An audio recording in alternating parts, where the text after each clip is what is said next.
Chapter 1. After an unknown period of time, Han Shuo opened his sore eyes.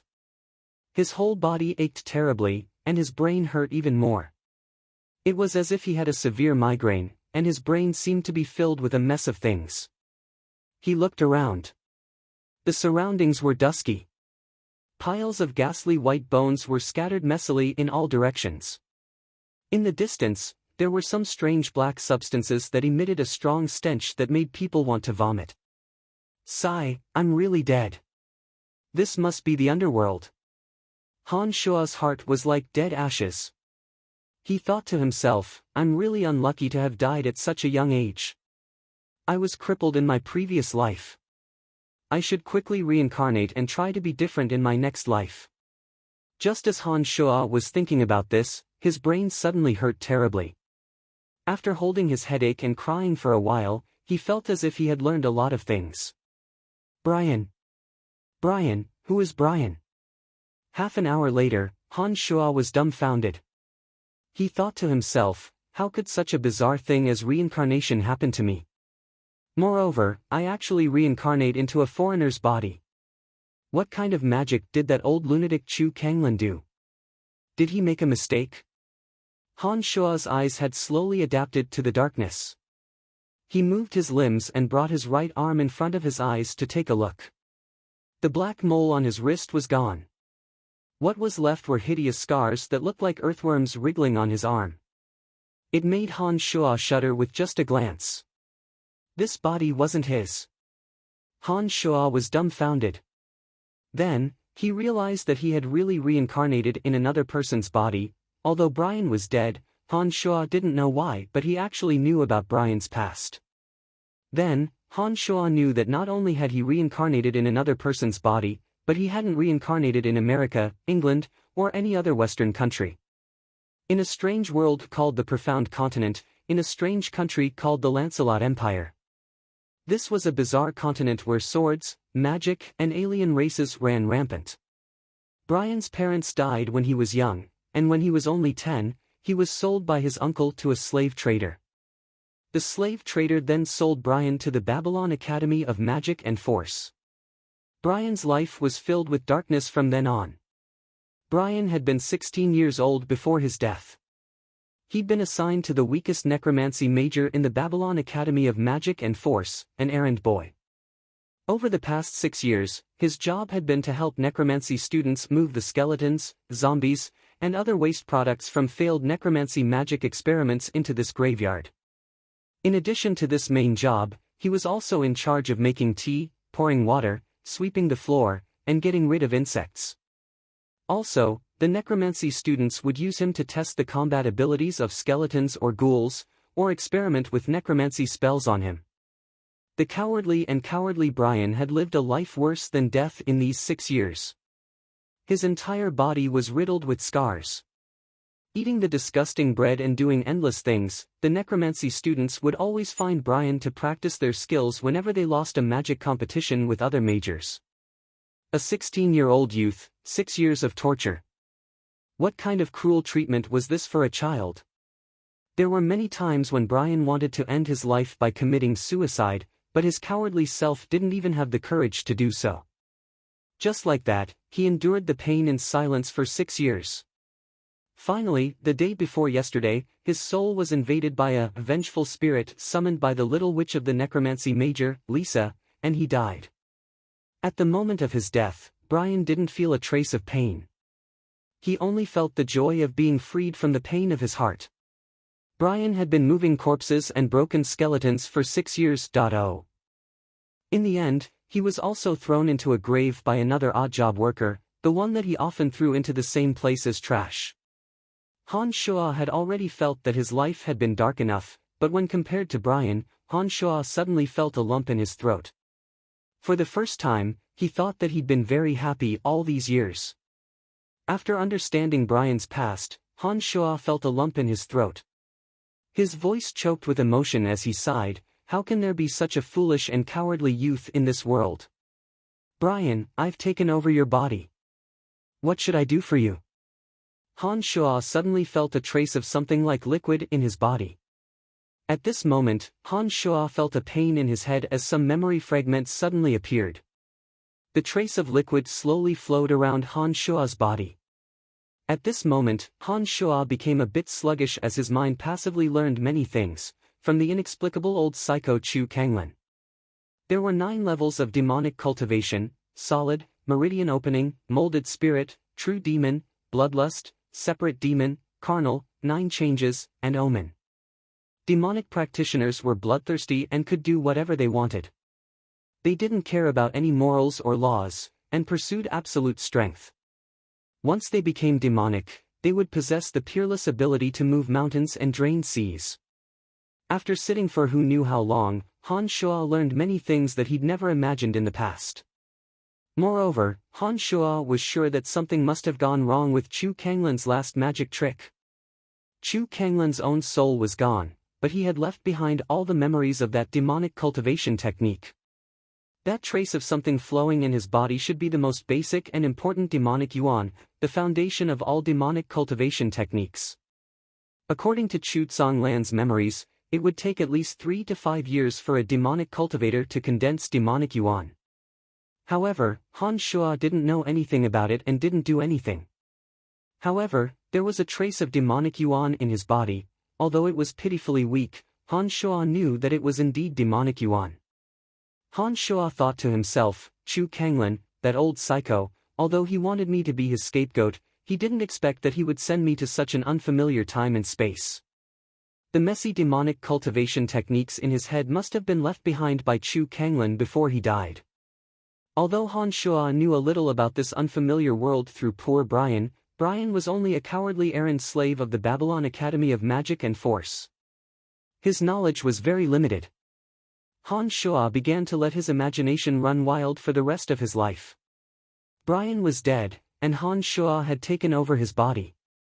Han Shuo was Brian now, and Brian had been sold to the Academy of Magic and Force. This was an eternal mark of identity. In this unfamiliar world, the punishment for slaves who ran away was cruel and terrifying. Therefore, Han Shuo couldn't run, and he might not be able to. Moreover, Han Shuo had no money, not even a copper coin.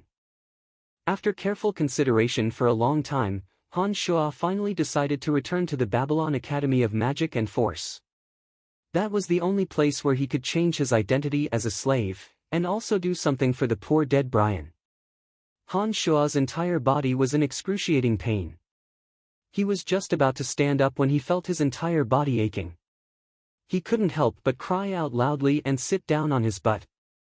Han Shuo didn't have a single good impression of Chu Kanglin, who had forcefully taken him away. The world that Chu Kanglin lived in was also foreign to Han Shuo. However, from the memories that Chu Kanglin had left behind, Han Shuo knew that practicing demonic arts could strengthen one's body from the start.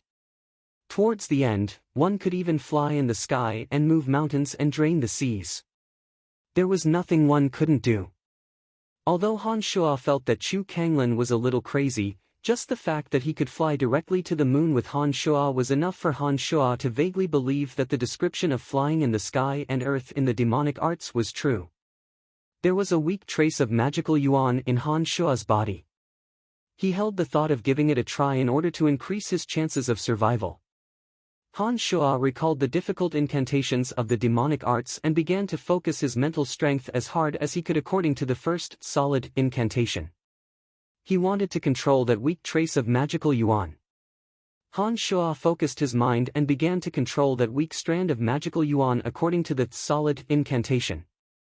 As a result, he found that the weak strand of magical yuan was just as Chu Kanglin had said: wherever the mind wanted, the magical yuan would go. Delighted, Han Shuo thought to himself that although Chu Kanglin seemed a little crazy, he didn't expect that the demonic arts he had left behind would actually have some effect. Thinking of this, he began to focus his mind and began to circulate that weak strand of magical yuan in his body according to the solid incantation. When Han Shuo's stomach growled, he woke up from his cultivation. He didn't know how long he had been cultivating, but Han Shuo felt that the pain in his body had lessened significantly, and his body had regained some strength. He had only been cultivating for a short while, and there were already such results. Who knew how long that crazy old Chu Kanglin had been cultivating? No wonder he had dared to go to the moon. Han Shuo could imagine how strong he had been when he was still alive. As soon as he stopped cultivating, Han Shuo noticed something strange. That strand of magical yuan no longer circulated according to the solid incantations rules when Han Shuo stopped cultivating. Instead, it wandered through Han Shuo's flesh, bones, hands, feet, head, and every part of his body. The first solid realm was a kind of forging of the body. It was a process of strengthening the muscles, skin, and bones. In this solid realm, in addition to slowly refining magical yuan, some perverted masters who were obsessed with demonic arts would also use all sorts of methods to constantly beat their bodies, causing them to be constantly damaged and then tempered with magical yuan. Only by working both inside and outside of the body could one cultivate faster. This demonic cultivation method is simply self-torture. But Brian has always been doing this. Perhaps I'll be able to cultivate that solid realm even faster when I return to the academy. It looks like being Brian isn't without its benefits. Han Shuo sighed inwardly and decided to leave this place first. When he thought of this, Han Shuo suddenly felt that he was an idiot for staying in this tomb all this time. He couldn't bear the stench any longer. The dim light came from above. According to Brian's memories, Han Shuo knew that there was a large hole above where broken bones and skeletons had been tossed. He felt sore all over as he stood up, his body riddled with scars. 6 years of torture had long since weakened Brian's body. He had also been eating poor quality food, so it was only natural that he was all skin and bones. He was also only 1.6 meters tall. Stepping on the moss, Han Shuo dragged his frail body up with all his might. After climbing for a while and falling 5 or 6 times, Han Shuo finally crawled out of the tomb. When he saw the full moon illuminating the earth and the silver splendor of the cemetery, Han Shuo felt the joy of being reborn as a human from the bottom of his heart. Feeling the magical essence still roaming through his body, Han Shuo comforted himself that he would definitely have good fortune after surviving this calamity. Moreover, he still had something to rely on this time. The secret demonic cultivation method that Chu Kanglin had left behind for him might be able to help him realize a dream that he had never dared to dream of in the past. But what Han Shuo didn't know was that the trace of magical essence that Chu Kanglin had left in his body not only helped him solidify, but was also a seed. As this seed changed his body, it also changed many of his thoughts. His mind had been filled with evil thoughts that he hadn't dared to carry out before, but this seed of evil now made it so that he couldn't control himself even if he wanted to. Chapter 2. Lancelot Empire's Babylon Academy of Magic and Force occupied an extremely large area and was renowned within the empire. It was the most important nurturing ground for the empire's mages and knights. The school of magic was divided into the light, dark, fire, water, wind, earth, thunder, summoning, and space majors. Each major had its own school building, library, laboratory, training field, and living quarters. The entire academy was like a small city. The necromancy major that Brian was an errand boy belonged to the dark major. Because the necromancy major had to deal with dark creatures such as skeletons and zombies, in addition to the fact that necromancy magic had been on the decline for many years, the necromancy major was not only the least popular among the other majors, but it was also the weakest.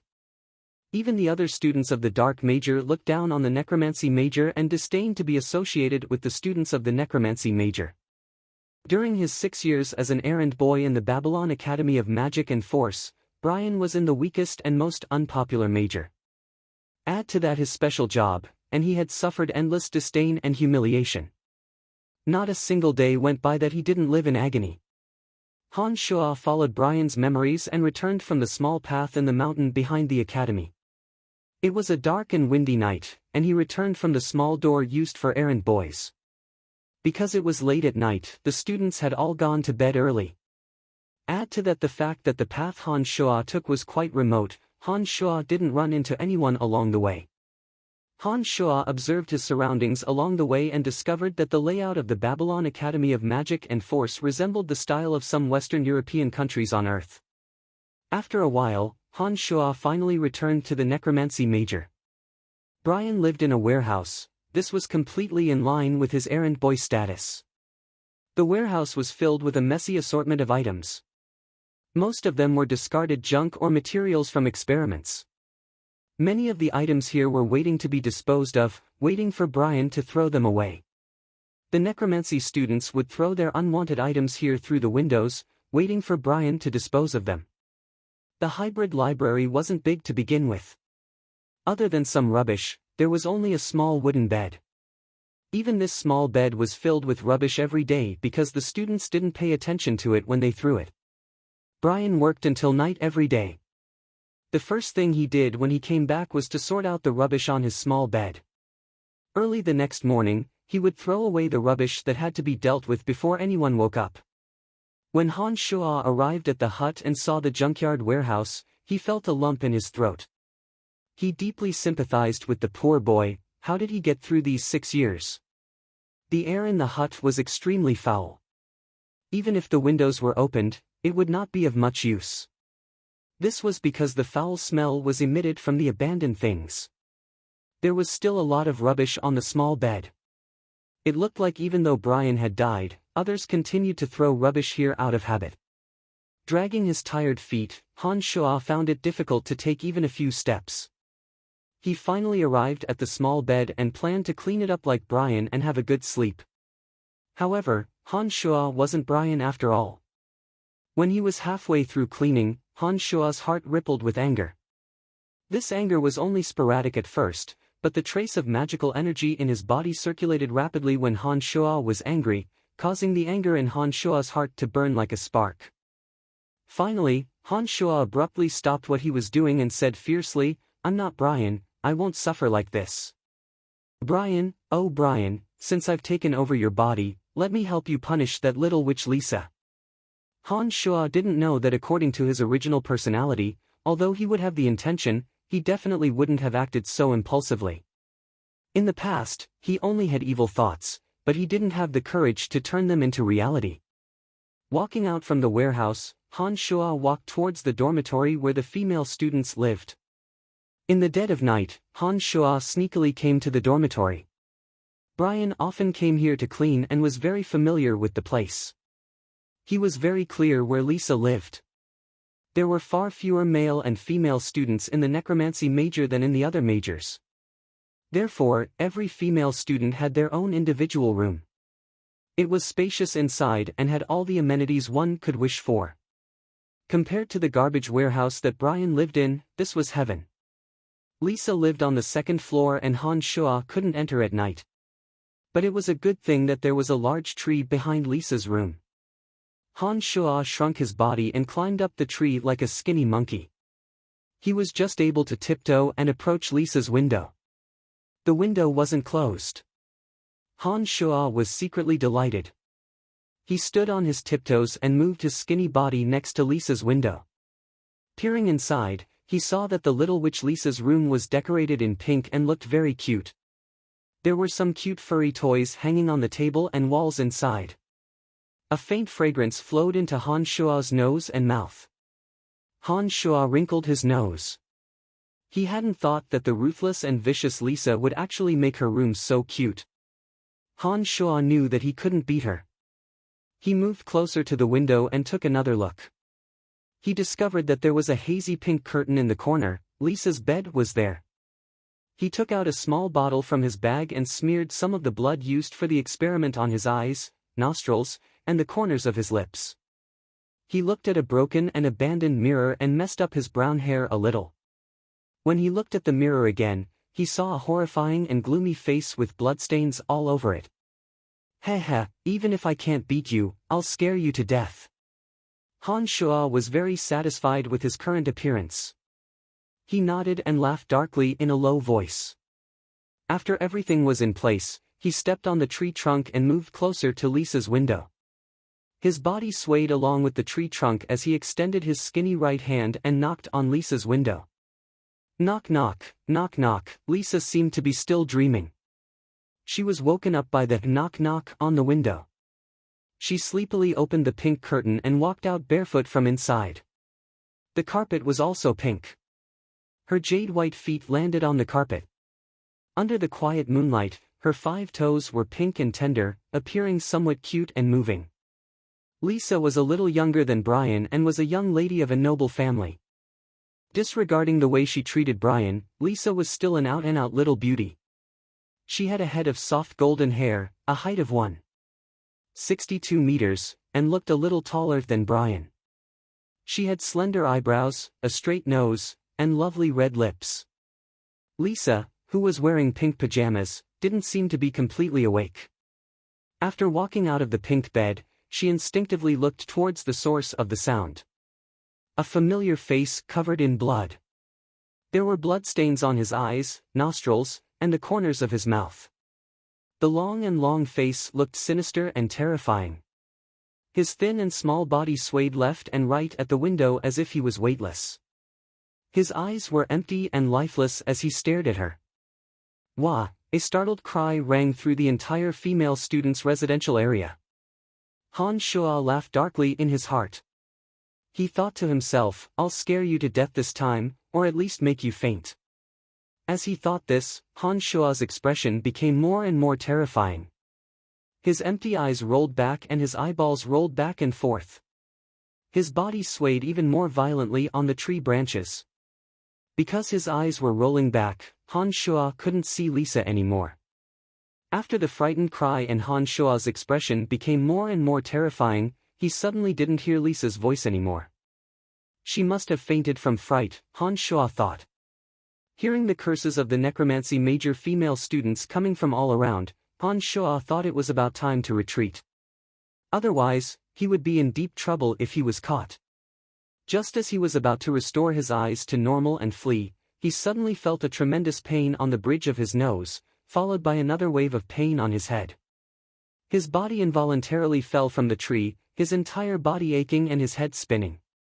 Attacks like raindrops then landed on Han Shua's body with pitter-patter sounds. A voice scolded as it hit, "Brian, I didn't think you'd have a future. You didn't die last time, but is there something wrong with your brain? I cultivate necromancy magic and spend every day with skeletons and zombies. You idiot actually pretended to be a corpse to scare me.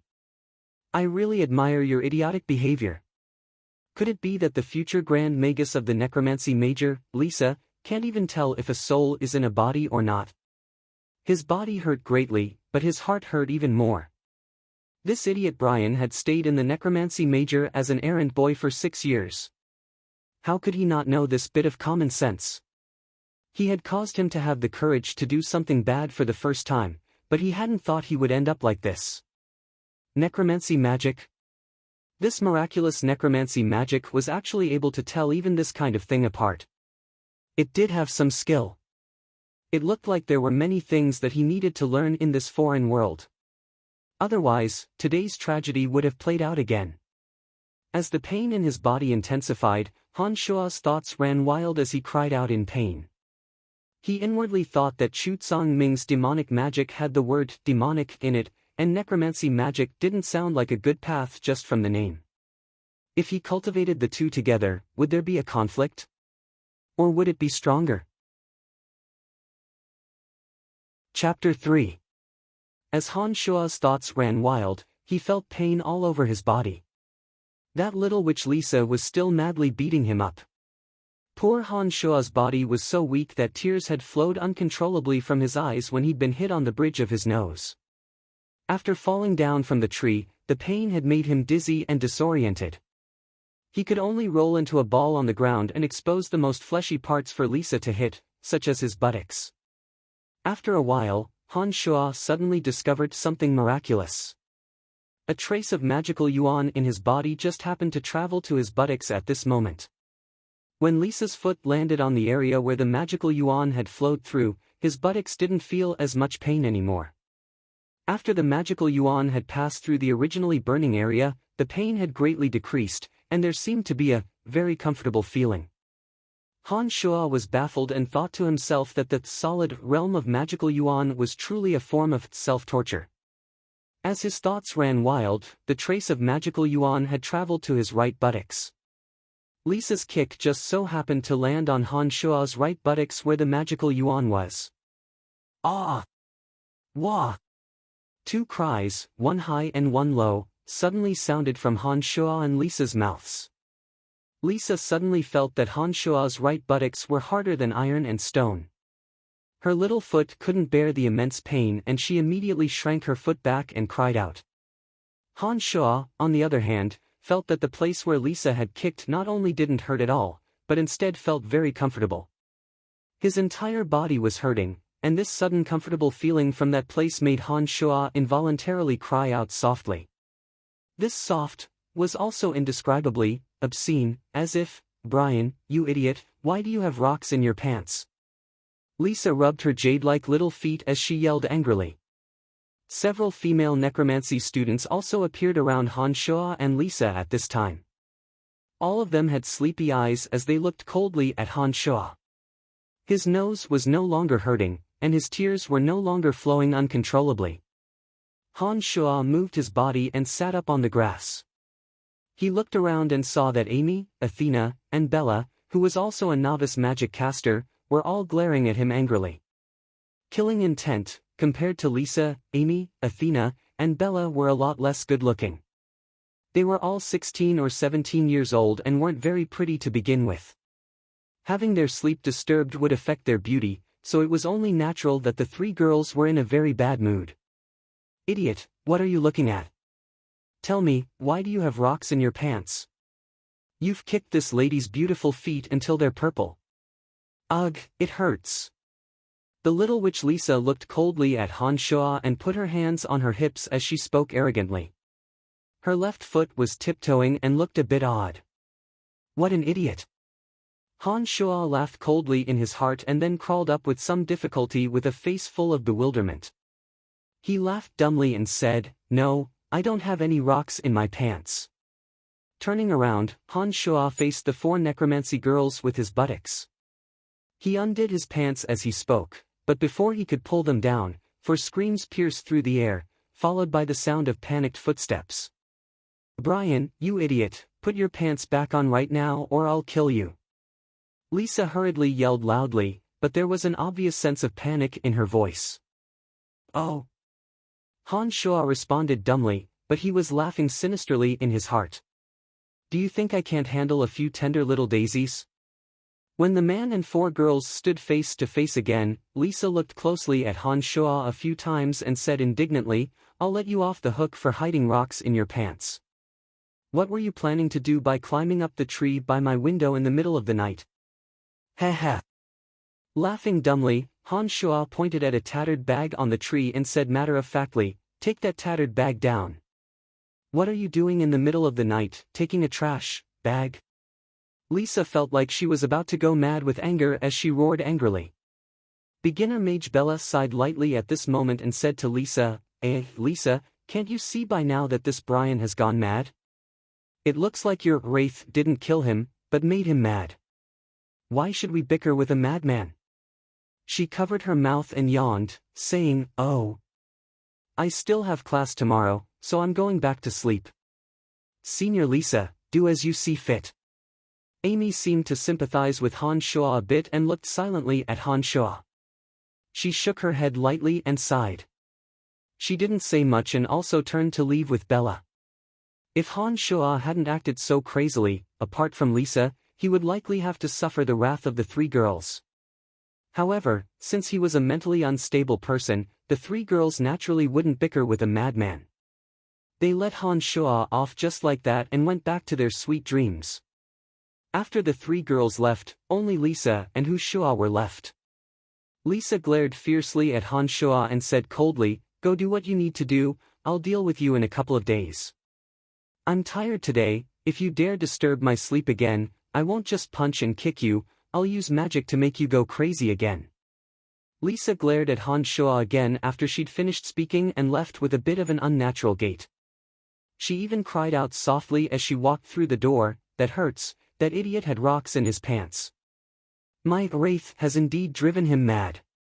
The place resumed its silence after Lisa had gone in. Han Shuo also felt a bit of lingering fear when he saw her go in. It was a good thing that Lisa hadn't used necromancy magic. Otherwise, with her magical powers as a beginner mage, Han Shua would have really gone mad if she'd shot another wraith at him. When the song had ended and everyone had dispersed, Han Shua didn't continue to stay here. He cursed lowly as he dragged his weak and frail body back to his warehouse in a sorry state. When he returned to the warehouse, he carelessly pulled out the mess of trash on his little bed and lay down to sleep. The next day, Han Shua was sleeping soundly when the door to the warehouse was suddenly pushed open, followed by a loud wah cry. Opening his drowsy eyes, Han Shua turned around and saw a little fatty with short golden hair and a dark green left eye, wearing the same rough clothes as Han Shua. He pointed at Han Shua with a face full of panic. You. He couldn't form a complete sentence. Oh, it's Jack. What are you doing in my room? Little fatty Jack was the same age as Brian. Perhaps it was because they were in the same boat, but Jack was one of the few in the necromancy major who treated Brian rather well. Little fatty Jack came from a poor family. 2 years ago, his father, Old Jack, had sent him to the Babylon Academy of Magic and Force to work as an errand boy, earning a few silver coins every month. Although Jack and Brian were both errand boys, he wasn't sold to the Babylon Academy. Therefore, he had his own freedom, unlike Brian who had been sold to the Babylon Academy of Magic and Force as a slave. This was because Jack wasn't a slave. Although he was also an errand boy and would be bullied by the necromancy major students, the necromancy major students wouldn't treat him like Brian. They would beat and scold him, and occasionally use him for small experiments. However, they wouldn't treat him like a slave without regard for his life or death. Brian had always been quite envious of little fatty Jack, because little fatty Jack could eat his fill with every meal and didn't have to endure those inhuman tortures. As for little fatty Jack, he could only find a bit of confidence in Brian. Hence, the two of them were very close. Huff, huff, that scared me to death. Brian, you didn't die, that's great. What's great about that? I'm starving to death. Jack, do you have anything to eat? If you do, give it to me and I'll return it to you later. Han Shua discovered that little fatty Jack wasn't saying anything after he'd finished speaking, and was looking at him foolishly. His two small eyes, the size of soybeans, were quite odd on his chubby face. Han Shua creased his brow and asked impatiently, "What is it, do I look good?" Jack stared blankly, then looked at Han Shua even more strangely. "You've never asked me for food all these years. You only eat when I give it to you. You also don't talk to me like you did just now. Brian, I've discovered that you're a bit different." Startled, Han Shua thought to himself that Lisa and the others hadn't noticed anything different about him. He hadn't thought that the dumb fatty Jack would be able to sense it from the first sentence he'd spoken. Thinking about it later and recalling Brian's memories, Han Shua discovered that Brian didn't talk to the necromancy major students at all. He did whatever they told him to do and didn't interact with them at all. However, Brian and Jack would talk from time to time.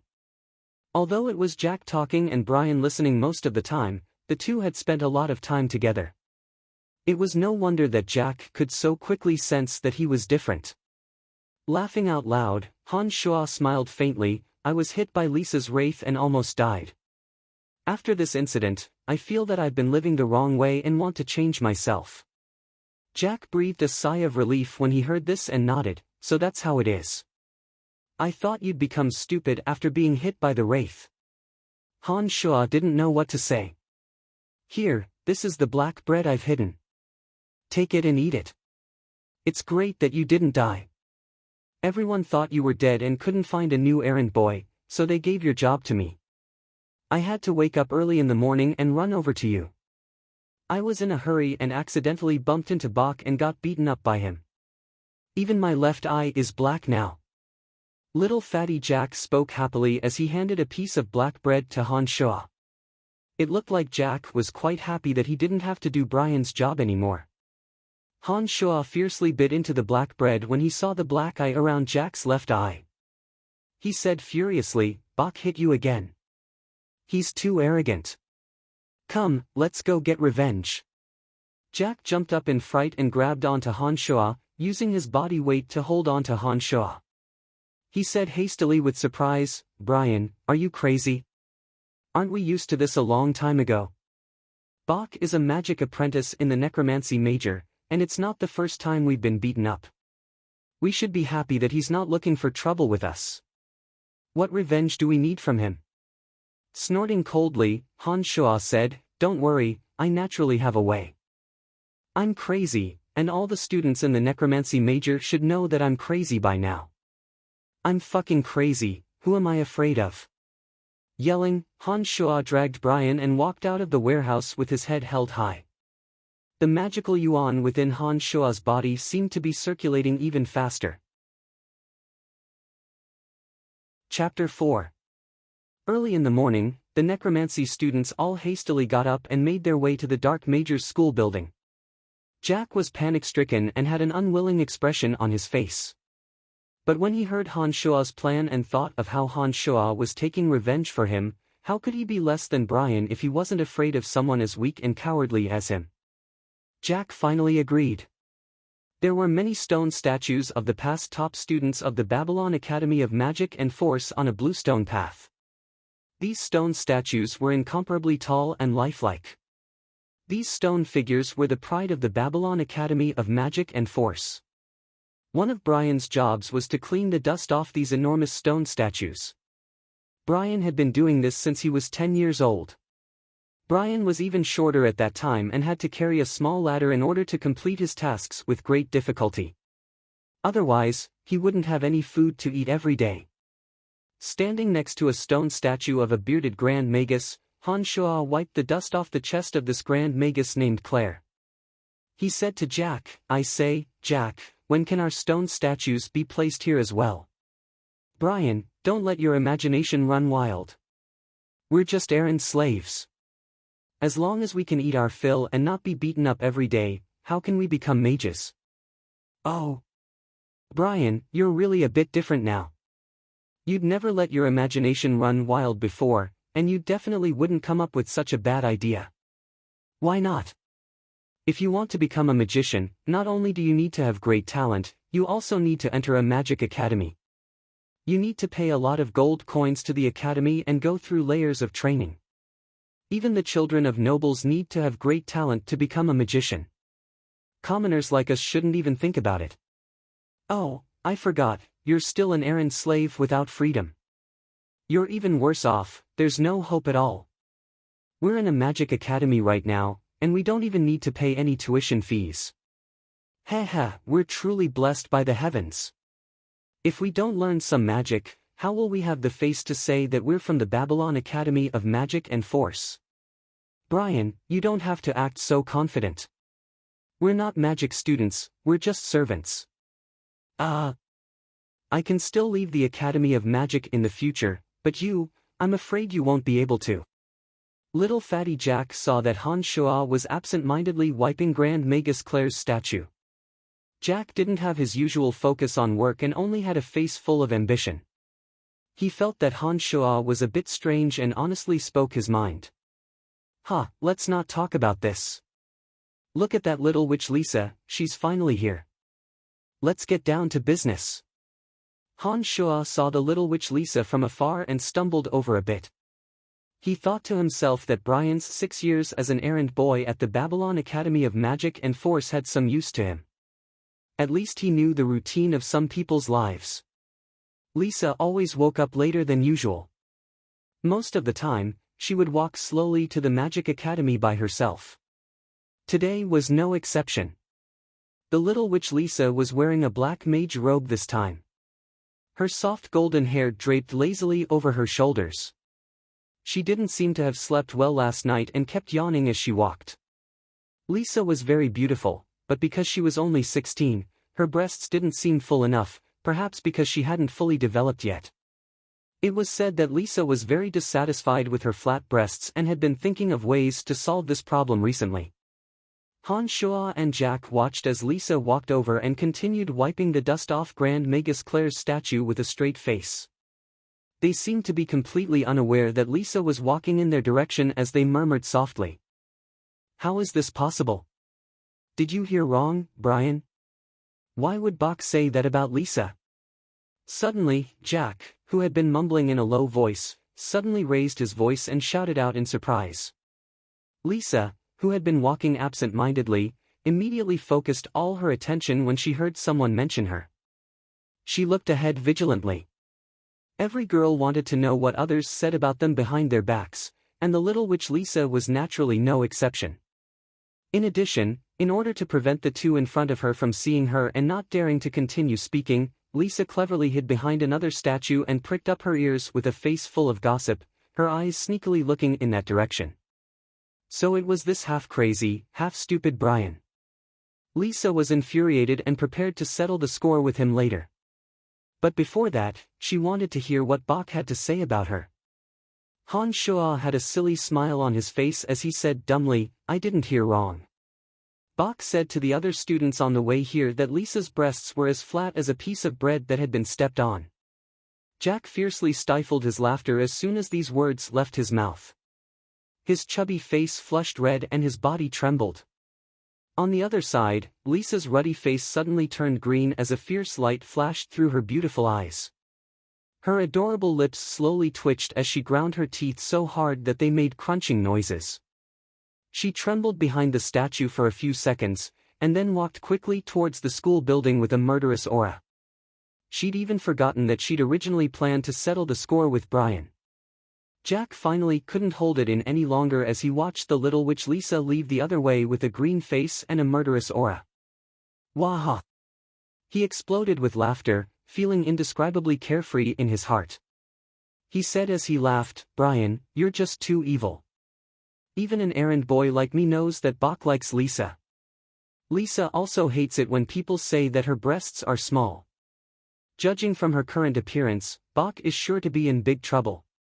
Han Shuo chuckled sinisterly and immediately put away the brush in his hand.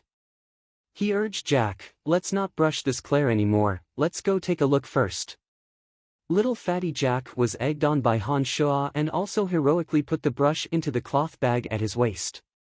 He laughed heartily and said, "Let's go, I want to see how Bach gets beaten up by Lisa. Damn it, I want him to beat me up this morning." The two little necromancy errand boys followed behind Lisa in high spirits as they quickly ran towards the necromancy major's school building. Some of the necromancy students were baffled along the way, wondering why the two most timid errand boys had taken the wrong medicine today. The necromancy major belonged to the Babylon Magic Academy and was a branch of the Dark Major. They shared the same school building with the Dark Major students, and there were teachers guiding the students in their magic studies every day. One had to admire the little she-devil Lisa's speed of action. When Han Shuo and Jack arrived, they discovered that Lisa had already flipped out and started fighting with Bach. "Lisa, even the errand boys of the necromancy major know my feelings for you. How could I speak ill of you? Who did you hear this from?" Bach's left eye was already swollen and bruised as he dodged a bone arrow shot. He hurriedly took the time to yell loudly and looked extremely aggrieved. Bach had been knocked into by Jack on the way and had given Jack a good beating. Brian naturally suffered even more at his hands. Bach was the son of a minor noble and was 17 years old this year. He was only a mage apprentice of the lowest rank and naturally had no advantage over Lisa, who was already a novice necromancer. In addition, Bach liked Lisa and was even more cautious when he attacked. It was no wonder that he'd fallen for Lisa's trick in a short while when faced with the furious Lisa. "Humph, don't worry about that. He said it unintentionally, so there's no way he's wrong. Since you're so vicious, then take this." Han Shuo and Jack had indeed said it unintentionally, and Han Shuo was a half-crazy, half-stupid person. Logically speaking, this kind of person would never fabricate a lie, much less an errand boy. He wouldn't dare to make something up. Because it involved Lisa's taboo and there were many people watching, Lisa naturally wouldn't say it out loud in case others made fun of her. She was going all out this time to teach Bach a lesson. "Fallen warriors of the dead, answer the Dark Herald's call and reveal your existence." Lisa raised her slender arms high into the air as she chanted an incantation. As soon as her voice faded, two ghastly white skeletal warriors appeared in front of her, wielding similarly snow-white bone blades. She pointed her finger at them, and they raised their blades and charged at Bach with a crunching sound. Off to the side, Han Shuo was flabbergasted. This was the first time he'd seen this mysterious necromancy magic with his own eyes. The curiosity and excitement in his heart had been raised to the peak as he watched with rapt attention. Lisa's mental strength isn't weak, to actually be able to summon two skeletal warriors. Humph, the necromancy major is weak as hell to begin with, and they're not united. No wonder the necromancy major is the weakest major in the Academy of Magic. What a disgrace to the Dark Major. After Lisa summoned the two skeletal warriors, some of the Dark Major students who were watching from the sidelines began to discuss it one by one. From their conversation, Han Shuo knew that the same spell could be divided into 5 levels due to the difference in mental strength. If this necromancy magic that summoned skeletons was summoned by an archmage necromancer with a strong mental strength, they would be able to summon even more skeletal warriors. Bach had a dejected look on his face as he cursed the rumormonger a few hundred times in his heart. If Bach had practiced the Dark Major's curses and his mental strength was strong enough, then Han Shuo and Jack would likely be watching a joke right now. Frantically being chased around by the two skeletal warriors, Bach had no choice but to use the same spell and summon a little skull. One man and one skeleton fought against Lisa's two little skulls. When some of the Dark Major students saw Barker in such a sorry state, they all loudly mocked him. Barker was affected by the mockery and became even more flustered in his distraught state. He was kicked in the stomach by one of Lisa's skeletal warriors, and his face immediately turned purple from the pain. He slowly crouched down. Lisa saw that Bach had been hit by the little skull and saw that the little skull had raised its ghastly white bone dagger. She hurriedly stopped it and sent the two summoned little skulls to another dimension. After all, this wasn't a battle of life and death, and the School of Magic strictly forbade students from fighting to the death. Lisa naturally didn't dare make a move. Her anger had mostly dissipated when she saw that Bach was injured. After Bach stood up, he also sent the little skull that he had summoned back to another dimension. He swept his eyes around and saw that Han Shuo and Jack were laughing heartily at him in front of him. Bach was in a bad mood and immediately ran over in a rage, cursing as he ran, "You two lowly servants, you dare make fun of me?" Bach didn't dare vent his anger on Lisa, and even less on the Dark Major seniors nearby. There were only 2 errand boys, Han Shuo and Jack, that he could vent his anger on. Not to mention that the two were laughing heartily, which naturally provoked Bach. Lisa's anger had been about to subside when she saw Bach arrogantly run off in front of her, but when she saw that Bach was ignoring her like this, her temper flared up again. She chanted with a cold face, "Endless darkness, grant me the power of death. Inflict the agony of the soul upon him, the agony of the soul." As soon as Lisa finished her incantation, a dark mass of air flew towards Bach. That dark mass of air floated in the air, constantly twisting and changing until it finally became a pulsating dark flame. Bach's expression changed again when he heard Lisa chant the incantation and turned to see the magical flames of the agony of the soul shooting towards him. Then, he suddenly thought of something and charged fiercely towards Han Shuo and Jack. He suddenly rolled on the ground just as the agony of the soul was about to hit him. Han Shuo, who'd been laughing heartily after his scheme had succeeded, wasn't the slightest bit on guard. He could only watch as Bach suddenly rolled away and the agony of the soul smashed into his body. Han Shuo's eyes rolled back as he felt a sharp pain in his head. He fell backward stiffly, still laughing heartily. Chapter 5. When Han Shuo woke up, he discovered that he was lying on a small wooden bed in the warehouse. His body was drenched in cold water. Across from him, little fatty Jack was holding a small wooden bucket in his hand. He was laboriously stepping on a stool, intending to pour the cold water out of the bucket. The weather was a bit cold to begin with, and Han Shuo was completely drenched from the cold. When he saw that little fatty Jack was about to pour the bucket of water on him, he suddenly yelled, "Jack, what are you doing?" The stool that little fatty Jack was stepping on was also a discarded product, and it was already wobbly to begin with. When he was startled by Han Shuo's yell, his heart skipped a beat and his hand shook. The cold water in the small wooden bucket was once again poured onto Han Shuo's head. Even the small wooden bucket flew out of his hand and smashed onto Han Shuo's chest. Ugh! I say, Jack, are you trying to play me to death? Han Shua's entire body was shivering from the cold when he was splashed with the second bucket of cold water. His chest was smashed by the small wooden bucket again, and the pain was unbearable. He immediately grimaced in pain and screamed. I'm sorry, Brian, I thought I didn't wake you up with the first bucket. Your stool was already wobbling, and you screamed.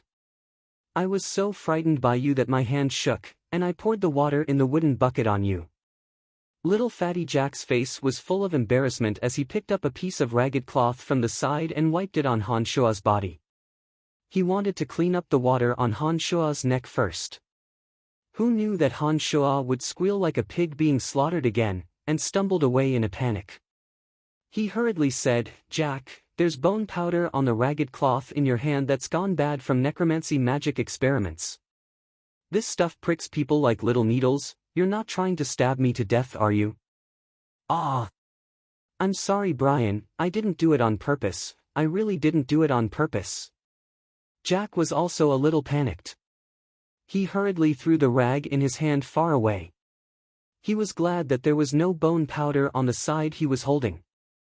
Achoo, achoo, forget it, forget it. Jack, why am I here? I remember that I was used as a shield by that bastard Barker and was struck by that little witch Lisa's agony of the soul. Han Shua sneezed and his neck turned red. He hurriedly took off his wet clothes and found the black towel that Brian used to wipe off the cold water droplets on his body.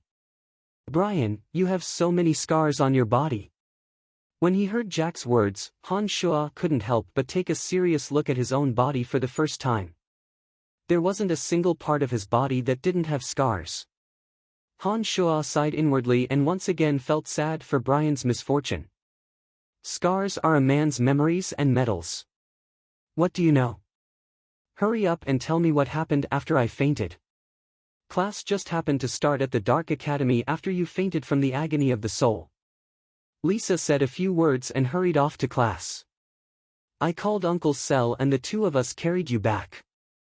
So it was Uncle Sel who came. Oh right, what did Lisa say before she left? Han Shua nodded as he wiped his body. Uncle Sel was the oldest errand boy in the necromancy major. He was over 50 years old and was usually quite nice to Brian and Jack. Ever since Brian came to the Babylon Academy of Magic and Force as an errand boy, Sel had been an errand boy for more than 10 years. Lisa said that you were unlucky. If the agony of the soul had been inflicted on Barker, he would have only needed 3 days of pain with his mental strength as a magic apprentice. But you're not a student of the necromancy major and don't have any mental strength. You'll probably be in pain for a month. She said that you disturbed her sleep last night and even put rocks in your pants, hurting her feet when you kicked her. She won't help you relieve the agony of the soul. Damn it, this Lisa dares to treat me like this. I'll deal with her sooner or later. Han Shua's face immediately grew cold when he heard Jack's words and he cursed aloud, giving Jack quite a fright. It wasn't the first time that Lisa had treated him like this, but he hadn't seen him do anything to her.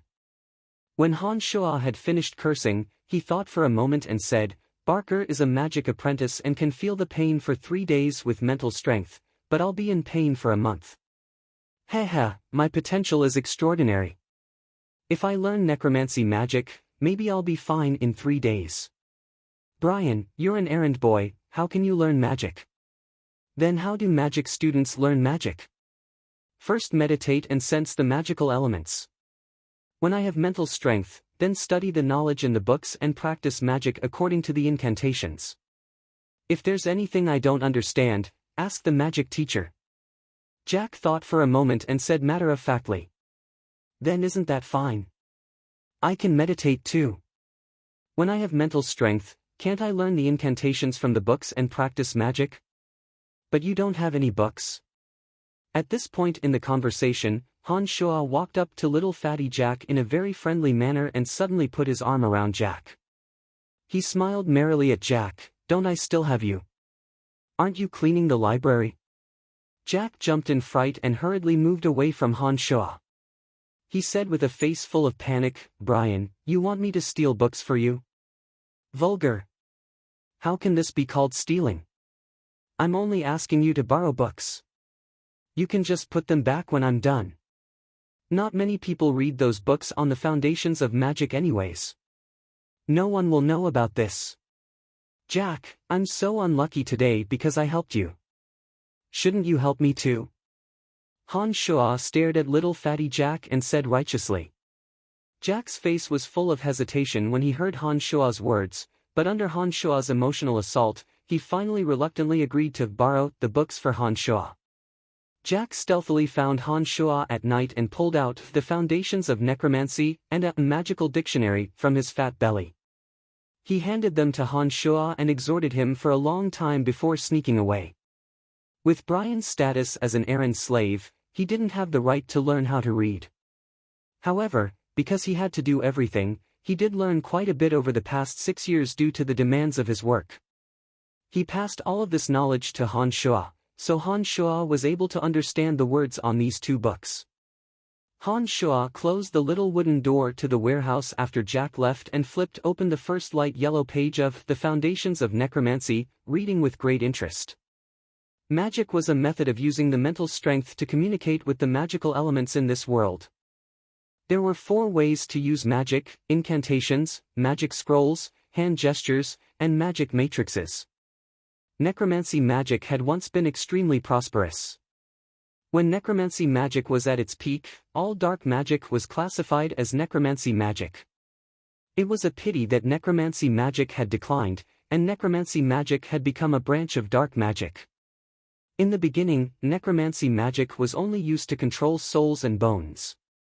In the process of development, predecessors continuously experimented and improved, causing the number of spells in necromancy magic to increase. It slowly formed a system and finally became the representative of dark magic. The basis of any magic was mental strength, and the way to obtain mental strength was to meditate and feel the magical elements that ordinary people couldn't. Only when one had developed mental strength through meditation could one be considered a magic apprentice. Therefore, when Han Shuo was studying the foundations of necromancy, the first thing he did was to meditate to feel his mental strength. However, Han Shuo meditated for 7 days straight and gained nothing. He couldn't form a trace of mental strength at all. Therefore, during these 7 days, Han Shuo only meditated and trained at night. During the day, he still diligently played the role of Brian, cleaning, removing bugs, and taking out the trash. Because if he didn't do this, Han Shuo, as an errand slave, wouldn't be able to eat anything in the academy, and wouldn't be able to continue staying in the academy. Because of the agony of the soul, Han Shuo's brain would suddenly hurt a few times every day. The first 2 times, Han Shuo immediately fainted again, but later on, although it would still hurt from time to time, Han Shuo didn't faint again, perhaps due to his adaptability. During this period of time, Han Shuo's reputation of being half crazy and half foolish had also spread. However, although Han Shuo looked crazy and foolish, he still did what he was supposed to do every day. The Babylon Academy of Magic and Force didn't chase him out of the academy when they saw that Han Shuo still did what he was supposed to do despite looking crazy and foolish. The necromancy students all agreed that Han Shuo's strange behavior was that Han Shuo had been doing this for 6 years and had formed a habit. Therefore, although he was a bit crazy, this habit couldn't be changed, and he still did what he was supposed to do every day.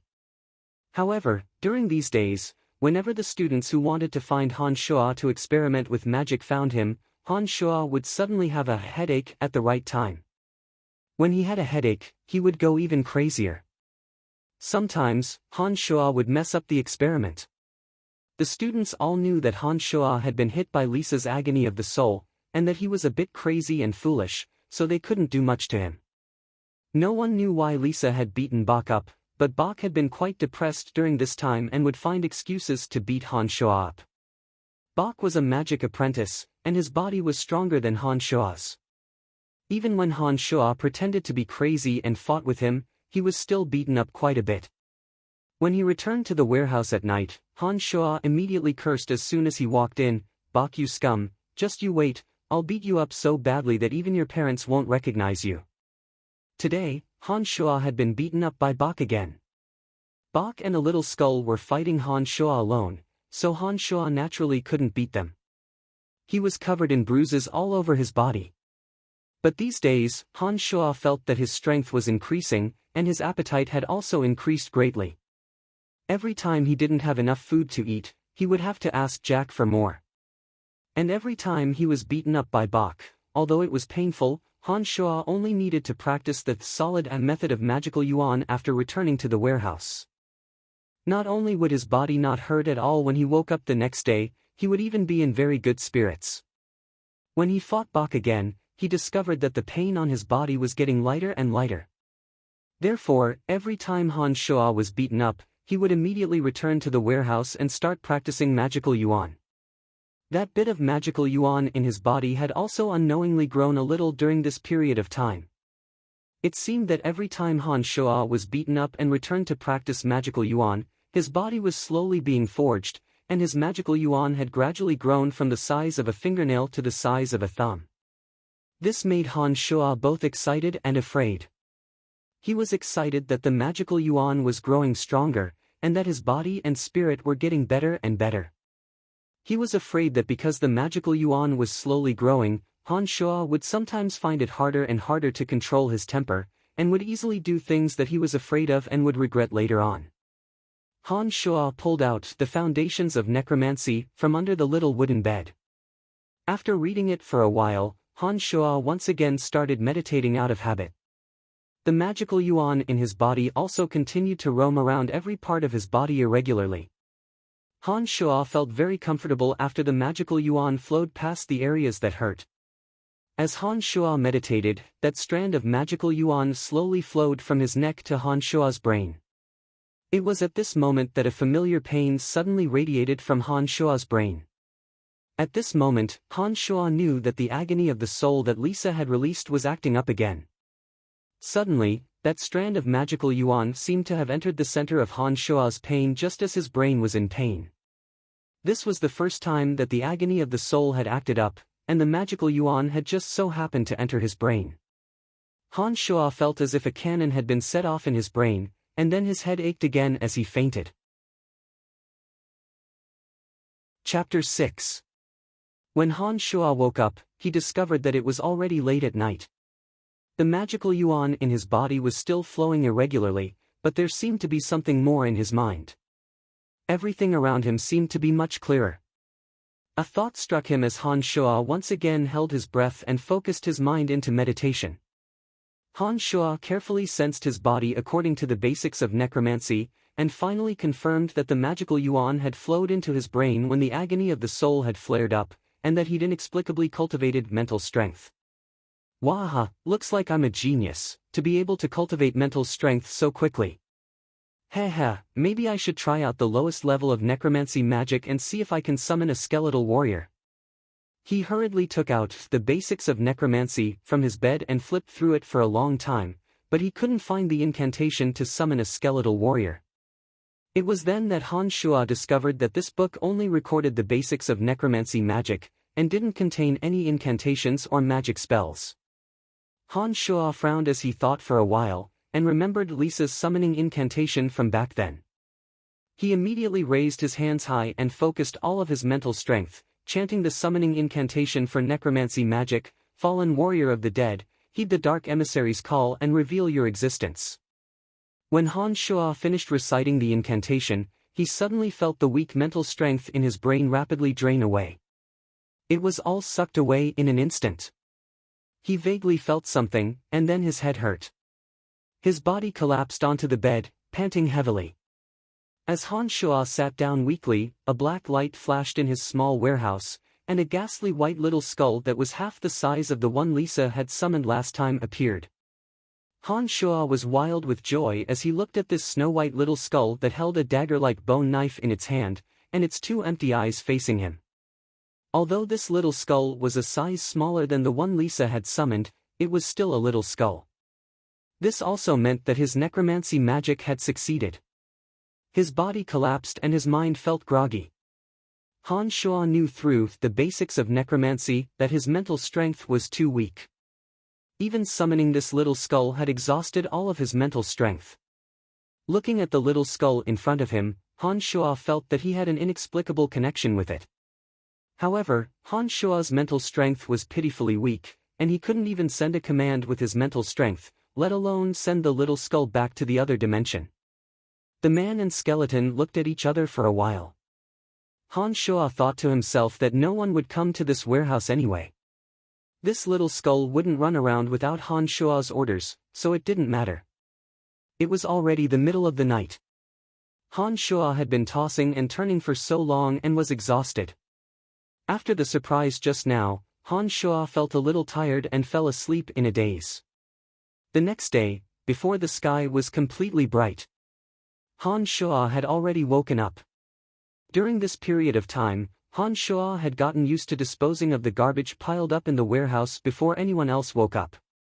After waking up today, he was about to do the same thing when he suddenly saw the little skull next to the pile of garbage. After a nap, Han Shua's mental strength had recovered a little. He definitely didn't have enough mental strength to send the little skull back to the other dimension, but if he gave it a command, it would be enough. Thinking of this, Han Shua gathered his mental strength and sent the first command to the little skull: help him dispose of the garbage. After the command, the little skull's leg bones straightened, slowly stretched out 5 white bone fingers, grabbed a pile of garbage next to it, opened the door and walked out. Hee, no wonder everyone wants to learn magic. Magic really saves a lot of trouble. In the future, this little skull will help me dispose of the garbage early in the morning. Han Shua looked at the sky and saw that it was still early. He suddenly fell back to the small bed and continued to sleep. This was the first time in days that Han Shua slept in the morning. After taking a nap, when Han Shua opened his eyes, he found that the little skull had returned. It seemed that the garbage had been disposed of according to his order. Climbing down from the small bed, when Han Shua washed his face, he noticed that the purplish color on his face yesterday had magically disappeared today. Even some of the scars on his left and right hands seemed to be molting and fading. Apart from feeling a bit dizzy because he'd used up all of his mental strength yesterday, Han Shua's physical condition was quite good. That solid stage of magical yuan would transform the entire body. When he passed that solid stage, all of the scars on his body would definitely disappear, and the strength and flexibility of his body would greatly increase. At that time, whether it was Bach or Lisa, they'd likely lose for sure if they used skeletons to fight him one-on-one. Han Shua thought as he washed his face. He looked at the necromancy students on the road and saw that they were all heading to the Dark Academy to attend classes. He also hurriedly picked up his tools and ran to the road to clean the statues of the top students from the Babylon Academy of Magic and Force. Athena, I went to the toilet before the sun rose this morning and saw a very small skeleton outside the window. It was clutching 2 garbage bags in its hands and slowly walking in the direction of the garbage dump. How strange! Magic apprentice Amy said to Athena beside her as they walked towards the Dark Major's teaching block. Crazy, what student would be so bored as to summon a little skull to take out the garbage? Isn't this all done by that half-crazy, half-idiot Brian? It's true, I really did see a very small skeleton clutching 2 garbage bags. Also, I feel that Brian is so pitiful. He was already very miserable, and now he's been turned into this by Lisa. He's even been beaten up by Bach every day. You must be dreaming and seeing things. Brian is an errand slave, and he was sold to the academy. He's a slave, it's good enough that he's still alive. You're too kind, what are you worrying about him for? The 2 female students walked further and further away, and Brian couldn't hear what they were saying anymore. Jack came back after a while and wiped off the dust with Han Shua. Jack wiped for a while and looked dazedly at Han Shua. Brian, I've noticed that you seem to have put on a bit of flesh. Also, weren't you beaten up by Bach yesterday? I saw that your face was green and purple last night, why can't I see any of that now? Bach must have done too much exercise recently. Look at his dull eyes and he looks very weak. Where would he have any strength left? If this goes on, he probably won't be able to beat me. At this point, Han Shua felt that his stomach was empty and immediately said to Jack, my appetite has been a bit large recently, give me some of the things you're hiding on you. How did you know that I'm hiding bread on me? All the students and errand slaves of the major know that you have the habit of hiding food on you, but you insist that it's a secret. Stop blabbering and give me the bread. I'll return it to you in the future. Jack took out a piece of bread unwillingly when he heard Han Shuo say this. He looked at the bread in his hand and broke off a piece before handing it to Han Shuo. Jack suddenly said when Han Shuo stopped what he was doing and was furiously devouring the bread, "Hush. Bok's here. And Lisa." Bok held two exquisite white boxes in his hands and followed behind Lisa with a fawning smile on his face. He said fawningly, "Lisa, these are snacks that my family specially sent over for me. They're very delicious. You definitely haven't had breakfast yet, have a taste." When Bok had beaten up Han Shuo yesterday, he'd accidentally received a punch on the right side of his face from Han Shuo. The right side of his face was still a bit bruised, and when he smiled and spoke, the right side of his face seemed to hurt a bit. He grimaced and twitched, making his smile appear a bit ugly. "Humph, I'm not hungry. Don't give me that. I hate people like you the most, people who fawn on the surface and badmouth others behind their backs." Lisa didn't even look at Bok and only cared about walking forward. When she reached Brian and Jack's side, she looked coldly at Brian and said, "Brian, when your agony of the soul ends in a month, I'll find you to properly practice with then." After hearing Lisa's words, Han Shuo finally remembered that the agony of the soul hadn't acted up since this morning. Han Shuo guessed that the agony of the soul magic must have dissipated after cultivating mental strength yesterday. Otherwise, it wouldn't have acted up until now. Lisa was about to leave after she finished speaking. However, after Buck glanced at Brian, he exclaimed in surprise, how is this possible? I clearly remember that I beat you until your face turned purple yesterday. Why is it all gone today? Damn it, you remember it so well." Han Shuo looked foolishly at Bok and laughed like a lunatic. "Haha, I've taken good care of myself." Lisa was about to leave when she heard Han Shuo's words and couldn't help but laugh softly. Her beautiful eyes curved into crescent moons, making her look exceedingly adorable. This idiot Brian's speech was quite interesting after he'd gone mad. He wasn't as silent as before. Lisa thought to herself and wasn't in a hurry to leave. Jack knew that Han Shuo wasn't an idiot and knew that Han Shuo was purposefully making fun of Bok when he heard Han Shuo's words. He wanted to stifle his laughter but failed and laughed lightly. By the time Jack realized something was wrong, it was already too late. Bok was inwardly angry and thought that the right side of my face hadn't recovered yet, but this idiot had. Bok didn't dare say anything when Lisa laughed, but Jack's laughter immediately enraged Bok. Bok quickly stomped over to Jack and cursed angrily, "You lowly servant, how dare you make fun of me? I'll beat you to death." Jack knew that the situation wasn't looking good. He stood where he was but didn't dare run away as he watched Bok charge over. He could only wait pitifully to be beaten. It was at this moment that Han Shuo suddenly clutched his head and cried out, "Ouch!" He suddenly stood in front of Jack. Bok saw that it was Han Shuo and thought that he'd beat Han Shuo again. He raised his fist and threw a punch at Han Shuo's face. Bam! Han Shuo was hit, but he felt that Bok's punch was a bit lighter than yesterday. Han Shuo's thin body didn't even sway when the punch landed. However, Han Shuo still cried out, "Ouch!" He didn't even look as if he'd suddenly gone mad as his two hands wildly punched forward. Bok's left eye immediately turned black as he clutched his stomach and jumped up and down. "Lowly servant, how dare you hit me? I'm going to kill you with necromancy magic today." "Bok, you're bullying Brian again. Class has already started, go back to the classroom." A gentle and beautiful voice suddenly sounded from afar as a tall, slender, and beautiful girl with long, light purple hair slowly walked over from afar. She looked to be in her mid-20s with a straight nose, a goose-egg-shaped face, and rosy, sexy lips. Her wheat-colored skin looked quite healthy, and she wore a slightly tight mage robe with gold trimmings. The tight mage robe perfectly set off her full, towering breasts and long, slender legs.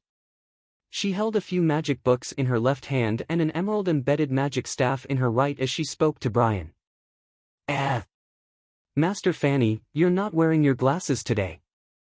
You're talking about Brian. Lisa pouted and reminded her with a bit of exasperation.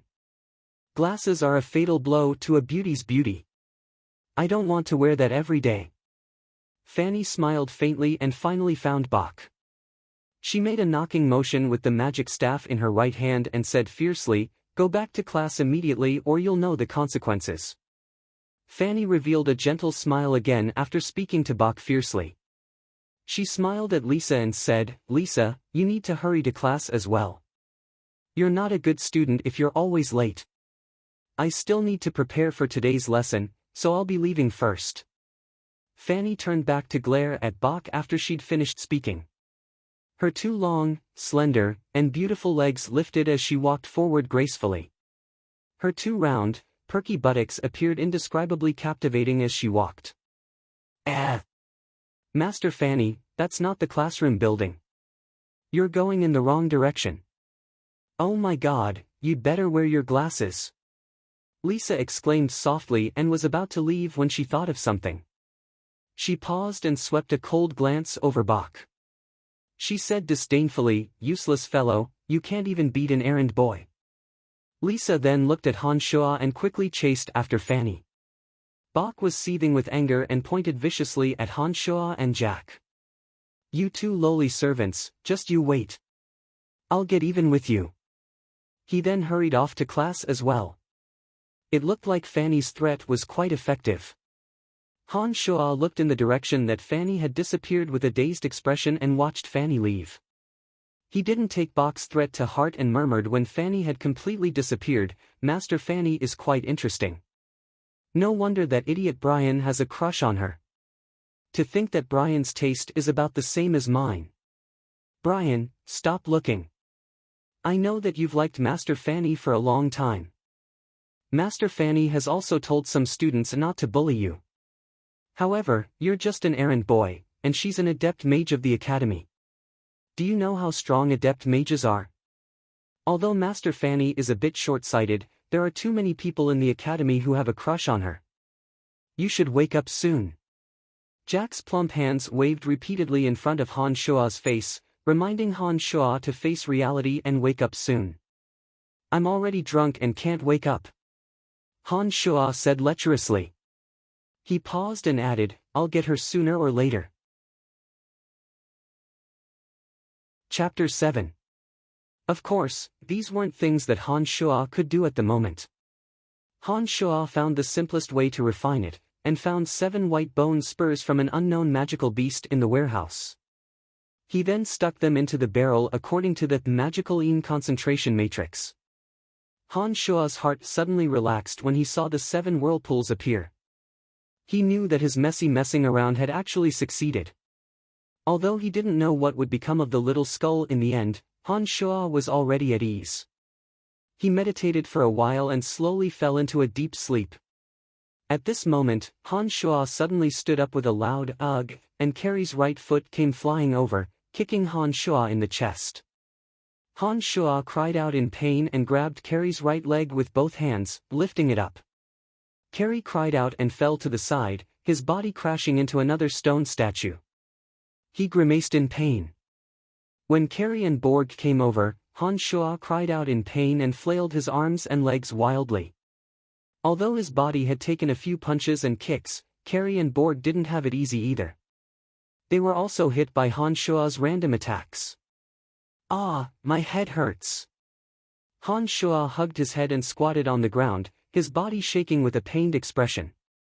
Jack had originally wanted to go clean the lab, but when he saw Han Shua doing this again, his heart skipped a beat. He stood there motionless, looking at Han Shua expectantly. Han Shua took advantage of the dead of night to sneakily return to the cabin. Carefully closing the door, Han Shua put down the barrel and placed the little skull inside. He then tossed in some messy low-level magical beast blood, bone powder, lizard tail, and other materials. He then poured in a bucket of water. The contents of the wooden barrel were all mixed together and looked very ugly. Only the little skull's skull could be seen, and it was at a loss as to what was going on. After a long while, he suddenly remembered a method to refine demonic treasures. Han Shuo remembered that he had only been learning necromancy magic for a short time, and had only summoned a weak little skull. Since that was the case, he decided to test it out on the little skull first. Closing his eyes, Han Shuo thought for a while, slowly going through Chu Kanglin's knowledge on refining demonic treasures. Apart from various materials, special formations were needed to be set up in order to refine demonic treasures, as well as the most basic magical yuan of a demonic practitioner. It would take a few days or months to refine according to a special method. Some particularly powerful demonic treasures would even take years to refine. He stuck the 7 bone spurs into the barrel as a substitute for the Yin demon, then squatted down in the barrel and tried to circulate the magical yuan to his right middle finger. He abruptly stabbed his finger into the center of the 7 bone spurs. Although the 7 bone spurs were substitutes, they could actually absorb a bit of magical yuan if they were arranged in the right way. Some special demonic treasures required very demanding and complex materials, and no one knew if they existed in this world. Han Shuo didn't care. He randomly assembled the materials needed to refine demonic treasures and did as he thought. He got up and returned to the laboratory, where he took out a small barrel that no one was using, and some necromancy materials that the students hadn't finished using. Han Shuo didn't know the names of those materials. That night, when he returned to the small wooden hut and was about to habitually meditate, he suddenly remembered the mysterious records on refining demonic treasures that old lunatic Chu Kanglin had left in his mind. He thought to himself that although the demonic arts he practiced and the necromancy magic he was learning now belonged to 2 different worlds, they both belonged to the path of evil, and there seemed to be some similarities. He wondered if he could combine them. When Han Shuo began to seriously recall his memories with a frown, he discovered that although Chu Kanglin had left behind many memories, most of them felt hazy and indistinct when he tried to recall them. It was as if he was looking at something through a thin, blurry piece of paper, and couldn't see everything clearly. Han Shuo was used to being beaten up. Add to that the fact that the magical yuan had transformed his body through that solid circulation method, he was able to completely withstand the punches of Carrie and Borg. His physical strength had also improved, and Carrie and Borg's faces were red and blue when their fists danced in the air. They looked much more wretched than Han Shuo. After studying the foundations of necromancy during this period of time, Han Shuo understood that his mental strength was very weak. He would focus on meditation every day when he returned to the small wooden hut. Little Skull was the weakest dark creature in the other dimension. Its intelligence was so low that it could only act according to the summoner's orders. Under Han Shuo's orders, Little Skull stayed in the small wooden hut during the day, and only went to dispose of the garbage bags late at night. "Brian, I didn't believe them when they said you were crazy, but now even I believe them." "You're really crazy." Jack twisted his chubby neck, shook his head, and sighed when he saw Han Shuo's face full of infatuation and his big talk about taking care of Fanny. In the next few days, Han Shuo's head didn't hurt anymore. For some reason, Bach didn't immediately seek revenge on Han Shuo. Han Shuo and Jack both gave up on Carrie and Borg's missions.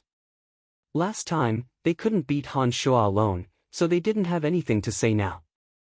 They obediently did what they were supposed to do in the first place. He praised repeatedly as he ate, "Tsk, it's delicious indeed. This fight wasn't for nothing. Here, I just borrowed half a loaf of bread from you, and now I'm returning you a box of exquisite pastries. You've earned big this time.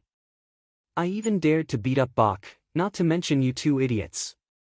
Han Shuo still clutched his head in pain, but a hint of a grim smile appeared on his lips. After an indeterminate amount of time, 7 miniature whirlpools suddenly appeared in the water with the 7 bone spurs as the center. "Ah, those are the pastries that Bach used to curry favor with Lisa. We're so lucky, I haven't tasted the delicacies of nobles yet." Han Shuo saw that Bach was in a hurry to leave and didn't take the pastries with him. He immediately sprinted over and picked up the 2 boxes of exquisite pastries without another word. He started munching on them without a second thought. This was a great fight. "Jack, we don't have to do Carrie and Borg's work anymore. If they dare bully you again, tell me, I'll beat them to death." "Good, Brian, you actually dared to fight back. Borg, let's go together and teach this kid a good lesson today. Carrie crawled up with a pained cry and charged at Han Shuo again, yelling at Borg to attack together. To refine a demon, one must first have a nether spirit. A person who died unjustly would be buried in a place of extreme after death. Only if the soul was unwilling to leave could it become a nether spirit. Refining a nether spirit into a demon required some special methods. Naturally, Han Shuo couldn't do it at the moment. Borg smiled when he saw Carrie charge at Han Shuo. He thought that Han Shuo was courting death. Little did he know that Han Shuo had taken a kick, but it looked like Carrie was in an even worse state. Just as Han Shuo and Jack finished eating the exquisite pastries and couldn't help but sigh at the deliciousness of the taste, two slightly older servants suddenly walked over from behind. They were holding brooms in their hands and were shouting at Han Shuo and Jack, urging Han Shuo and Jack to hurry up and clean up the laboratory. The demon concentration matrix was a kind of magical cultivation matrix in Chu Kanglin's memories. The correct method was to first refine 7 demons, and form a matrix with the 7 demons. The magical essence of the refiner would be injected into the matrix, and the 7 demons would firmly condense the magical essence of the refiner within the matrix according to the matrix. They would then slowly dissolve the materials used to refine the demonic treasure bit by bit and then infiltrate the main materials. The demonic treasure would be considered complete after 36 days of refining with the help of the magical yuan. I don't care if you're crazy or pretending to be crazy. If you dare disobey, I'll beat you until you do. Carrie's temper was even worse. He took 3 large strides over and raised his right leg to kick at Han Shuo's crouching body. Ha, you're not going. Brian, have you really gone mad? You even dare disobey Master Borg's words? Do you want me to beat you awake?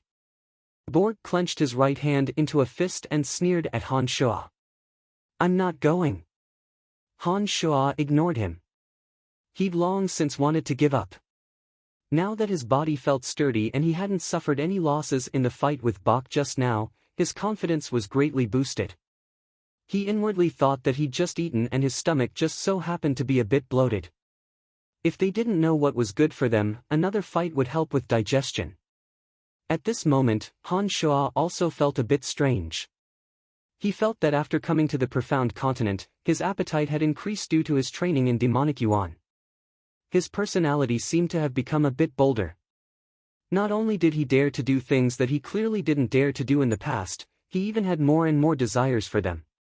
These 2 errand boys were in their 20s and over 1.7 meters tall. They were called Borg and Carrie. Over the years, they'd often bullied Brian and Jack by relying on their greater strength. They'd even forcefully pushed some of the tasks that should have been theirs to do to Brian and Jack. For example, the task of cleaning the laboratory should have been theirs. But this is Bok's. I beat him up, so it's mine now. The 3 errand boys fought wildly at the intersection without any sort of strategy. As they fought, Carrie and Borg felt more and more pain all over their bodies, and their strength grew weaker and weaker. Han Shuo's body ached slightly, but he actually felt very comfortable, as if he had an inexhaustible amount of energy. He actually fought more and more freely. In the end, it was actually Han Shuo who chased after Carrie and Borg, and then the 2 of them ran away in defeat. Jack, pointing at his chest, Han Shuo said cockily, because I have a brave heart. The first thing that was needed to refine a demonic treasure was materials. Since he was just experimenting for fun, Han Shuo used the little skull as the main material. The useless blood, bone powder, and lizard tails from the warehouse became the supplementary materials for the demonic treasure. At this moment, little fatty Jack looked at Han Shuo with adoration and tugged at Han Shuo, laughing heartily. Brian, you're so amazing now. You actually beat Carrie and Borg away by yourself. How did you do it? Brian, Jack, you 2 should be cleaning the laboratory at this time. You haven't even finished cleaning the statues yet. If you cause us to be punished, then you 2 brats are finished. Now that he had Little Skull to help him throw out the trash in the morning, and he didn't have to do much for Carrie and Borg, Han Shuo suddenly felt a lot more relaxed. Han Shuo didn't continue to ask Jack to borrow other magic tomes during this time. He obediently studied the foundations of necromancy and prepared to build a solid foundation first. Chapter 8. The next day. Han Shuo was still in a daze and hadn't fully woken up yet. The small door to the warehouse was pushed open with a bang. Little fatty Jack rushed over and shook Han Shuo violently as soon as he entered. After shaking Han Shuo awake, he yelled excitedly, "Wake up, Brian, there's a good show to watch." Han Shuo was still drowsy. He'd just been dreaming that he'd sent Little Skull to beat up Lisa. He hadn't even finished his dream when he was woken up by Jack, who said with dissatisfaction, "It's early in the morning, what's the matter?" Jack's two soybean-sized eyes sparkled with excitement as he laughed heartily. "Brian, I don't know what that Lisa did, but she summoned a very strange little skull. That little skull isn't obedient, and I don't know what's going on, but it's been making a lot of noise in her room this early in the morning." The little skull then ran towards the Light Magic Academy with Lisa chasing after it with all her might. "Oh! I swear, I've never seen a little skull that can run so fast in all my years in Spectre Academy. He even has 7 bone spurs that look like wings." Han Shuo was quite pleased at first when he heard this, but when Jack finished speaking, Han Shuo's expression changed slightly. He suddenly thought of something and looked towards the small bucket. The water within the colorful bucket had turned inky black at some point. The 7 bone spurs and the little skull had all disappeared. It couldn't be, he'd just used the method of refining demonic treasures to refine it yesterday. In his hazy dreams, he seemed to have given Jack the order to teach Lisa a lesson. But didn't this demonic treasure require 36 days to refine? How could this be? Could it be that he'd used the bone spurs as a substitute for the Yin Devil and had run out of magical yuan? At this thought, Han Shuo felt a chill in his heart. He abruptly jumped out of bed. He didn't even care about cleaning the stone statues in the morning. He dragged Jack and ran towards the Light Magic Academy. Han Shuo was anxious as he ran. Han Shuo wasn't a pure necromancy major student and couldn't be as indifferent to his summoned creatures as they were, completely disregarding the life and death of the summoned creature. During this time, Little Skull had been helping Han Shuo throw out the trash, which saved Han Shuo a lot of effort. Han Shuo had unknowingly developed feelings for Little Skull, so he naturally didn't want anything to happen to him. It wasn't just Han Shuo and Jack. Some of the necromancy students also had strange expressions on their faces as they hurried to the School of Light Magic, chattering non-stop along the way. "How strange, what a small skeleton. It's black, and there are 7 bone spurs on its back. I really don't know how Lisa managed to summon it," Amy said as she walked. "Yes, what's even stranger is that this little skull is running so fast. Oh my gosh, can it be that Lisa's mental strength is stronger than ours, so the skeletal warriors she summons are different from ours?" Athena also had a face full of surprise as she made a big fuss as she and Amy sped towards the School of Light Magic. Novice Mage Bella's brow furrowed slightly when she heard Athena's words. She snorted, "I'm also a novice mage, but I've never summoned such a strange skeleton. What's even stranger is that this little skull doesn't listen to its summoner. This doesn't make sense at all." Han Shuo listened to the conversations of the necromancy students as he ran with Jack. From their words, Han Shuo knew that this little skull of his, which had been refined using the method of refining magical treasures, was extremely unusual. Secretly anxious, Han Shuo tried to contact the little skeleton with his mental strength and discovered that he could contact it. However, he didn't know if it was because the little skeleton had been refined using demonic treasures before, but the little skeleton didn't seem to be able to receive his commands and was still running around in the distance. The School of Light Magic didn't have as few students as the Necromancy Major. The Light Major was a large major in the Babylon Academy of Magic, and there were many outstanding students within. In addition, the Light Major students had always hated the Dark Major. This might be because light and dark magic were opposites, especially the Necromancy Major students. The Light Major students loathed them even more, as light magic had a suppressive effect on necromancy magic. Many light magic spells were extremely destructive to the dark creatures summoned by necromancers. It wouldn't be an exaggeration to say that light magic was the nemesis of the necromancy major. After Han Shuo returned to the necromancy major, he'd learned a great deal of knowledge. He'd learned from the necromancy students that this was common knowledge, and was even more worried for his little skull. Dragging Jack, Han Shuo sprinted all the way. His speed was very fast, and his frail body was even faster than some necromancy students. The necromancy students behind him all jumped in fright, thinking, since when did this idiot's stamina become so good after he'd gone crazy? By the time Han Shuo reached the light major students, Jack had already collapsed from exhaustion. He sat on the ground and panted heavily, yelling, "Brian, you run so fast. I'm about to die of exhaustion from being dragged by you, but you don't even have a sweat on your head." At this moment, Han Shuo's attention was completely focused on the little skull that was bouncing here and there in the School of Light Magic, and he completely ignored Jack's complaints. In the middle of the magic plaza of the School of Light, a little skull that was as black as ink, with 7 bone spurs sticking out of its back, and a bone knife that looked like a small dagger in its hand that sparkled with a dim light, was scurrying around in the plaza. The black little skull's bones had been refined by Han Shuo, and seemed to shimmer with a faint halo of light. The bone spurs sticking out of its back looked natural and didn't give off any sense of awkwardness, as if they should have been there in the first place. As it ran, its 2 calf bones stretched out like springs, and the 7 bone spurs on its back would flap continuously as it ran. Although they couldn't carry it through the air, they seemed to act as a support, making it very fast. Lisa, who was chasing behind him, couldn't hit it with any of her necromancy spells. There were quite a few light magic students in the plaza of the School of Light, as well as some enormous stone pillars carved with intricate patterns. The little skull darted between the students and the stone pillars with an unspeakably nimble and strange body, leaving Lisa helpless.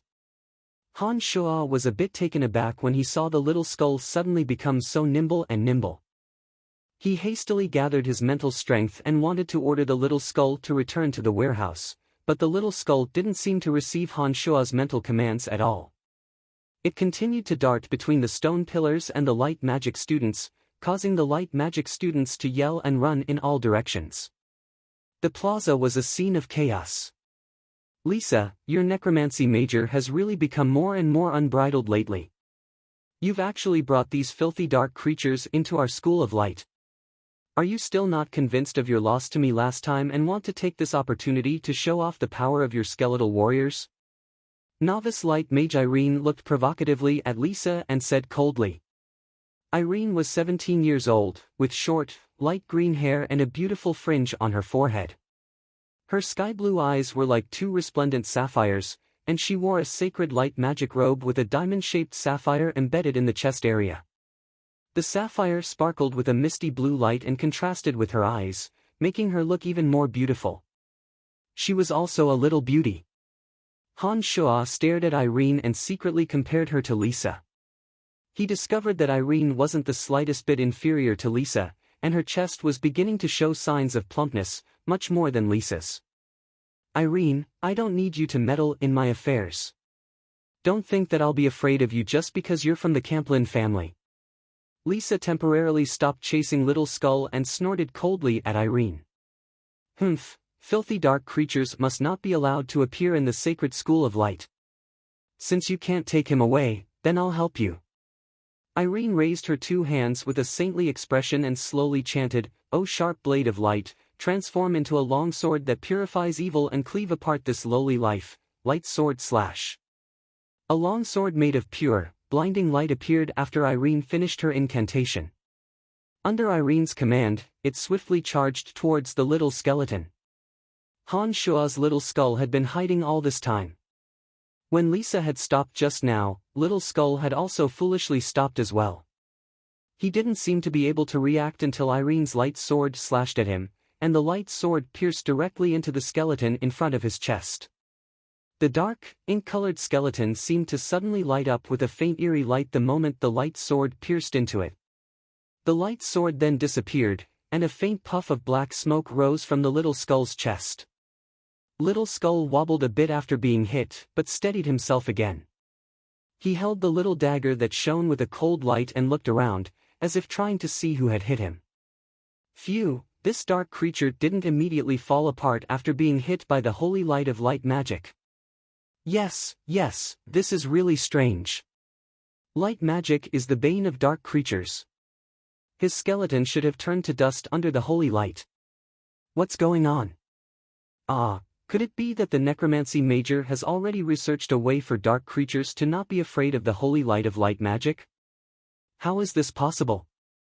If this is the case, then aren't the dark creatures of the necromancy major too powerful? Han Shuo looked around and discovered that the surrounding light major students all had shocked expressions on their faces. All of them looked in disbelief at the little skull that was looking around. When dark creatures of the necromancy major were hit by light magic, they would suffer additional damage in addition to their normal attack power. Higher-level dark creatures would begin to rot, and low-level ones like the skeletal warriors should have immediately turned to dust and disappeared. But now, this little skull that Han Shuo had refined with the demonic treasure had subverted the common sense of magic and proved an unimaginable truth to the light and necromancy major students. Cries of surprise continuously rang out from the mouths of the light major students. Even Lisa was dumbfounded, stunned by this valiant little skull. But just as everyone was in shock, the little skull looked around for a long time and finally found who had hit him. Its 5 bony fingers grasped the small bone dagger that glittered with a cold light and rushed towards Irene. 7 bone spurs flapped rapidly as it appeared in front of Irene with a speed that shouldn't have been possible for a skeletal warrior. The little bone dagger gripped in its hand and suddenly stabbed towards the panicking Irene. Irene paled in fright as she watched the little skull rush in front of her. She knew that she didn't have time to chant another incantation, so she hastily used all her strength to dodge to the left. Irene suddenly cried out in surprise when she heard a ripping sound. Because Irene had dodged quickly, the little skull's dagger didn't stab her. Instead, it tore open Irene's magic robe from her right shoulder to her chest, revealing her snowy white skin. The little skull still had a small piece of her chest on top of the bone dagger. He stood there in a daze and didn't take advantage of the situation to continue attacking. Damn it, that was beautiful. I'd like to see her use her lightsaber slash and tear open all her clothes, Han Shuo thought to himself in a carefree manner. As soon as this thought came to mind, Han Shuo suddenly felt his mental strength become extremely focused. The little skull's calf bones straightened and its body stood ramrod straight. The bone dagger in its hand flashed with a cold light as it once again rushed towards the flustered and embarrassed Irene who was covering her upper body. It was obvious that it wanted to carry out Han Shuo's order, to tear open all her clothes. Now it's receiving an order. This perverted skeleton. Chapter 9. Erin's shirt was slashed open, revealing her snow-white skin. Even a small part of her right breast could be vaguely seen. At this moment, she was so embarrassed and panicked that she couldn't help but scream. That snow-white area attracted the fiery gazes of the male students of the light major. Erin was a beautiful girl to begin with, and she had an awe-inspiring and inviolable aura of holiness about her. This made her even more beautiful. Some of the male students nearby were in the phase where they were most curious about females. Their gazes were all drawn to Erin, and they actually forgot to help her. By the time everyone realized that the little skull was moving again, it was already too late for them to act. The little skull had already drawn close to Erin with the black bone dagger in hand. In order to avoid accidentally hurting Erin with their magic, they didn't dare to act rashly. Erin felt a sense of despair and helplessness when she saw the dark holes in the little skull's eyes. She seemed to have been frightened, and stopped moving. Erin's face was full of grief when the little skull raised the gleaming bone dagger close to her. She hadn't thought that she would be killed by the dark creature she hated the most, and by the weakest of dark creatures, a skeleton warrior at that. It was quite sad. Rip, Erin felt a chill on the right side of her waist. She thought that she had been stabbed, but when she turned her head to look, she discovered that she hadn't been stabbed. However, the magic robe from the right side of her waist to her calf had been slashed open again, revealing even more of her breasts. Her firm and smooth waist and smooth, firm, and beautiful legs were revealed once more after the slash. Even the light green, tight-fitting lace underwear had been torn open from the right side. Aaron could already hear the sounds of some of the male students swallowing their saliva, and the female students chattering.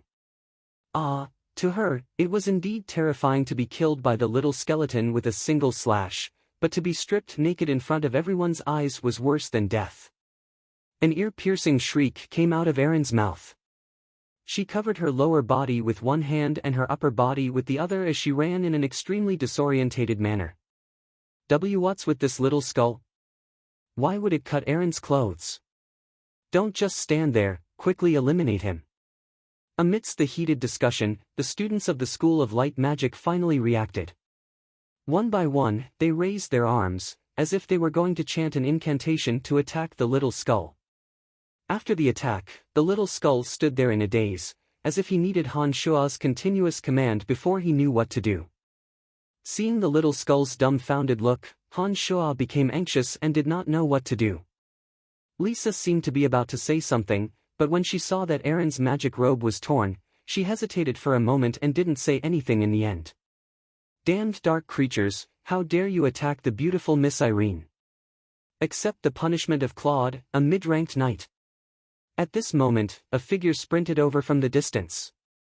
Because his speed was too fast, Claude had already appeared next to the little skull by the time he'd finished speaking.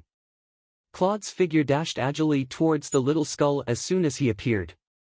His right hand punched out, and a beam of pale green light shot fiercely at the dazed little skull, who was completely unaware of the danger.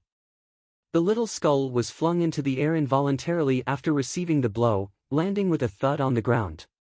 Beautiful Miss Irene, I've come a step too late, and I've startled you. Claude bowed courteously to Irene after sending the little skull flying with a punch, speaking humbly. Claude was 18 years old, and his silver hair was tied up and casually draped over his back. He wore a white training robe, and his features were extraordinarily handsome. The female students of the light magic cast furtive glances at him as soon as he appeared, their faces bright red as they whispered to the girls around them. Wow, it's Claude. He's a journeyman knight at 18, and the youngest son of the commander of the Griffin Legion. So strong. Love-struck fool, Claude likes Irene. You're only from a small family, and you're not as beautiful as Irene. He won't take a fancy to you. The female students of the light major nearby discussed in low voices, all of them sneaking furtive glances at Claude as if he were the Prince Charming of their dreams. The male students, on the other hand, looked at Claude with expressions of hate and fear. Just as the crowd was discussing in low voices, the little skull that had been sent flying by Claude's sword stood up shakily. The dark ribs in front of his chest wobbled along with his short, skinny body. Irene covered her upper and lower body with a bedraggled expression. Her face was bright red, but she breathed a sigh of relief when she saw Claude appear. She was about to speak to Claude when she saw the little skull standing up shakily behind Claude. Irene's pure and holy beauty immediately revealed an expression of panic and disgust. She pointed behind Claude and said frantically, "Claude, destroy that ugly dark creature and I'll eat with you." Claude turned back when he heard Irene's words and made a light sound, as if he hadn't thought that the little skull would still be alive. He then smiled brightly and bowed to Irene, "I'm willing to serve you." Claude's aura changed abruptly as he turned around. His previous refined and courteous demeanor faded away, replaced by a fierce light in his eyes. He also punched out with his right hand, and the light green light appeared once again, quickly shooting towards the little skull. Who would have thought that at this moment, a small, skinny figure would suddenly rush out from the left and stand right in front of the little skeleton? The light green light that Claude shot out from his fist landed on the small, skinny figure. With a bang, this thin figure stumbled a few steps back, and suddenly fell with his head facing upwards. Who's this errand boy? Why did he suddenly rush out? Surprised voices sounded from the surroundings. Damn it, Brian, have you gone mad? Jack was equally baffled as he cried out with a face full of grief. Lisa was also stunned, her mind a bit sluggishly looking at Han Shua, who had suddenly rushed out and blocked the blow for the little skull. Something even more unexpected happened. Han Shua didn't immediately spit up blood and die after being hit by the light green light. Instead, he stood up shakily just like the little skull, with a confused and silly expression on his face and a silly smile on his face. As for the little skull, he suddenly swayed as if he was having a seizure, then suddenly turned around. Before anyone could react, his two calf bones suddenly bent and straightened, and he ran swiftly in the direction of the school of necromancy with a whoosh. As for the attacker, Claude's body suddenly staggered for some reason and he also fell to the ground. He panted heavily a few times before standing up, as if he'd used too much strength. But when he stood up, Claude's handsome face was full of astonishment and surprise as he looked oddly at the silly Han Shua. As the person in question, the bewilderment on Han Shua's face wasn't completely feigned. Claude's light green light had just entered his body through his chest, and in that moment, Han Shua felt a heart-wrenching pain in his chest. He almost thought that he'd died. It was also in that moment that Han Shua's mental strength was stimulated, and he once again successfully commanded the little skull to quickly flee. In order to not be detected, Han Shua even had the little skull flee to the garbage dump to hide. What was most inconceivable to Han Shua was that Han Shua felt that the light green light that had entered his body was strangely wrapped up by the magical yuan within Han Shua's body. It couldn't move at all, and was unable to destroy Han Shua's internal organs from within. "Brian, what are you doing here?" Lisa finally reacted and couldn't help but call out to Han Shua. Han Shua didn't know what was going on within his body at this moment. The magical yuan had wrapped the light green light around his chest, and Han Shua only felt a slight tightness in his chest. Apart from the pain from before, his body actually didn't suffer any major injuries. But in the eyes of others, Han Shua was just an idiot who couldn't even hear what others were saying. The blank and silly smile on his face seemed to further solidify his identity as a madman. "Oh, so it's the crazy errand slave of the necromancy major. No wonder he's so reckless." Yes, only an idiot would run into Claude's attack at this time. Little Fatty Jack's legs were trembling at this moment, but he still walked towards Han Shua in the end. He pulled on Han Shua's arm and dragged him outside, saying repeatedly, "Brian, what are you running around for? It's not fun here. Come, let's go back." "Hold on." Claude suddenly called out at this moment, his eyes fixed firmly on Han Shua. He didn't care about the little skull's escape for now, but wondered why he felt that his fighting aura had disappeared a bit. What was going on? Was it his imagination? He'd only used fighting aura to punch once. Logically speaking, he shouldn't have felt tired, not to mention that he'd tripped. This was too strange. Could it be that this errand slave knew some evil magic? Impossible, he was just an errand slave. This was too outrageous, he must have made a mistake. "Noble Knight Claude, you wouldn't bicker with an errand slave, would you? And this errand slave is a madman. This doesn't seem to match your noble status, does it?" At this moment, unexpectedly, it was Lisa who spoke up for Han Shua. Claude bowed to Lisa from afar when he heard Lisa's words, then looked deeply at Han Shua and nodded, "You can leave now.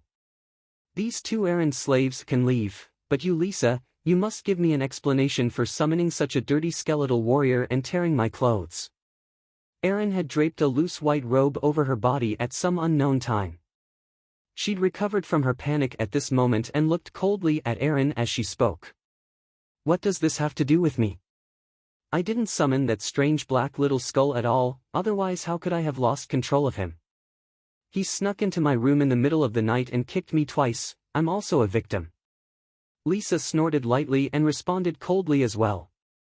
"How is this possible? If it wasn't you who summoned him, then who did?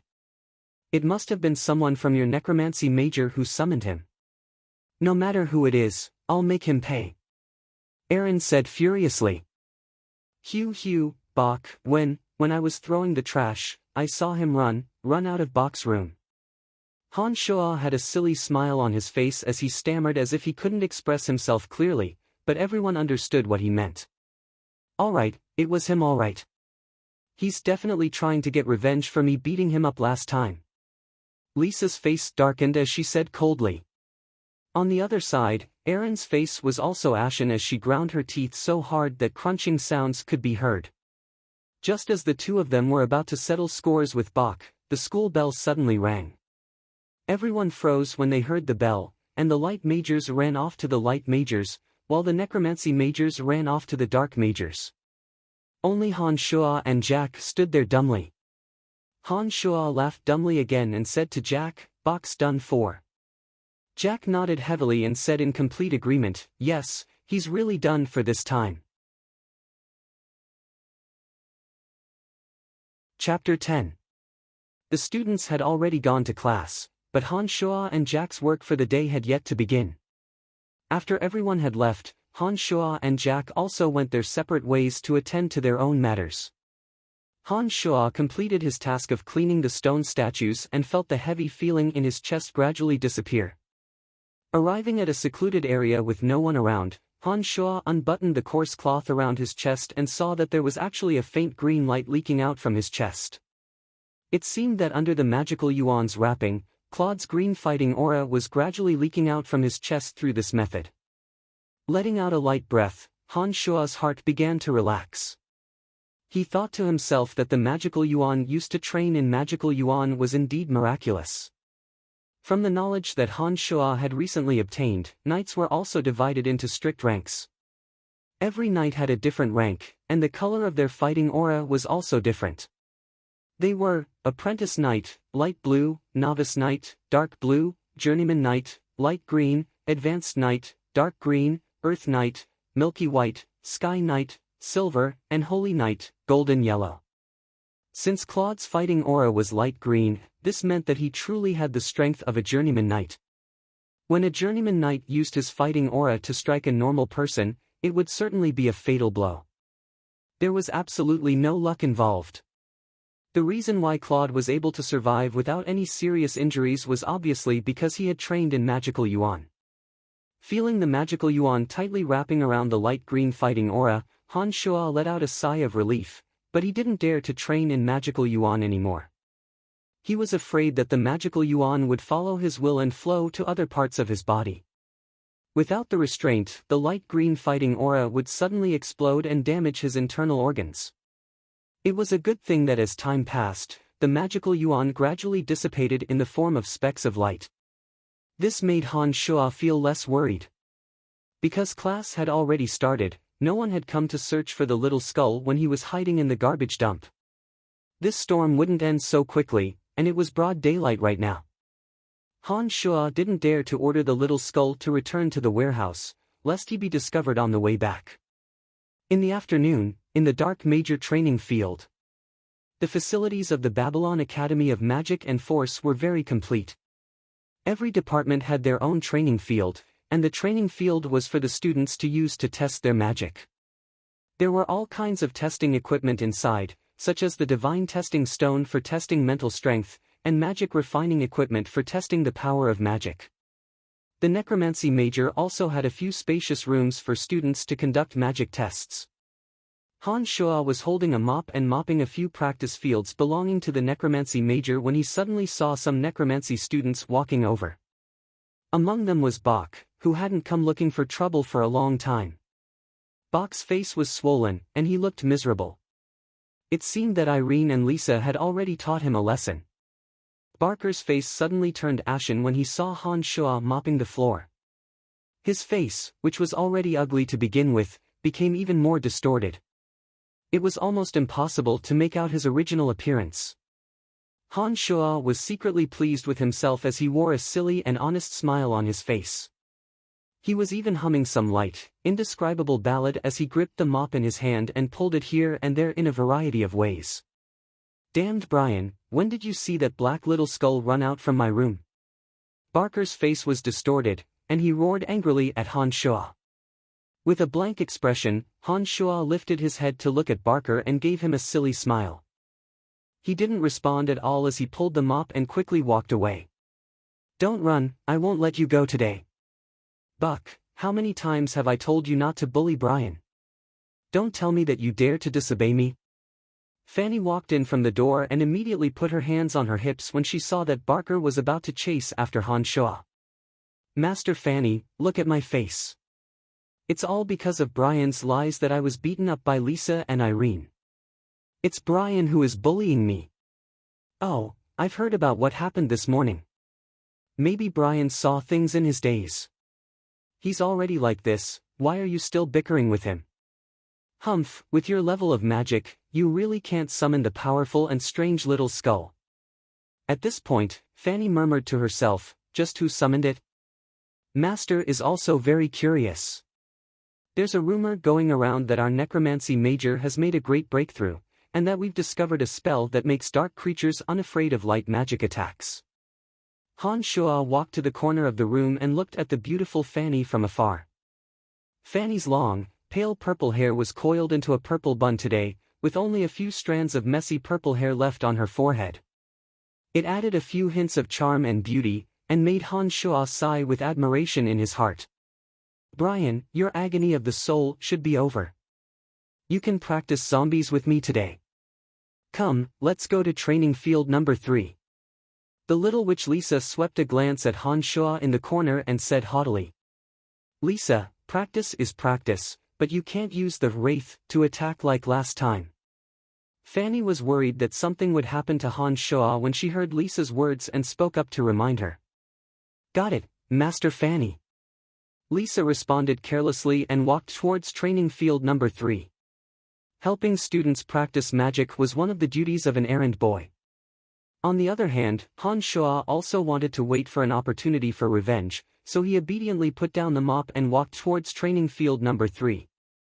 When Han Shuo entered the training field, he heard a click. Lisa had already closed the door to training field number 3. This meant that she wanted to use it alone.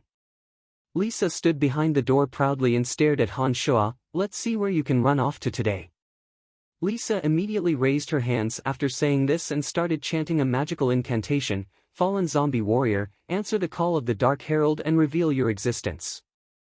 A zombie warrior with a dark green body and tough muscles appeared in response to incantation's summon.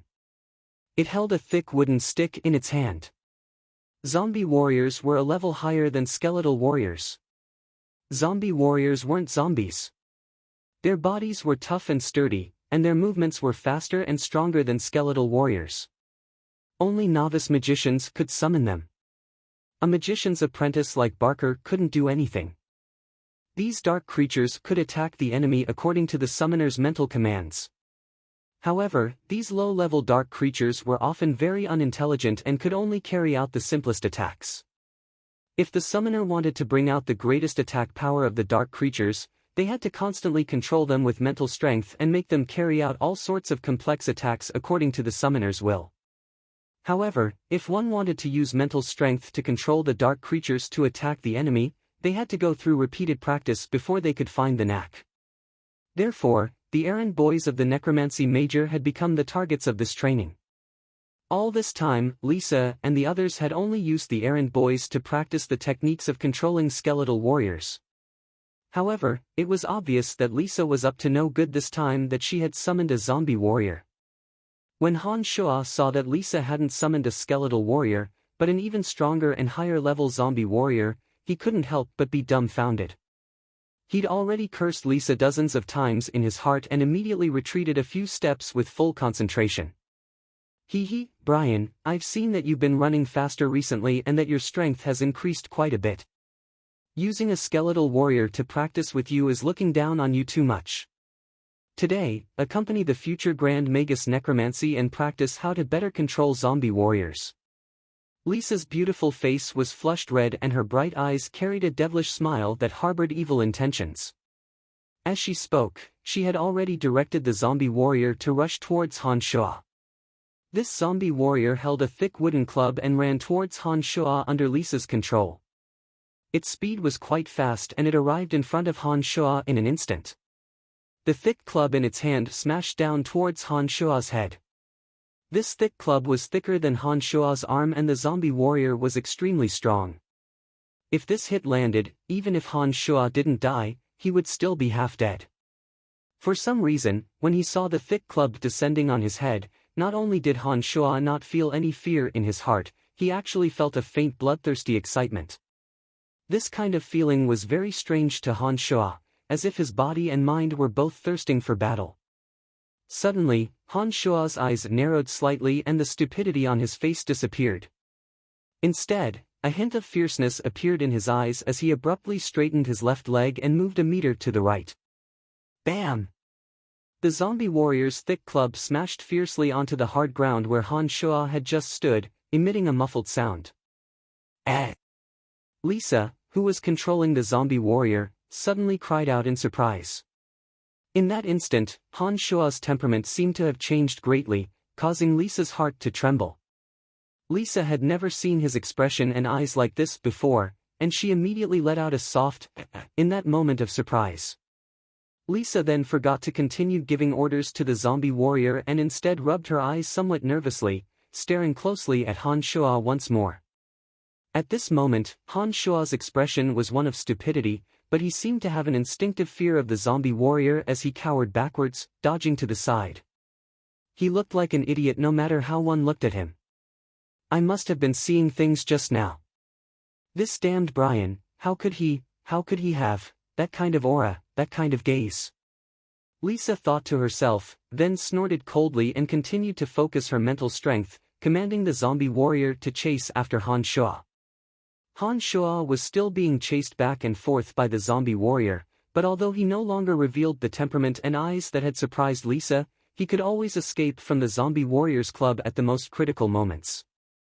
This aroused Lisa's competitive spirit and excitement, and she directed the zombie warrior to chase after Han Shuo with all her might. She thought to herself, who would have thought that Brian would run so fast after going crazy, and his body seems to have become much stronger.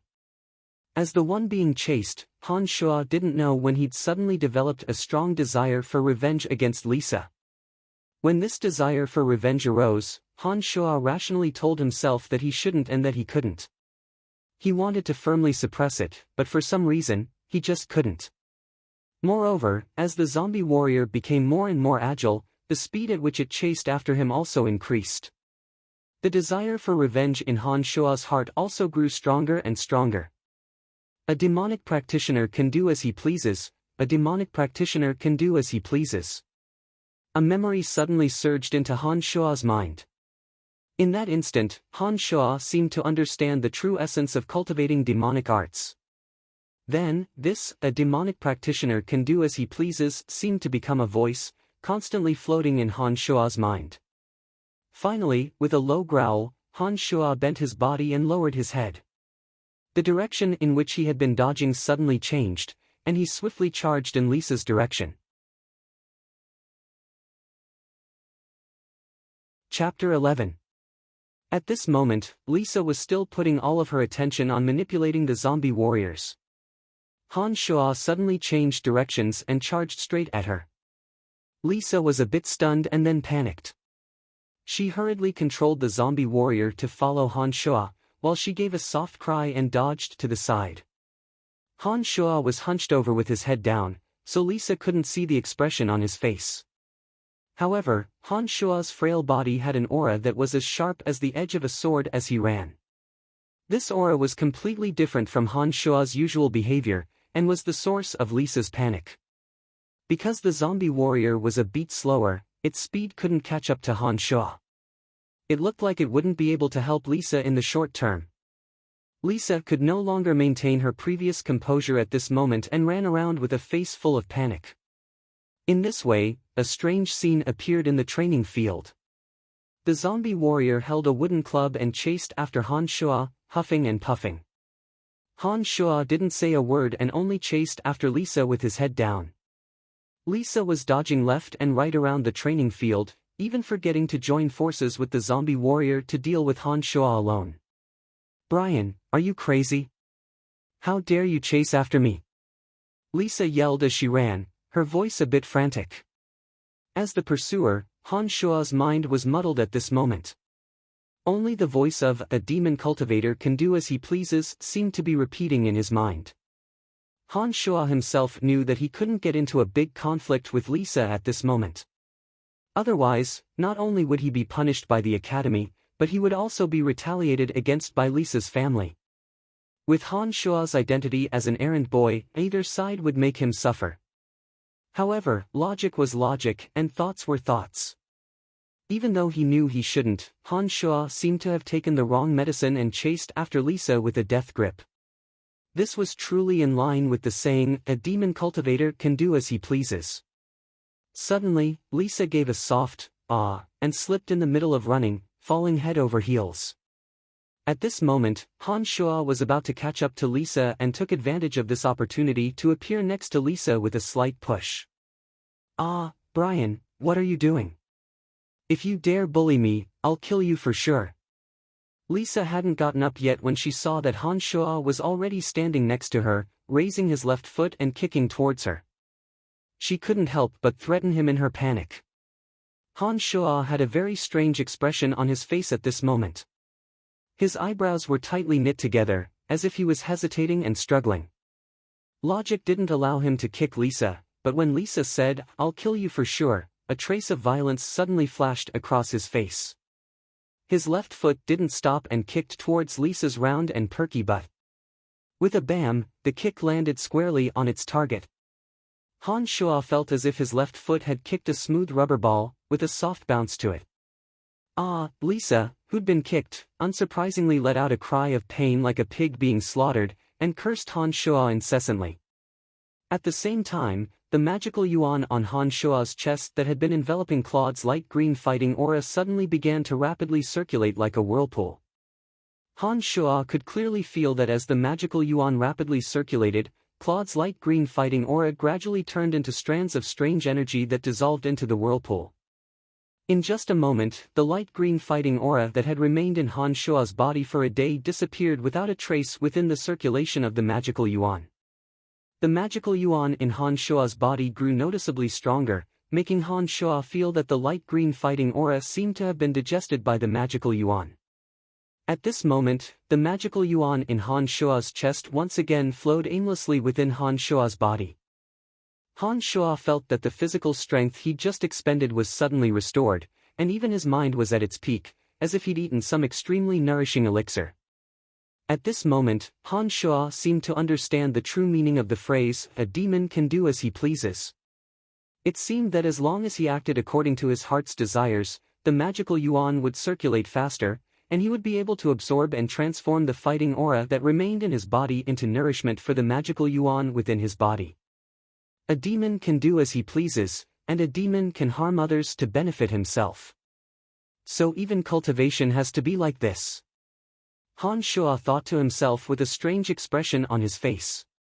"Whoa, it hurts, damn Brian, I'll definitely kill you, you're hurting me."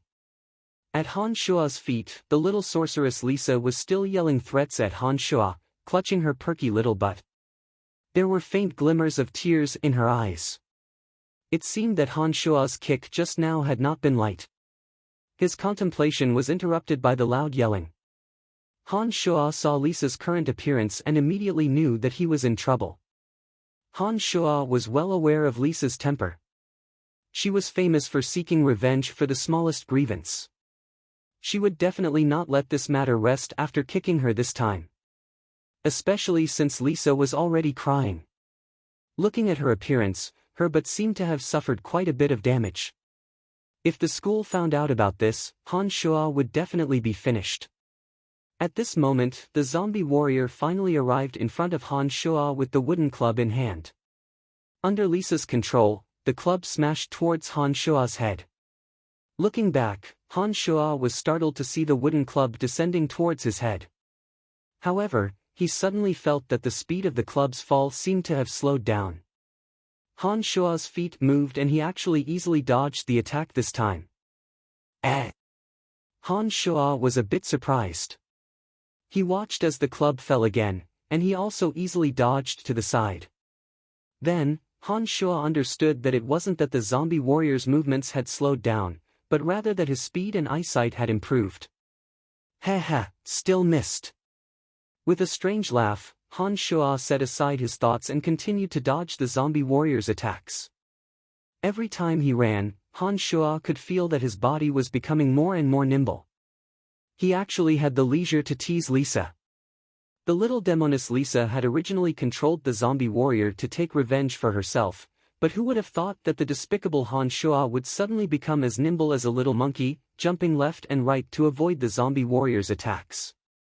He even shamelessly opened his mouth to yell again and again, as if mocking her helplessness. "Damned Brian, I won't let you get away with this." Lisa saw that the zombie warrior was helpless against Han Shua, and that her butt was sore and her spirit was a bit low. She screamed a threat and immediately sent the zombie warrior back to the other dimension. At the same time, Lisa wanted to get up from the ground, but her butt was kicked by Han Shua. It hurt so much that she cried out in pain as her legs gave out and she once again sat on the ground. After the zombie warrior disappeared, Han Shua no longer felt any pressure. Instead, he smiled foolishly and came to Lisa's side. He even stupidly extended his skinny left hand and said foolishly, "I'll take you to the infirmary." "That's none of your business, you damned lunatic." Traces of tears were still on Lisa's small face as she felt the pain on her butt. She immediately said fiercely to Han Shua. Han Shua seemed to be a bit dazed when he heard these words, and then a mischievous light burst forth from his eyes. He actually reached out his left hand and suddenly felt Lisa's smooth, perky butt. He said foolishly, then I'll help you rub it." Although this little she-devil Lisa had an exceedingly bad temper, she was indeed a beautiful little girl. Although her breasts weren't fully developed yet, her little butt was abnormally full. Han Shua's heart immediately skipped a beat when he touched it. It felt exceedingly soft and perky, extremely nice to the touch. "Ah, Brian, go to hell. Don't come near me."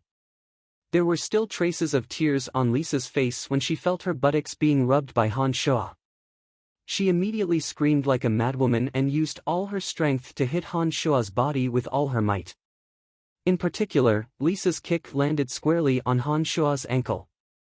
Han Shua lost his balance and fell face to face with Lisa, his left hand still on Lisa's butt.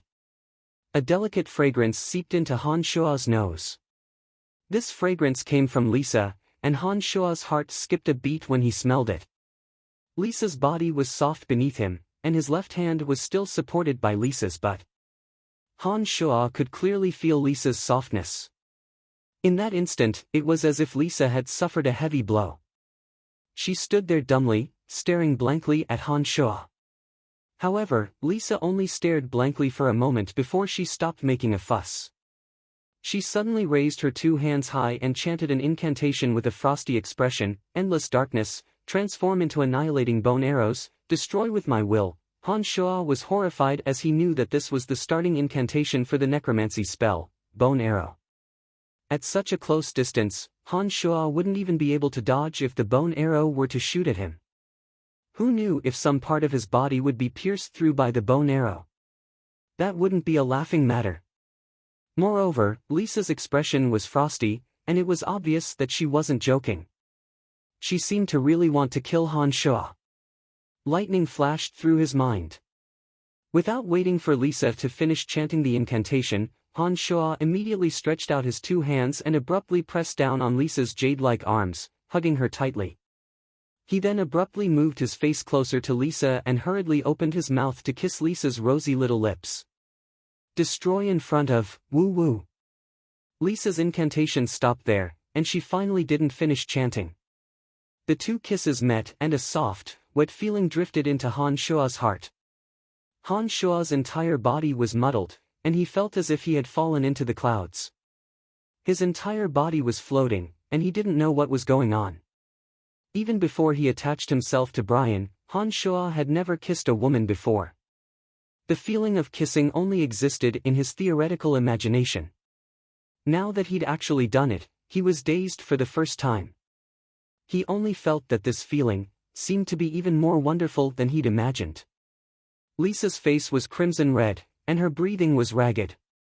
Her eyes were dazed, and she was as stupefied as Han Shua. She was completely unaware that she was being violated by Han Shua at this moment. After a while, Lisa suddenly pushed Han Shua away and pointed at Han Shua with a red face. "Idiot Brian, why do you always carry so many random things in your pants? Last time it was a rock, this time it's a stick." Han Shua. Chapter 12. Han Shuo opened his mouth, but before he had time to speak, Lisa had already launched a flurry of punches at Han Shuo. She cursed as she hit him, "Damned Brian, you actually kissed me. My first kiss was stolen by a lunatic. Heavens, this is too scary, I'm going to kill you." After kissing Lisa, Han Shuo's heart was in a state of panic. It was Lisa's first time, but wasn't it the same for Han Shuo as well? Lisa's expression was terrified, and with the injury on her buttocks, her punches had no strength at all. Han Shuo didn't feel any pain or itch, so he didn't resist again. His mind raced as he thought of how to get Lisa to stop pursuing this matter. Lisa seemed to be tired after hitting him for a while. Her eyes were a bit red and swollen, but she still stared at Han Shuo with an ominous glint in her eyes. After a while, Lisa frowned and said coldly to Han Shuo, "Brian, I promise to let you go if you tell me one thing." Han Shuo stared blankly for a moment before he asked dumbly, "Tell you what? Why have you become stronger and stronger recently? You couldn't even dodge the skeletal warriors before, but now even the zombie warriors can't touch you. You even taught that idiot Bach a lesson last time. Claude's fighting aura clearly entered your body this morning, why didn't you die immediately? What's the reason for all of this?" Lisa stared closely at Han Shuo as she inquired. Startled, Han Shuo cursed inwardly. His body had indeed become stronger due to training in magical yuan, and he hadn't thought that Lisa would detect it so quickly. After thinking quickly for a moment, Han Shuo smiled foolishly and said, I don't know either. I just ate something recently that made my body feel stronger and stronger." Han Shuo saw Lisa's eyes light up when she heard this.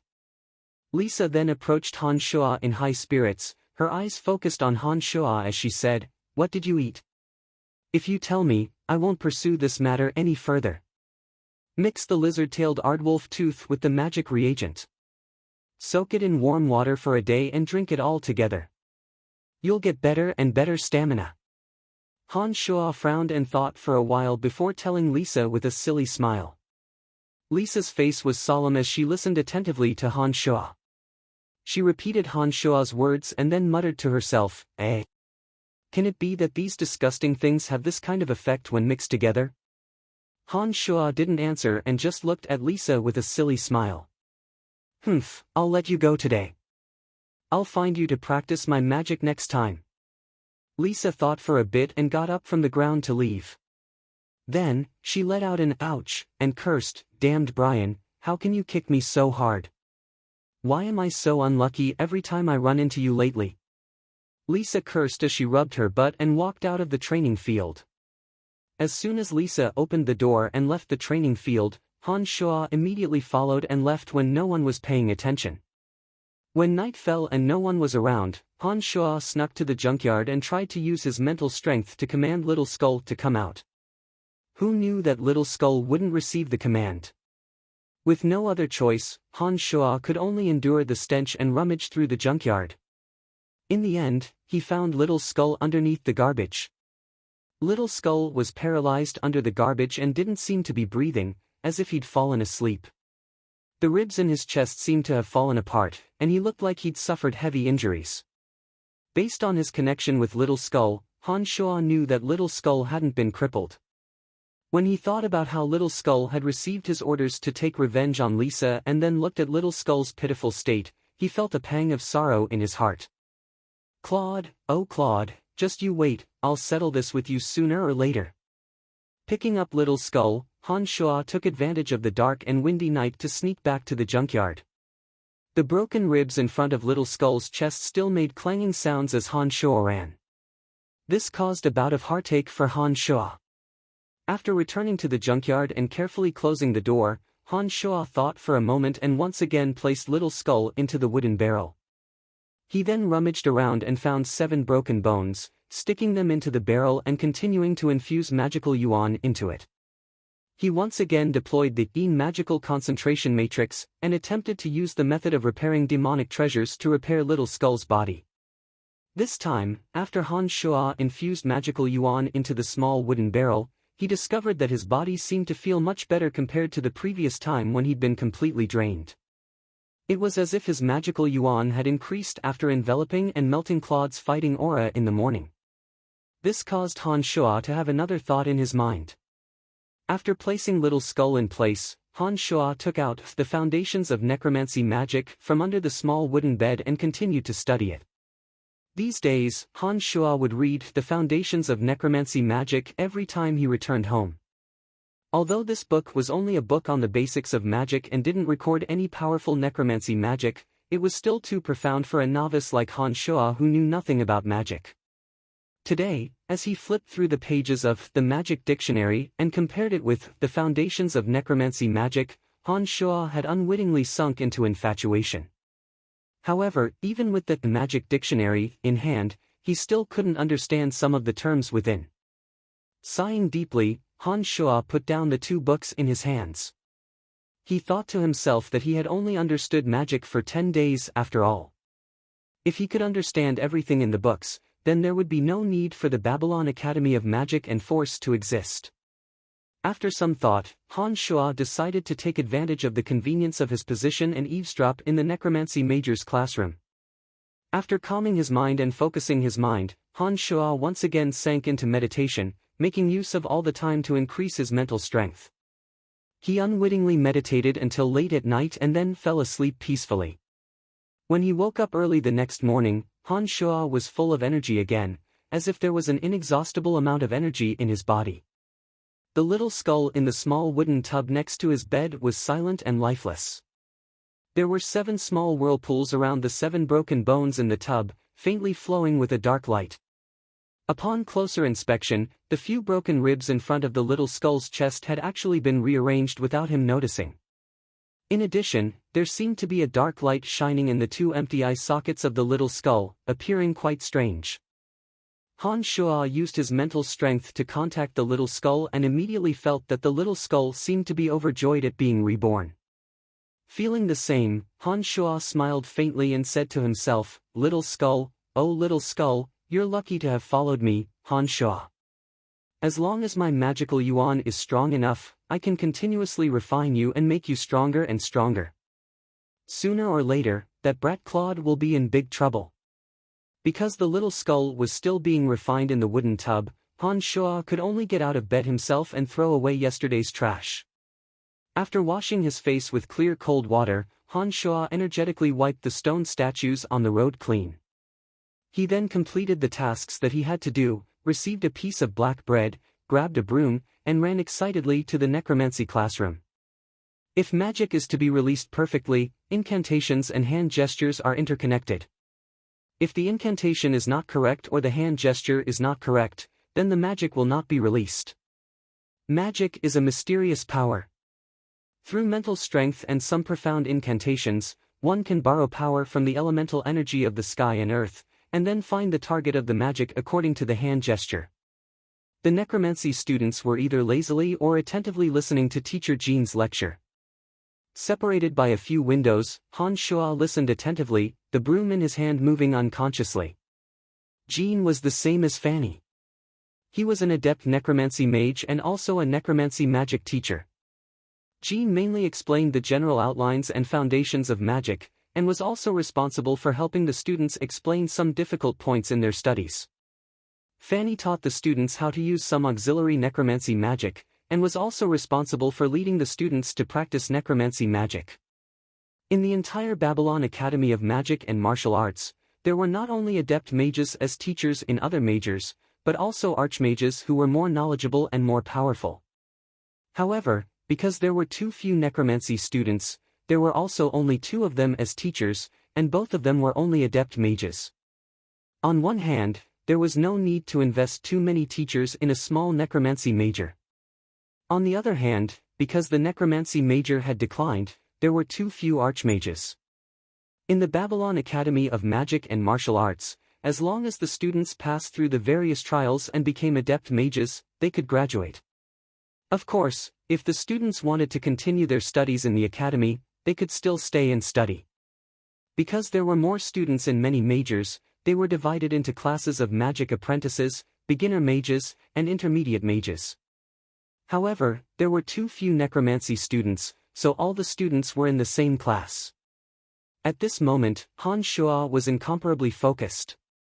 He lowered his head with a trace of a happy smile on his face. In this short while, Han Shuo had already understood a few things that he had never understood before from Jin's explanation.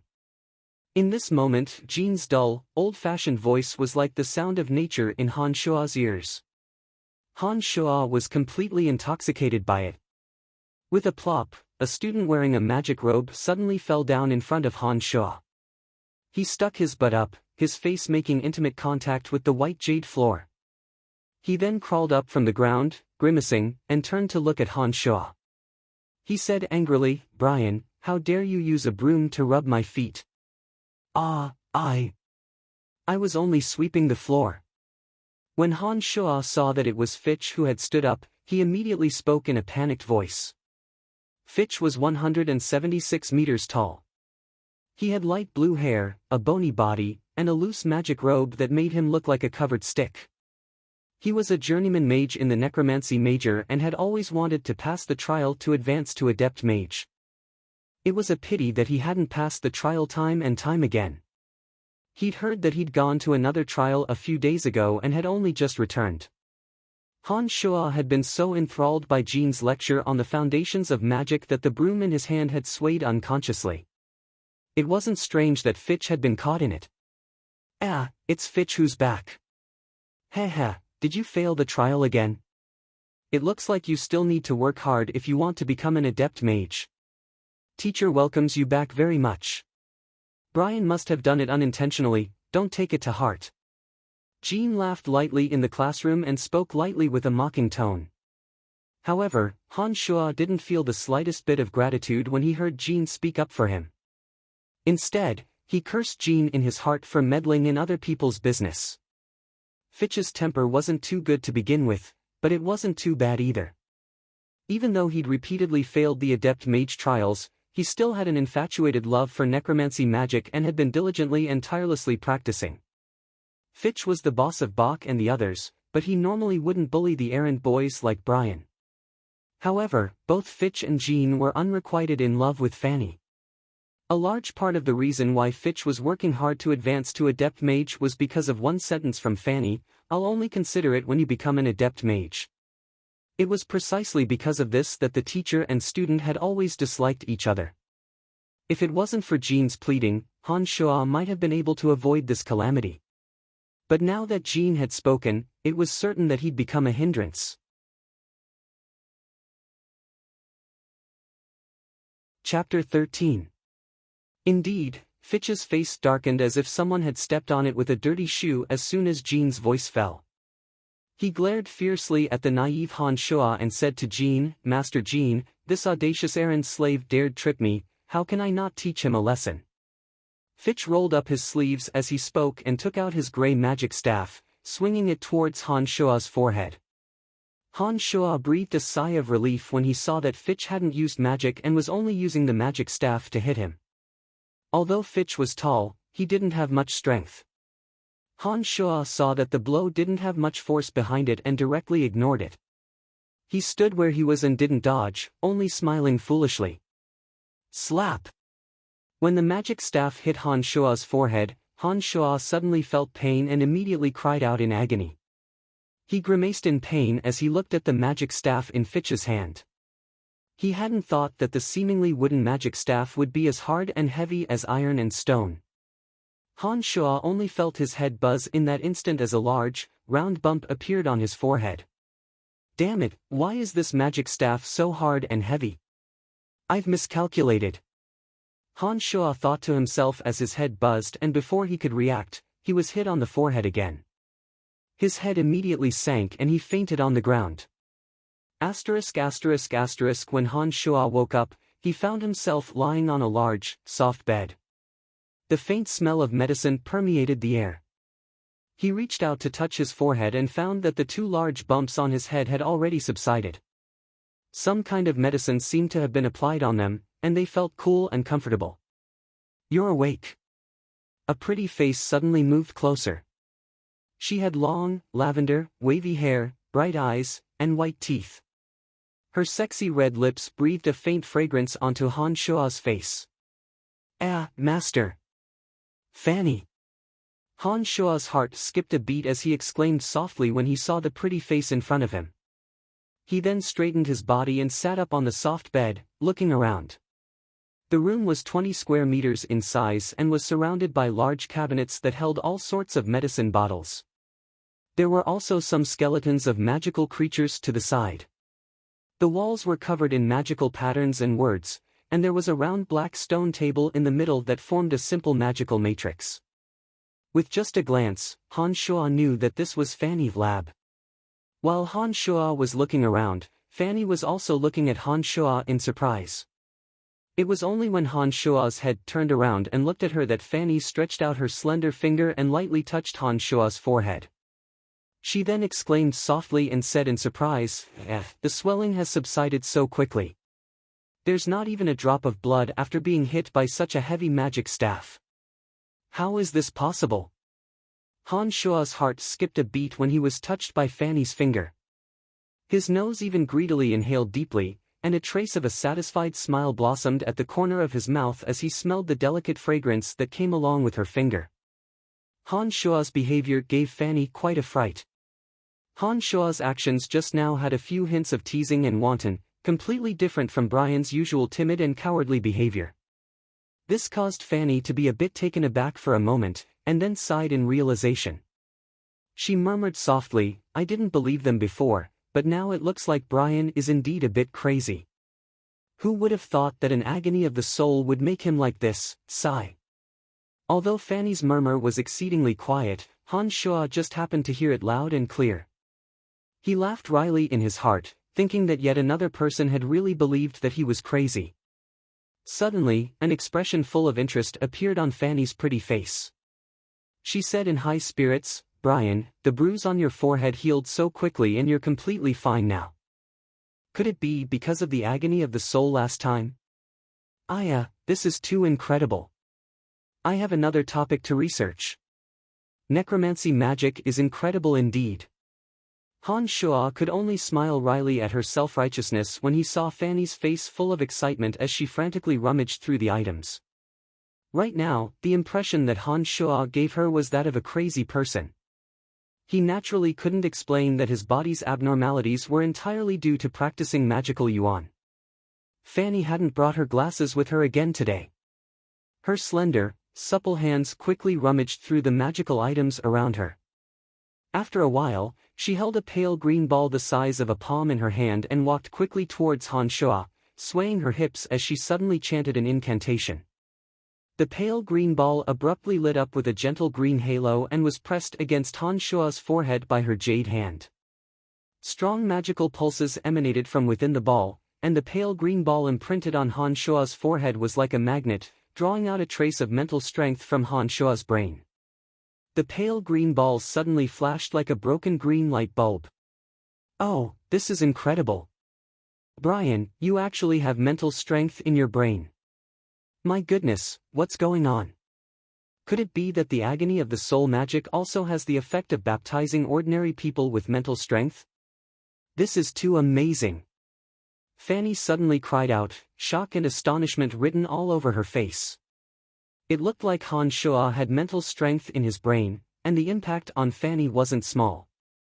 "I've decided, this will be my research topic in the future. If the agony of the soul doesn't turn people into lunatics, and can still retain mental strength in the body, then wouldn't it be possible for an ordinary person to become a mage? Oh, this is just too amazing. Gurgle gurgle." At this moment, Han Shua's stomach protested with hunger. The excitement on Fanny's face hadn't faded yet, and she said to Brian in high spirits, "It's getting late, go back and rest. I'll look for you often in the future. I'll discuss this with the school authorities in a while, and we'll reduce your workload appropriately and increase your meals appropriately until I've successfully researched this topic." Han Shua couldn't help but feel overjoyed when he heard Fanny's words. He couldn't help but have wicked thoughts as he looked at the alluring Fanny. He thought to himself that luck really couldn't be stopped now that his workload had suddenly been reduced, his meals had increased, and he could even take the opportunity to get close to Fanny. It looked like Fitch's battle had done him a great favor. After leaving Fanny's lab, Han Shuo lifted his head to look at the afterglow in the sky and knew that it was already evening. He rubbed his forehead and discovered that apart from a bit of a slight pain, there were no major issues. He completed the afternoon's mission with great speed and ran into Jack at the bread collection area, panting heavily. Jack revealed a surprised expression when he saw Han Shuo appear and looked oddly at Han Shuo's forehead. He asked suspiciously, "Brian, didn't I hear that you fainted after Fitch hit you with his magic staff? How come there aren't any marks now?" "Master Fanny helped me apply a magic reagent, so the redness naturally faded quickly." "Haha, Master Fanny is so beautiful and gentle." Han Shuo laughed heartily as he spoke to Jack. "Brian, this is your food for today." A shout traveled from the canteen window. Han Shuo immediately ran over and received a piece of white bread, a small cup of milk, and a fried egg from the window. "Ah, Mr. Gotha, are you mistaken? Brian's food should be the same as ours, and it should be smaller than my bread." Carrie, who'd been beaten up by Han Shuo last time, shook a piece of black bread in his hand and spoke loudly to the fat Gotha who was in charge of distributing the errand boys' meals. Gotha looked coldly at Carrie and snorted lightly. "That's right, the school authorities ordered this. From now on, Brian's food will be like this. Take it up with the school authorities if you have any objections." "Humph, but you're just a little errand boy, you'll be asking for trouble if you say anything." Holding the white bread, milk, and fried egg in his hands, Han Shuo laughed heartily as he looked at Carrie and Borg's angry expressions. He purposefully chewed on the bread loudly, and couldn't help but praise, "TSK, this white bread tastes different from black bread indeed. Ah, there's even milk and eggs. Oh my gosh, what a happy day. Brian, let me drink some milk. That milk looks delicious to me." Little fatty Jack licked his lips and looked at Han Shuo with a face full of envy. "There's still half a cup left, take it." Han Shuo generously handed it over to Jack and then pulled Jack away with a wide grin, leaving behind a furious Carrie and Borg. When he returned to the warehouse that night, Han Shuo took a look at the little skull and discovered that the little skull was still lying in the small wooden bucket. However, the 7 small whirlpools within the bucket had stopped spinning. One look at Han Shuo and he understood that this was because the magical yuan had been used up. He reached out to condense his magical yuan and reinfused it into the 7 broken bones. Only when the whirlpools appeared around the 7 broken bones did Han Shuo finally stop and go to bed. The magical concentrating formation was only one method of refining demonic treasures. Logically speaking, a single infusion of magical yuan should have been able to maintain the formation for 36 days. However, Han Shuo's magical yuan was too weak, and the materials he'd used were all scraped together haphazardly. Therefore, he hadn't been able to achieve the desired results. Sitting on the bed and practicing for a while, Han Shuo felt that the magical yuan within his body had grown quite a bit. A light bulb went off in his head at this moment. Since he had magical yuan in his body, could he practice the offensive demonic yuan that Chu Kanglin had left behind? Han Shuo immediately furrowed his brow and thought hard after the thought occurred to him. He could vaguely sense that there were many demonic cultivation methods in his mind, except that many of these demonic cultivation methods were a bit hazy and indistinct, as if they were separated by a thin, blurry paper that he couldn't immediately pry into clearly. Han Shuo furrowed his brow and painstakingly searched through his memories. He discovered that the memories in his brain seemed to be a complete mess, and he couldn't remember everything. There were only 3 methods that he could completely remember. One was the basic demonic method, the other was the magical concentration matrix for refining demonic treasures, and another was that mystical glacial spellfire. The mystical glacial spellfire was a method of utilizing magical yuan. Its power could be continuously increased as one's realm increased. Circulating the spellfire according to a special meridian route, one could produce red and purple magical flames in one's fingers and palm. The red flames were scorching hot and the purple cold. If one's magical yuan was strong enough and his realm reached a high enough level, he could condense the magical yuan into 2 enormous balls of red and purple magical flames in the palms of his hands. They had the attacking power of burning and piercing coldness. After clarifying all this, Han Shuo immediately felt as if he had obtained a treasure. Ignoring the other obstructed memories, he immediately began circulating the magical yuan according to the spell fire and slowly gathered the magical yuan in his right hand.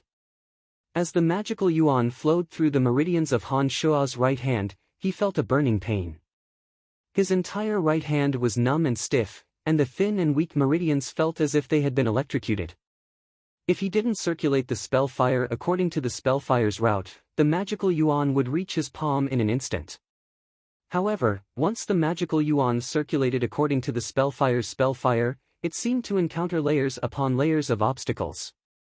Every time it moved forward, it was an unbearable pain. It wasn't until late at night that Han Shuo finally circulated the magical yuan from his shoulder to his wrist. However, his entire arm was already aching and powerless. Han Shuo understood that that mystical glacial spell fire could only be truly used when he circulated all the magical yuan to his palm and fingers. The pain he was experiencing now was due to the process of opening up those tiny meridians and allowing them to adapt to the magical yuan. The prickling pain was unavoidable now, but it would be gone once all the meridians were opened up. Han Shuo's eyelids were twitching due to the extreme fatigue. Remembering that he still had work tomorrow, and that training in magical yuan wasn't something that could be accomplished overnight, he threw himself onto the bed and slept first. Han Shuo had another dream that night. He dreamt that the little skull had obeyed his orders and beat up Fitch, who had hit him on the forehead, to avenge him.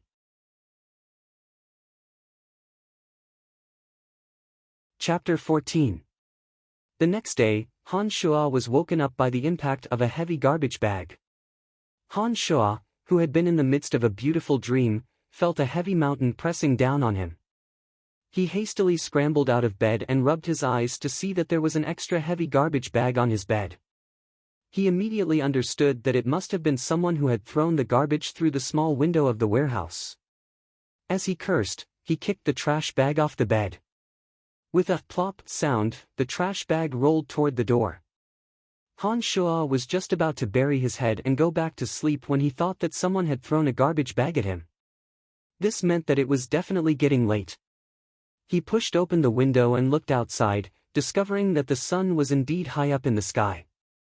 He immediately sighed to himself that he must have overslept today because he was too tired from practicing demonic magic yesterday. He got up and was about to rush out of the door when he suddenly remembered the dream he had yesterday. In the dream, it seemed that Little Skull had helped him teach Fitch a lesson. Remembering that the dream had come true last time, Han Shuo's heart jumped and he hurriedly looked towards the small wooden barrel. Inside the small wooden tub, the little skeleton's two dark hand bone rings were placed on the edge of the wooden tub.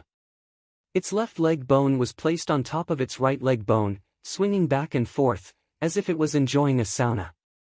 It looked very carefree and relaxed.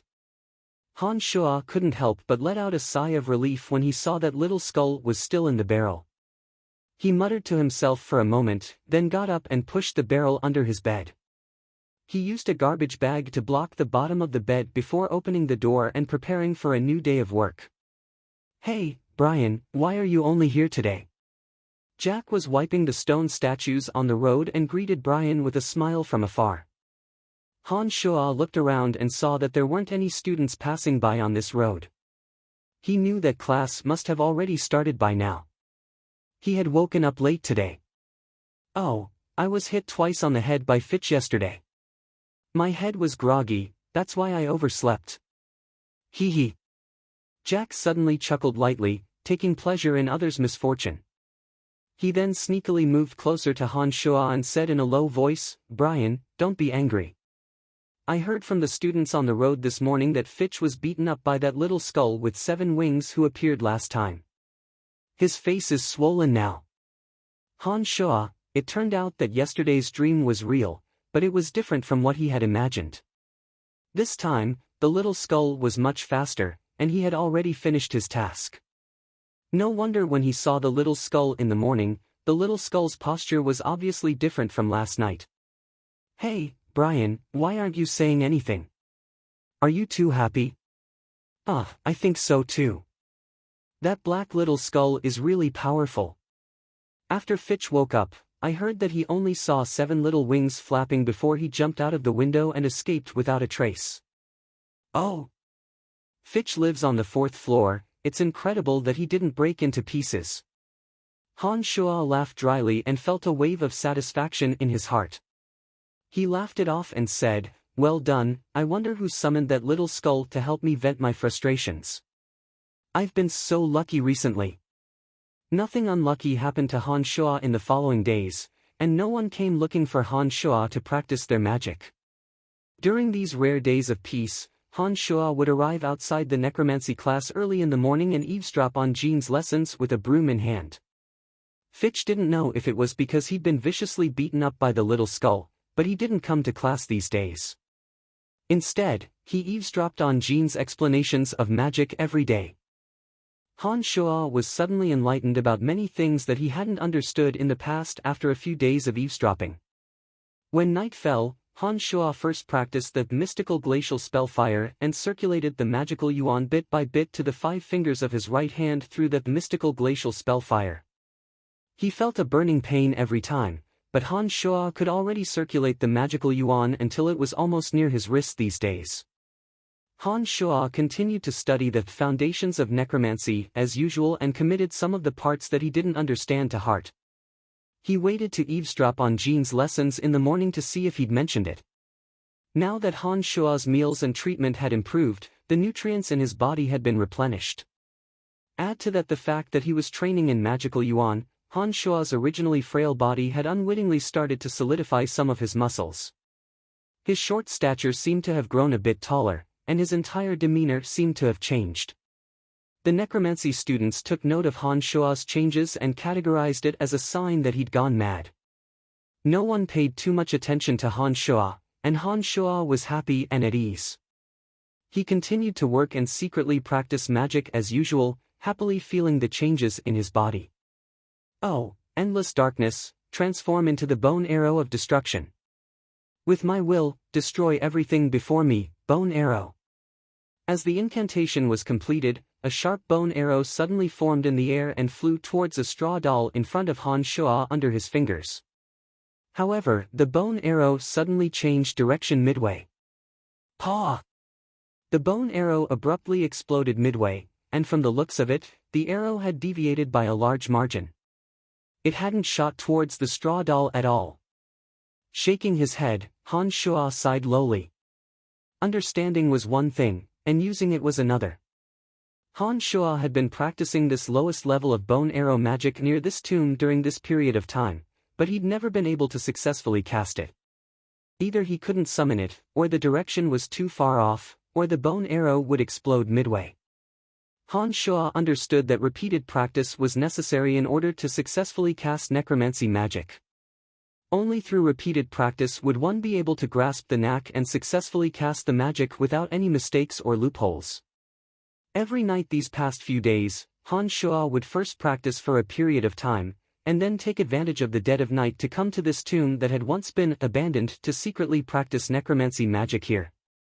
Little Skull held 2 bags of trash in his hands, and after throwing them away, he obediently stayed in one of the tombs, motionless.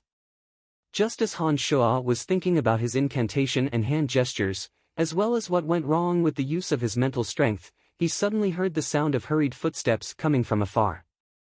Han Shuo's heart jumped, and he hurriedly hid in the pile of rocks next to the tomb. This tomb was very wide, and it was very quiet at night. Apart from Han Shuo occasionally coming over to throw away some discarded magical materials, very few people would come here.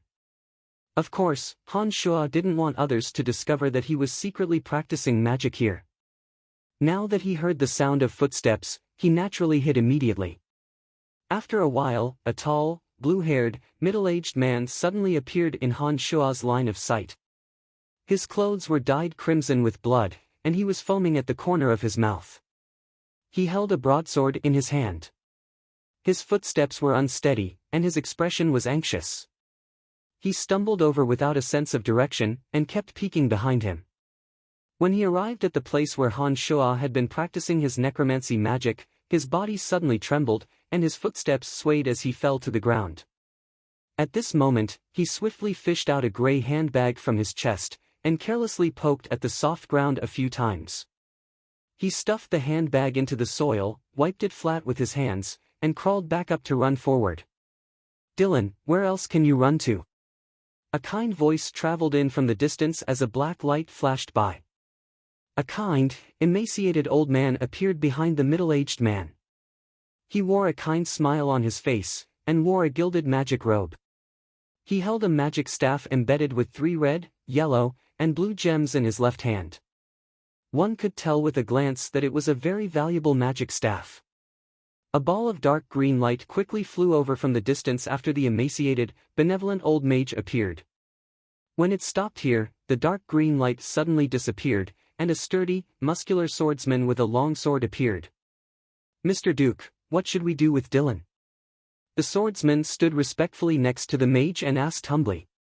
The benevolent old mage Duke furrowed his sparse eyebrows and looked at Dylan, who was lying on the ground with blood foaming at the corner of his mouth. He sighed lowly, "Poor Dylan, I'm afraid he can't make it. He shouldn't continue to suffer like this.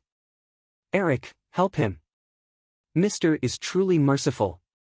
The swordsman Eric exclaimed with an odd expression. He suddenly rushed towards the still running Dylan like lightning. Han Shua only saw a ball of dark green light flash through the air before Dylan's back splattered with blood. He finally collapsed to the ground, motionless. Eric put away the long sword in his hand and immediately crouched down to rummage through Dylan's body. His face gradually grew unsightly as he finally stood up and said helplessly to Duke, "Mr. Duke, the item isn't on him." "How is this possible?" Duke was startled, and his complexion slightly changed. He waved the magic staff in his hand, and Dylan's corpse suddenly flew in front of Duke. Duke chanted a wind magic incantation, and several sharp wind blades suddenly formed in the air. So, the wind blades danced in the air, and the clothes of Dylan's corpse were torn apart. Han Shua hid behind the rubble and saw everything clearly. Eric's longsword had blossomed with a dark green light when he'd suddenly flown out just now. It was obvious that he was a senior swordsman. Such a senior swordsman was so respectful to Duke, indicating that Duke's identity or strength was even greater. This was the first time Han Shua had seen someone kill someone. His heart was in a state of chaos and his heart thumped rapidly. "It really isn't on him." Duke frowned as he muttered to himself. He shook the magic staff in his hand and threw Dylan's naked corpse to the ground like trash. Duke shook the magic staff again and a strong mental strength rippled towards Han Shua. Han Shua's body was involuntarily brought flying towards Duke. How did you know I was there?" Han Shua was flustered in his heart and even more so with his mouth. He made a big fuss as he danced in the air. "Ha, what a cute and pure young fellow. Judging from your clothes, you seem to be from the Babylon Academy of Magic and Force, am I right?" Duke looked at Han Shua benevolently. As soon as he finished speaking, Han Shua suddenly fell from the sky and landed on the ground. "Yes, I'm an errand boy from the Babylon Academy. I'm here to throw out magical waste. I didn't see anything just now. It's getting late. You guys continue chatting, I'll be heading back first." Han Shua stood up from the ground and spoke with a face full of innocence. He took 2 unhurried steps in the direction of the Babylon Academy of Magic and Force, then abruptly increased his speed and ran with all his strength. He thought that these two's strange behavior might be disadvantageous to him, so it was best to leave as soon as possible. This young fellow is quite crafty. Eric, you see him off." Duke laughed softly behind Han Shua and said benevolently. Han Shua had already felt a strong gust of air rapidly approaching him as soon as Duke's voice had sounded.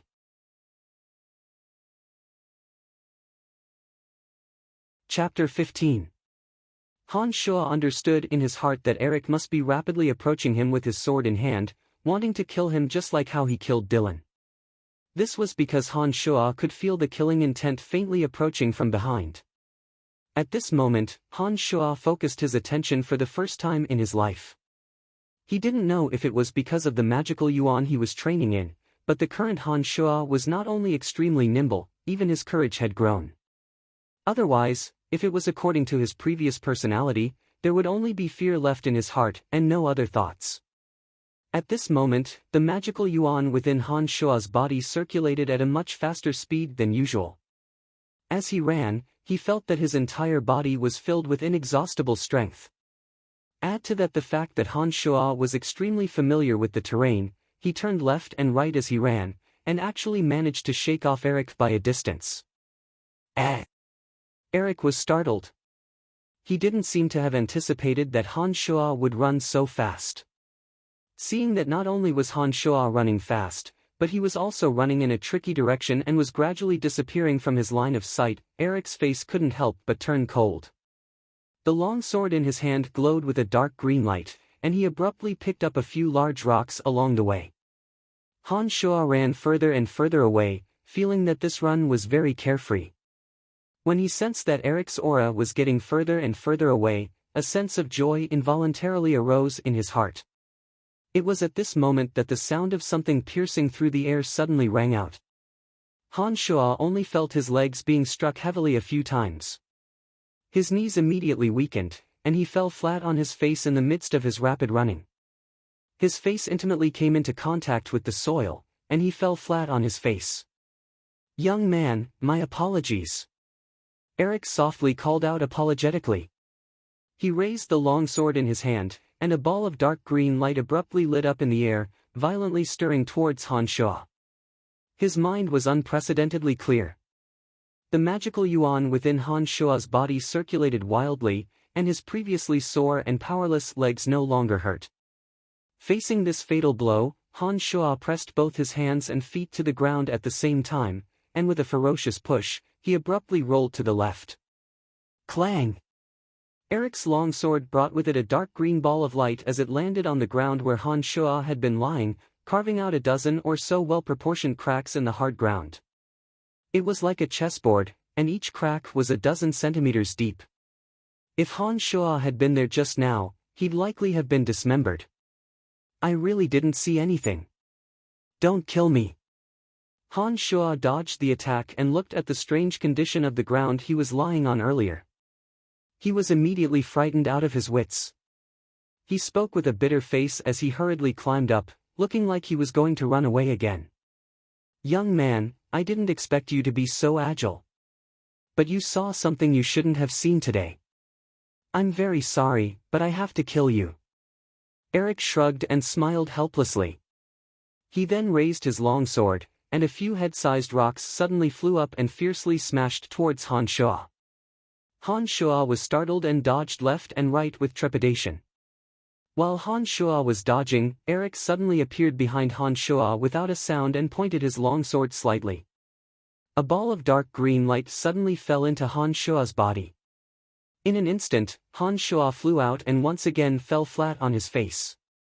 A bone-piercing pain seeped into his spine, and the magical yuan within his body madly converged towards his back, tightly wrapping around the ball of dark green light that had fallen into Han Shua's body. "Phew, why does it feel like I've lost a bit of my fighting aura? That's strange. Could it be that I've been too tired lately? Yes, that must be it. This kid runs quite fast. Good thing I've finally taken care of it." Just as Han Shua was about to continue running, he suddenly heard Eric mumble to himself. The state of Han Shua's body just now was exactly the same as when Claude's fighting aura had entered his body. The only difference was that Eric's dark green fighting aura was a bit more powerful, and the magical yuan within Han Shua's body wasn't able to completely wrap around it. Therefore, right now, Han Shua's back was a bloody mess, and he looked quite horrifying from the outside. With a thought, Han Shua held his breath and lay there, not daring to move. However, at this moment, the little skull seemed to have sensed Han Shua's danger and seemed to be planning to rush over to save him. Perhaps it was due to the excessive pain, but Han Shua felt that his mental strength was unprecedentedly focused. In a split second, he issued an order for the little skull to stay where he was without moving. The grave that the little skull was in was some distance away from Duke. However, if the little skull climbed out of the grave and rushed over, Duke would definitely notice. Although he didn't know Duke's mage rank, Han Shua knew from his previous actions that he was very powerful. Naturally, he wasn't willing to let the little skull die in vain. Eric took a few breaths and mumbled a few words to himself. He grabbed Han Shua from the back of his robe and brought him to a broken grave. Without even checking the condition of Han Shua's body, he confidently threw Han Shua into the grave, as if believing that Han Shua was already dead. Thinking about it, Han Shua was only an ordinary errand slave. Naturally, he would die without a doubt after taking a blow from a senior swordsman. How could there be any accidents? After throwing Han Shua into the grave, Eric didn't continue to stay there. He directly went back the way he came. After a while, there was no more movement in the area. Han Shua's back was in extreme pain. At this time, he cursed Eric and Duke's entire family in his heart. He stayed in the grave and didn't dare to come out immediately. It wasn't until nearly an hour later that Han Shua endured the pain in his back and slowly climbed out of the grave. Stretching out his hand to touch his back, Han Shua felt that his back was a little sticky. Looking at the bloodstains on his hand, Han Shua secretly remembered this hatred. He planned to pay them back one by one in the future. Gritting his teeth, he carefully walked back to the previous place. Along the way, Han Shua was very sneaky, deeply afraid that the two were still there. It wasn't until after returning to the original place that Han Shua discovered that even Dylan's body had disappeared. It seemed that they had casually thrown it into a nearby grave. Summoning Little Skull from the grave, Han Shua cursed and left with Little Skull. In his heart, he cursed at his bad luck. It seemed that he should come here less to practice for the next few days. After walking to a certain place, Han Shua suddenly stopped. Looking at the ground beneath his feet, Han Shua suddenly remembered that when Dylan was running, he had fallen here and buried a gray bag under his feet. Duke and Eric seemed to have been searching for something on Dylan's body. Could it be the bag that Dylan had buried? Squatting down with a grin, Han Shua carefully pushed away the soft soil on the ground and took out the gray bag. It was heavy in his hand, and when he shook it, it made a crisp, ding sound. Looking at the style and quality of the bag, it was much better than the one he used. Pulling the string of the bag, Han Shua reached out and grabbed a few silver and copper coins. "I'm rich! I'm rich!" Han Shua knew that silver and copper coins were the currency of this world. Brian had been an errand slave for so many years, yet he had never received even a single copper coin. Looking at the few silver and copper coins in his palm, Han Shua couldn't help but laugh out loud. Even the pain in his back didn't seem to be that painful anymore. Voila! The contents of the bag all fell to the ground, and a dark green jade box the size of a palm appeared on the ground. The box was heavy and had a cool feeling to it. There was also a groove that seemed to be a keyhole. Next to the dark green jade box, there really was a green key. However, this clearly wasn't the object of Han Shua's attention. All he saw was Han Shua's eyes glowing as he stared at the money in front of him. He couldn't help but mutter with a silly smile, "I'm rich. I'm rich. 3 gold, 12 silver, and 56 copper." This was the amount of money in the bag. 1 gold could be exchanged for 100 silver coins, and 1 silver could be exchanged for 100 copper coins.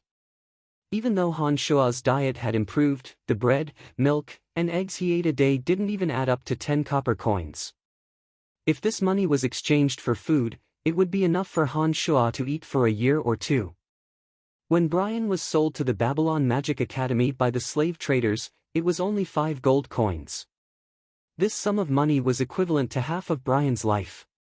After a moment of joy, Han Shua put the money back into the bag with a smile. His eyes turned and saw the dark green jade box and the green key. Han Shua creased his eyebrows. He could tell from Duke and Eric's clothing that they were of high status, especially Duke's magic robe and magic staff. They looked to be priceless items. This amount of money was naturally a large sum to him, but it shouldn't be much to Duke. They definitely wouldn't chase after Dylan for this amount of money, much less kill him. Could it be that it was because of the item in the jade box? When he thought of this, Han Shua couldn't help but focus his gaze on the dark green jade box that stood silently on the ground. Under the moonlight, the jade box sparkled with a faint green light that was hard to detect unless one looked closely. The hazy green light was very faint, and it appeared to have a kind of bewitching beauty. As Han Shuo silently stared at the jade box, his mental strength was surprisingly concentrated on the jade box. He suddenly felt a cold and sinister presence within the jade box. This presence followed Han Shuo's mental strength and seemed to seep into Han Shuo's bones. Han Shuo couldn't help but shiver and suddenly shut his eyes. This thing is a bit strange.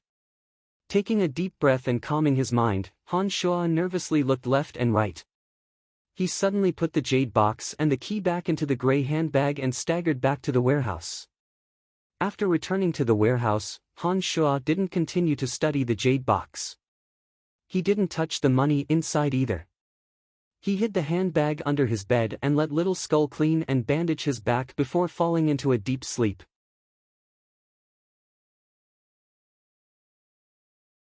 Chapter 16. Noon, at the training field of the Necromancy Magic Academy. Han Shuo was sweeping on and off as he thought back to Master Jean's lecture on necromancy magic that morning. His brow was slightly furrowed and he was quite engrossed. A fat figure suddenly rushed in from the door and stopped in front of Han Shuo. Jack was panting heavily as he said urgently, "Brian, it's bad, Carrie and Borg are coming to settle scores with you." Han Shuo was a bit displeased that his thoughts had been interrupted. He frowned and asked when he saw Jack's panicked expression, "What's going on?" "These two idiots, Carrie and Borg. I beat them up last time, why are they looking to die again?" "I don't know, I'm not too sure either. I only heard that they ate something this morning and seem to be in a lot of pain. Their faces are all green and they're shouting that they're coming to settle scores with you. Lisa is also looking for you." Han Shuo felt a bit of pain on his back, but it was much better than last night. The dark green fighting aura on his back was still wrapped up by the magical yuan. The dark green fighting aura seemed to be shrinking and disappearing bit by bit, making Han Shuo feel a bit more at ease. "They're looking to die, don't blame me." Han Shuo snorted coldly and tightened his grip on the broom in his hand, looking towards the door. Jack's expression was still anxious as he rubbed his hands and said urgently, "Brian, things are different this time. Carrie and Borg have found some helpers this time, and they don't seem to be the errand boys of the necromancy major. They're all tall and strong, you better run." "Damned Brian, how dare you plot against us? I'll show you what's coming today." Carrie's voice had already traveled in from outside amidst Jack's urgent urging. A group of people had already blocked the door to the training field by the time his voice had sounded. Carrie's and Borg's faces turned green. As soon as they entered, Borg let out an ugh and suddenly hugged his stomach. His body convulsed and he spat out a mouthful of black liquid. His breath immediately emitted a bitter sour taste. When Carrie saw what Borg had vomited out, his already pale face turned even uglier. It seemed that his stomach was also in discomfort. He reached his hand into his throat as if he wanted to vomit something out, but nothing came out. "Brian, what did you make Lisa refine for us to eat? You're the death of us. I'll kill you today." After vomiting for a while, Borg's body was a little weak. He held onto the door with one hand and pointed at Han Shuo with the other and said angrily. Smiling inwardly, Han Shuo couldn't help but be speechless. Last time Lisa had asked him why he'd suddenly become so nimble and strong, he'd just randomly spouted some nonsense to brush her off. Who would have thought that Lisa would take it seriously and actually brew out those disgusting things? It looked like she'd experimented on Borg and Carrie, no wonder the two looked like they were on the verge of death. "No, I didn't." Han Shuo shook his head and said with a blank face, looking quite silly and innocent. "Lisa already told us, how dare you deny it? I won't leave until I teach you a lesson today." Carrie shouted angrily and gestured to the helpers beside him. A total of 6 errand boys, including Borg, rolled up their sleeves and walked fiercely towards Han Shuo. Apart from Carrie and Borg, the other errand boys were from the Dark Major, but they were a bit different from what Jack had described them to be tall and strong.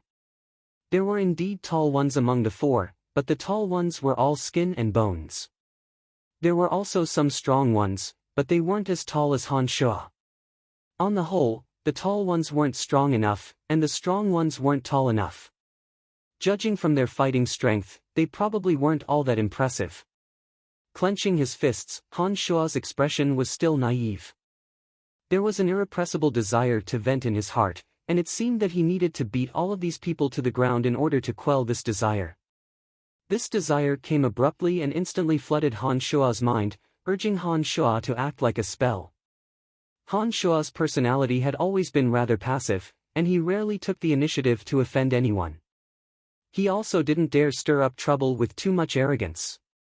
But if he were to fight them now, with Han Shua's current strength and speed, he might make a big deal out of it. Han Shua was a bit unwilling, but his rationality couldn't restrain it. This feeling was exactly the same as when he'd wanted to make a move against Lisa last time in the training fields. At that time, Han Shua had abandoned his rationality and acted according to the desires of his heart. In the end, the fighting aura that Claude had injected into his body had been dissolved by the magical yuan. Now, the situation was exactly the same. The magical yuan on Han Shua's back was still wrapped in Eric's fighting aura, and the desire in his heart was already extremely strong. Turning around to look at the shivering Jack, Han Shua no longer had a trace of honesty on his face. His eyes were as sharp as blades, carrying a trace of gambler's fanaticism. Handing the broom in his hand to Jack, Han Shua said callously, "Take this. Beat whoever dares to hit you." Pausing, Han Shua pointed at the other sharp end of the broom and said faintly, "Use this sharp corner." Jack was stunned by Han Shua's current appearance. He stared stupidly at the current Han Shua, his legs trembling. Han Shua was now displaying a calm and callous demeanor. There wasn't a trace of Brian's cowardice. Shoving the broom into Jack's hands, Han Shua turned around. His face was still simple and wooden, and he was instinctively afraid. He said in a panic, Don't hit me. I'm hitting you." The group of 6 swarmed forward and suddenly exerted force with their fists and feet, aiming for Han Shua's entire body. Clutching his head with both hands, Han Shua first took a few steps back in fear. When he'd taken 3 steps back and arrived next to Jack, Han Shua suddenly howled wildly as if he'd been provoked. He charged straight at the 6 like an enraged bull. Carrie was at the forefront. Seeing that Han Shua had gone berserk again, Carrie, who'd been beaten up last time, felt his heart tremble. His right foot, which had already been lifted to kick, paused in midair and didn't dare land. However, just because Carrie didn't kick over didn't mean that Han Shua would let him go. Han Shua could already feel the magical yuan circulating rapidly in his back as he ran. It looked like it was already starting to digest the dark green fighting aura that Eric had left behind, just like last time. At this moment, Han Shua only had one uncontrollable thought in his mind, and that was to beat down all the troublemakers in front of him one by one, dead or alive. Spreading his hands, Han Shua grabbed Carrie's right foot in midair with lightning speed and lifted him up. Carrie flipped backwards in midair and landed with a plop. He grimaced in pain as his teeth made intimate contact with the ground. Traces of blood had already appeared at the corner of his mouth. The 4 who'd come to help Carrie and Borg were immediately startled when they saw Han Shua's ferocity. Their originally sinister smiles suddenly froze as their expressions became a bit odd. "Don't be afraid, he's just one person. There are 6 of us here, we can beat him to death with a flurry of punches." Borg straightened his neck and suddenly opened his mouth to speak. He pulled out a 4-legged wooden stool from somewhere and threw it at Han Shua with a yell. The other 4 who'd just lost their momentum were all shaken by Borg's words. They slowly pulled out sticks from their waists and followed behind Borg, swinging them at Han Shua's head. They'd even prepared their weapons. Han Shua's eyes narrowed slightly as he saw that Borg's stool was about to smash into him. He suddenly exerted strength in his legs and dodged it. Bam! The stool smashed into the stone floor and its 4 legs swayed wildly with a creak. It looked a bit unsteady. Borg let out a soft "eh" as he missed. A look of astonishment appeared on his face, as if he hadn't expected that Han Shua would be able to dodge it. Bam! Han Shua's fist smashed into the bridge of Borg's nose, causing blood to blossom. Borg threw his head back and staggered 2 steps back. He even loosened his grip on the stool in pain. Han Shua lowered his head and laughed coldly. He grabbed the stool that Borg had dropped and turned to face a short, stocky red-haired ambusher behind him. The wooden stick whooshed through the air. Just as it was about to land on Han Shua's head, the stool was abruptly lifted and forcibly stopped the stick. Grabbing a stool leg with one hand, the magical yuan in Han Shua's back circulated faster and faster. Han Shua could clearly feel the fighting aura that had been wrapped around him disappearing into the magical yuan. Han Shua's hands seemed to have an inexhaustible amount of strength as he grabbed a stool with one hand and abruptly tore it apart. The entire stool was torn in half with a creak. Han Shua grabbed one side with one hand and kicked out with his right foot, hitting the ambusher squarely in the lower abdomen. The ambusher's face immediately turned deathly pale as he crouched down in pain. Han Shua wasn't going to let him off so easily. He was feeling extremely carefree at this moment and only wanted to vent his frustrations. His left and right hands worked at the same time, smashing the stool repeatedly at the ambusher's head and face. Blood instantly burst out from the ambusher's forehead and dyed the stool in Han Shua's hands red. "Stop him! This damned lunatic, he'll kill Alva!" Borg cried out in terror as his nose was flattened by Han Shua's punch. 2 streams of blood flowed out of his nostrils like worms. Even Carrie struggled to his feet. Although he was a bit terrified, he still raised the wooden club he'd hidden earlier with trembling hands and charged towards Han Shua with the rest of the group. Crack! Crack!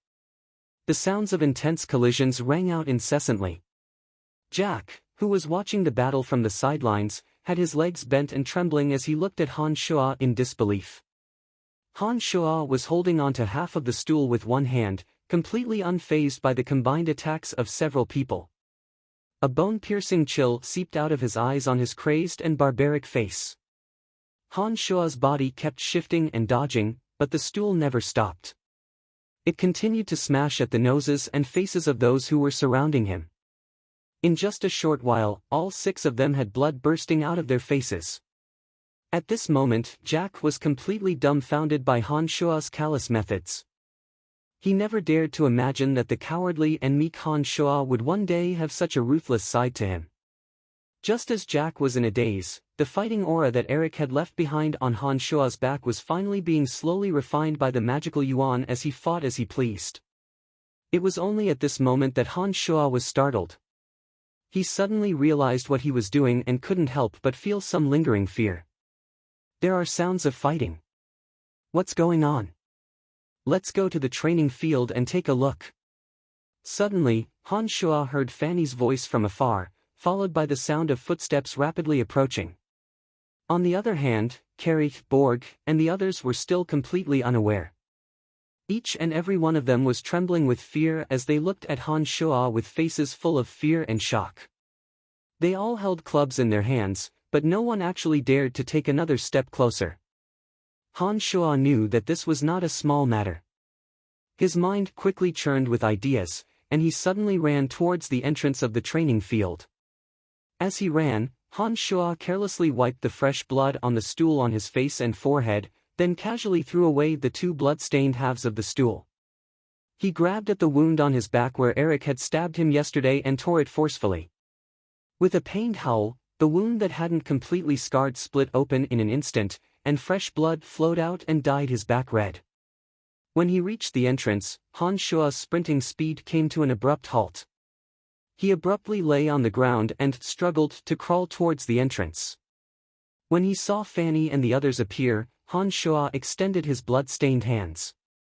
His forehead and nose were covered in blood, and he whimpered with a face full of fear, many of them hit me, save me.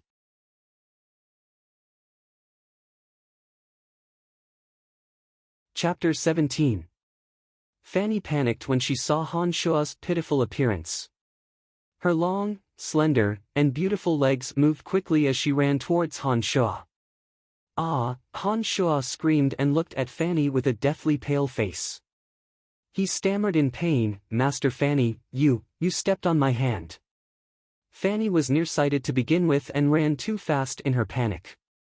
she didn't pay attention to what was beneath her feet at all. Add to that the fact that Han Shuo was lying on the ground with his hands outstretched in order to make it look real, and so it resulted in the current situation where he was being stepped on. Fanny was wearing a pair of tall boots with a long, thin heel. Adding to the fact that Fanny had a burst of momentum as she ran, she stepped on Han Shuo's left hand. The pain on Han Shuo's face wasn't fake at all, it was real pain that seeped into his bones. Han Shuo hadn't suffered any injuries in his fight with Carrie and the others, but now that he was stepped on by Fanny, he felt a bone-piercing pain. Ugh! I'm sorry, Brian, I didn't see your hand reach out so long. Fanny was greatly shocked and hurriedly apologized. She then stepped on Han Shuo's left boot and hastily dodged in her surprise, quickly falling to the right, but the place where her foot landed just happened to be Han Shuo's outstretched right hand. Seeing that the sharp boot was about to harm his right hand, Han Shuo was scared out of his wits. He pulled his right hand back like lightning and wiped the blood off his face. He pointed at the dumbfounded Carrie and the others behind him and complained, They hit me. Fanny's face instantly darkened when she heard these words. Although Carrie and the others' faces were full of wounds, they had already wiped the blood off their faces when they heard that someone was coming and were afraid of being held accountable. It was just that in their panic, the blood had been smeared on the weapons they had thrown away. They had originally planned to swallow the bitter pill in silence and cover up the matter. Who would have thought that Han Shuo would be so vicious as to frame them after beating them up? Fanny's beautiful eyes were sharp as she stared at Carrie and the others. She discovered that although their clothes were disheveled, there were no traces of blood on their faces. There were, however, some traces of blood on the wooden rods in the distance. With just a glance, and then looking down at the blood on Han Shuo's face and back, Fanny had already wisely figured out the matter. Carrie and the others had joined forces to beat up Han Shuo, and the blood on the wooden sticks was the evidence. I will explain this matter to the school authorities. You people can just wait to be punished. So many people bullying a thin and weak Brian, I really feel ashamed for you all. Fanny looked coldly at Carrie and the others and said in a sharp voice. Master Fanny, it's not like this, he was the one who hit us. Jack, you saw it, don't you think it was Brian who hit us? Carrie was shocked and shouted in panic. On the other side, little fatty Jack's legs were still trembling. He had been shocked by Han Shuo's crazy actions. When he heard Carrie's words, Jack glanced at Han Shuo from afar and found that Han Shuo was lying on the ground and was winking at him. Emboldened, Jack puffed out his belly and pointed at the others with his chubby right hand, saying righteously, Carrie, don't lie. I'm not afraid of you now that Master Fanny is here. You people hit Brian and you want me to lie for you? Honest Jack can't do it. Carrie and the others wanted to say something, but Fanny snorted coldly and raised her hand to stop them. Stop quibbling and wait to be punished. Turning around, Fanny looked at the miserable Han Shuo and walked up to grab Han Shuo's collar. She helped Han Shuo up and said softly, Let's go, I'll take care of your injuries first. You're my research subject, you can't get injured so often. As Fanny spoke, the fragrance from her mouth sprayed onto Han Shuo's nose. Han Shuo suddenly felt that the back of his hand that had been stepped on no longer hurt. With his back facing Fanny, Han Shuo gave Jack a look to tell him to hurry up and leave. He then looked at Carrie and the others with a silly smile. However, they were first beaten up by Han Shuo and then set up by Han Shuo. Now that they saw the silly smile on Han Shuo's face, they felt that it was the most terrifying and evil smile in the world. 10 minutes later, in Fanny's lab. Apart from Fanny, the little witch, Lisa, also came to Fanny's lab with the excuse that she wanted to ask Fanny some questions. Along the way, Lisa looked at Han Shuo with an odd look in her eyes, making Han Shuo feel that something wasn't quite right. When they arrived at Fanny's lab, Fanny had Han Shuo lie down on the bed and found a bottle of medicine. She was about to help Han Shuo apply it when Lisa laughed lightly and snatched the bottle from Fanny's hands, chuckling, Master Lisa, you don't have your glasses, let me help him apply the medicine. Fanny didn't mind Lisa's words and nodded, that's fine. Help him treat his wounds and I'll find some gauze. I don't know where I put it. Fanny muttered to herself as she rummaged around the lab. At this time, Lisa held the medicine bottle in her left hand and dipped a drop in her right hand on Han Shua's back. She even moved closer to Han Shua and said in a low voice, "This wound doesn't look like it was just pierced. How come the surface is already scabbing?" Shocked, Han Shua cursed inwardly. It looked like he had underestimated the strangeness of his body. After training in demonic arts, his recovery rate had increased. The wound that he had received in the early morning had already started to scab, and now Lisa had seen through it. Not making a sound, Han Shua knew that it was useless to say anything at this time. He might as well play dumb to the end and pretend that he didn't hear what Lisa said. He kept groaning as if his wound was very painful. At this time, an intense pain suddenly came from the wound on his back. Han Shua immediately cried out in pain and abruptly turned his head to glare at Lisa. When he saw that Lisa's eyes were filled with the smugness of having discovered someone's secret, Han Shua inwardly cursed that something was wrong. He then laughed foolishly and said the word pain before turning his head away. "Brian, what's going on?" On the other side, Fanny was still rummaging through the gauze when she heard Han Shua cry out in pain. She couldn't help but ask from afar, "Oh, Master Fanny, I accidentally touched his wound just now." "It's nothing, I'll be more careful this time." "Then be careful." Fanny responded and didn't pay any more attention to the situation on this side.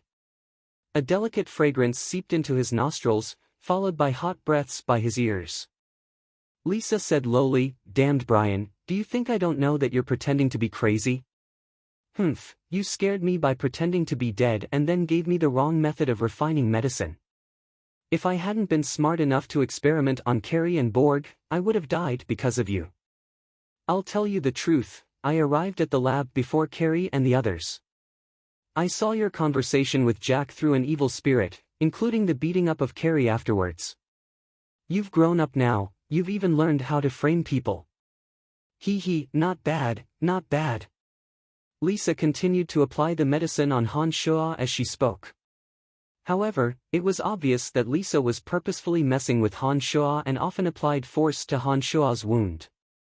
Now that Lisa had seen through Han Shua's disguise, he was a bit perturbed. He didn't know what Lisa was planning.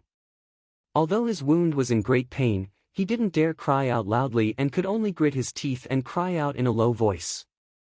Her small, fragrant lips moved to Han Shua's ear and her fragrance wafted into Han Shua's face. Seeing that Han Shua wouldn't make a sound, Lisa immediately said viciously, "Damn it, you even kissed me in the training fields last time, and touched that place of mine. I won't let you go. I'll wait for you at the fake mountain behind the school building tonight. You're dead if you don't come." Lisa pressed down hard on Han Shua's wound again after she'd finished speaking. Seeing that Han Shua was grimacing in pain and groaning, she giggled delightedly. She then walked in front of Fanny and handed the medicine to Fanny, saying, "Master Fanny, I've already applied the medicine on him. I suddenly remembered that I have something to do and will be leaving first. I'll ask you about the difficult problem tomorrow." "Oh, then go do what you need to do." Fanny responded carelessly and then exclaimed in surprise, "I've finally found it. So it was here." After exclaiming, Fanny held the gauze in her hand and moved her beautiful legs to Han Shua's side. She was about to bandage Han Shua's wound when she moved closer to take a look. She couldn't help but say in confusion, "Why are there signs of scarring on the surface of the skin?" Han Shua's head was tilted towards the bed. He'd been worried about Lisa's actions just now and didn't know how he was going to face her tonight. Now that he heard Fanny's words, his heart jumped again, wondering if even Fanny was suspicious of him. Fanny furrowed her brow and thought for a moment after she'd said this. Her brow then relaxed and she exclaimed in a self-righteous manner, "The swelling on your forehead also quickly subsided when Fitch hit you last time. Don't tell me it's because you were hit by the agony of the undead magic that caused the change? Oh, this is unbelievable." Han Shua. Han Shua had nothing to say to Fanny's self-righteousness. He really didn't know how her brain could be so imaginative, to be able to find a suitable explanation for something so outrageous. Fanny sighed to herself after she'd finished speaking and then started to bandage Han Shua's wound. Her movements were quite gentle, as if she was afraid of hurting Han Shua. Han Shua sighed inwardly that Fanny's technique was indeed much better than Lisa's. He turned his head to thank Fanny when he suddenly saw a tall, thin figure looking at him jealously from the open lab door behind Fanny. The figure only disappeared in front of the door when he discovered Han Shua's gaze. It was Fitch.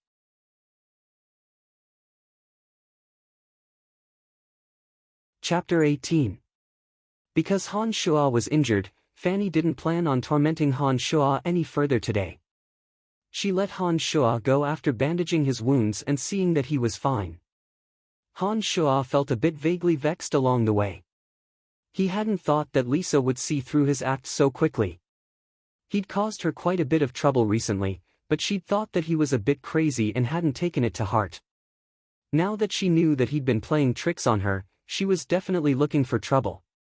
He didn't know how Lisa was going to deal with him when he arrived at the back of the school building tonight. Just as Han Shua was frowning and thinking wildly, he'd unknowingly returned to the warehouse where he lived. Just as Han Shua was about to open the door and enter, he discovered that Carrie and Borg were cowering in front of the door. These two had been beaten up the worst by Han Shua back in the training fields because they were the main conspirators. Both of them were now badly battered and their faces were a bit deformed. Han Shua's heart raced when he saw the two and he began to size up his surroundings. He wondered how many people were lying in ambush since the two had come so quickly for revenge. Han Shua narrowed his eyes after looking around and stared at the two without saying a word. He slowly walked to the side and came to the washing area. He picked up a hard rock and laughed foolishly. "Do you still want to fight?" Carrie and Borg both shuddered when they saw Han Shua bring back a rock. Carrie hurriedly said, "Brian, please let us go. We know that it's our fault for offending you in the past. We won't dare do it again, please let us go." Borg was also looking at Han Shua with fear on his face. With trembling hands, he took out 2 silver coins from his pocket and walked timidly to Han Shua. He handed them to Han Shua and pleaded, "Brian, this is our sincerity. Please ask Master Fanny to let us go. Otherwise, the school will expel both of us. Our families are very poor, and we rely on our odd jobs at the Babylon Academy of Magic and Force to earn a few silver coins to survive. Please let us go." So it was begging for mercy. Han Shua casually threw the stone in his hand to the side. The naive look in his eyes faded away. He placed his hands on his shoulders and looked at the two of them leisurely.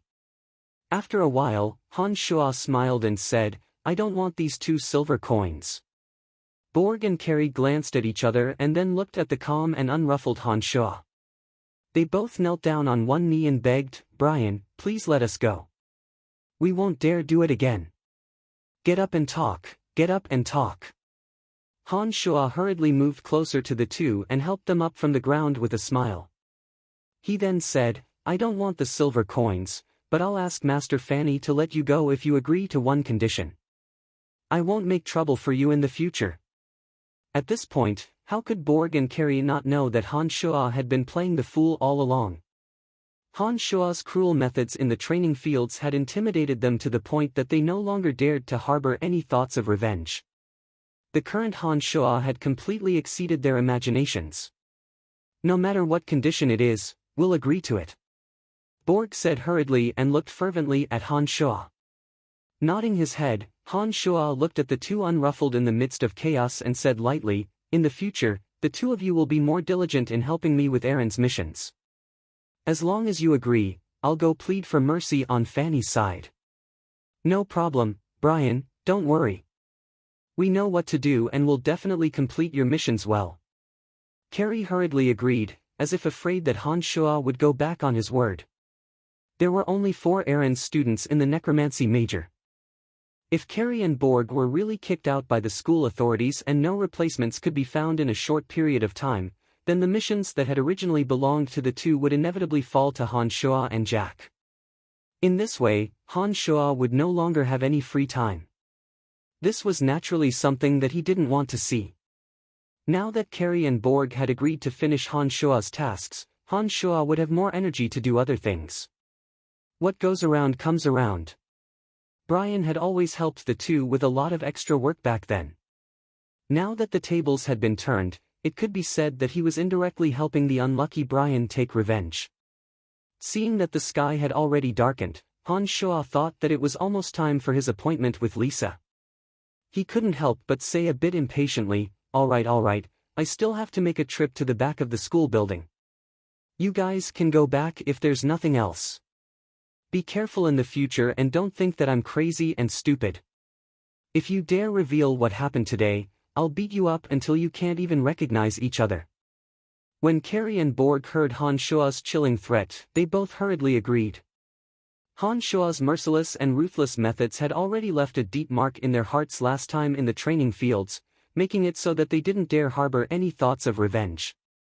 Just as Han Shua was about to leave, Borg suddenly thought of something and called out to Han Shua, Brian, when you get to the back of the school building, don't walk through the fake mountain. Lisa just instructed Carrie and I to set up 3 traps, including a net and a hole. She said that it's to test the intelligence of the summoned creature, so don't walk in by accident. Han Shua was stunned and understood after a moment's thought. It looked like Lisa had long since prepared for this.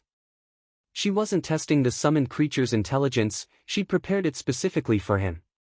Where did you guys set up the traps?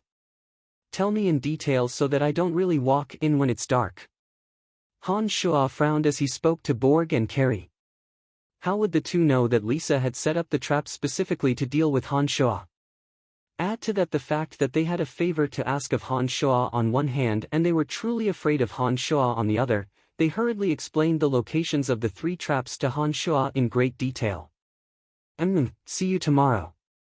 Remember to wipe down the stone statues along the way first. I want to sleep in tomorrow. Han Shua casually instructed the two and walked towards the fake mountain behind the school building as if nothing had happened. At the corner of a fake mountain behind the Dark Major's school building, the little she-devil Lisa hid behind the fake mountain, a trace of a mischievous smile tugging at the corners of her lips. Her eyes sparkled as she looked excitedly at Han Shua, who was gradually appearing in the distance. That damned Brian, he actually dared to play the fool and play tricks on me. Not only did he scare me by pretending to be a corpse, he kicked my butt in the training field, and even gave me a disgusting refining recipe. See if I don't screw you to death this time. Lisa thought hatefully in her heart as she tightened her grip on the rope in her hand. The other end of the rope was tied in a circle and placed on the path that Han Shua had to take to reach the fake mountain. As long as Han Shua's 2 feet stepped into the circle, Lisa would pull with all her might and she would be able to immediately bring Han Shua down. A large net had long since been spread out from a protruding rock in the sky, waiting for Han Shua's legs to be bound. Lisa laughed coldly in her heart as she watched Han Shua walk over in a daze. She only saw Han Shua look left and right as he slowly walked forward like a thief. He said as he walked, Lisa, where are you? Come out.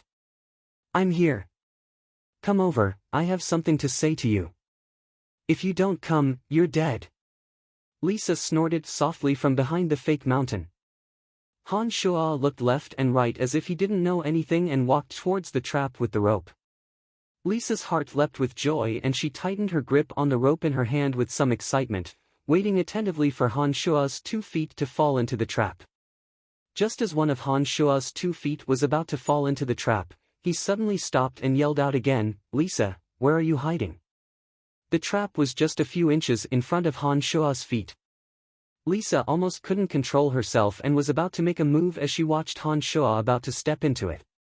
However, when she discovered that Han Shua had suddenly stopped, her heart abruptly trembled in her miscalculation. Just as Lisa relaxed and was about to open her mouth to reply, Han Shua's body that had just stopped abruptly took 2 quick steps forward and instantly passed through the trap. He walked forward and said in a daze, Lisa, what the hell are you doing? In this way, Han Shua's trap and rope had been easily evaded by Han Shua's sudden pause and instantaneous movement. A wave of dejection rose in Lisa's heart and she cursed lowly with a huff, inwardly hating Han Shua's good luck. However, she never would have thought that Han Shua's heart was actually quite clear. I'm here, why did you only come now? Lisa gritted her teeth in anger and revealed her hidden body from behind the fake mountain, grumbling as she stood there. Oh, nothing, just that my back still hurts a bit, so I went back to rest for a bit. Thank you for bandaging my wounds today. Han Shuo said expressionlessly and walked straight towards Lisa. Suddenly, a crunching sound rang out, as if a fragile wooden raft had been stepped on and snapped. Han Shuo's panicked yell was accompanied by his body instantly disappearing from where he had been standing. However, pained groans sounded from a dark hole that had suddenly appeared. Ha, damned Brian, you've finally fallen for it. See if I don't take care of you properly today. How dare you play the fool and bully the future Grand Magus Necromancer? Lisa, who'd just had a dejected expression on her face, couldn't help but be overjoyed when she saw Han Shuo fall into the trap. She immediately yelled excitedly and quickly ran out from behind the fake mountain, walking directly towards the mouth of the trap that Han Shuo had fallen into.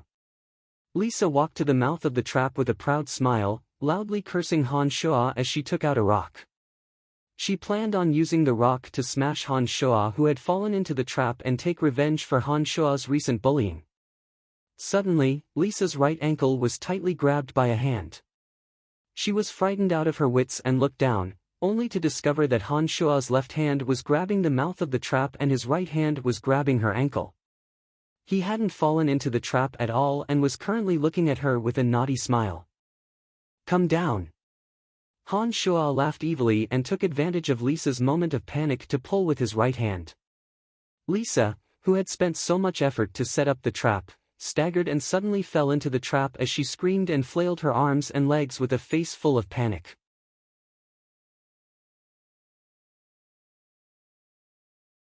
Chapter 19.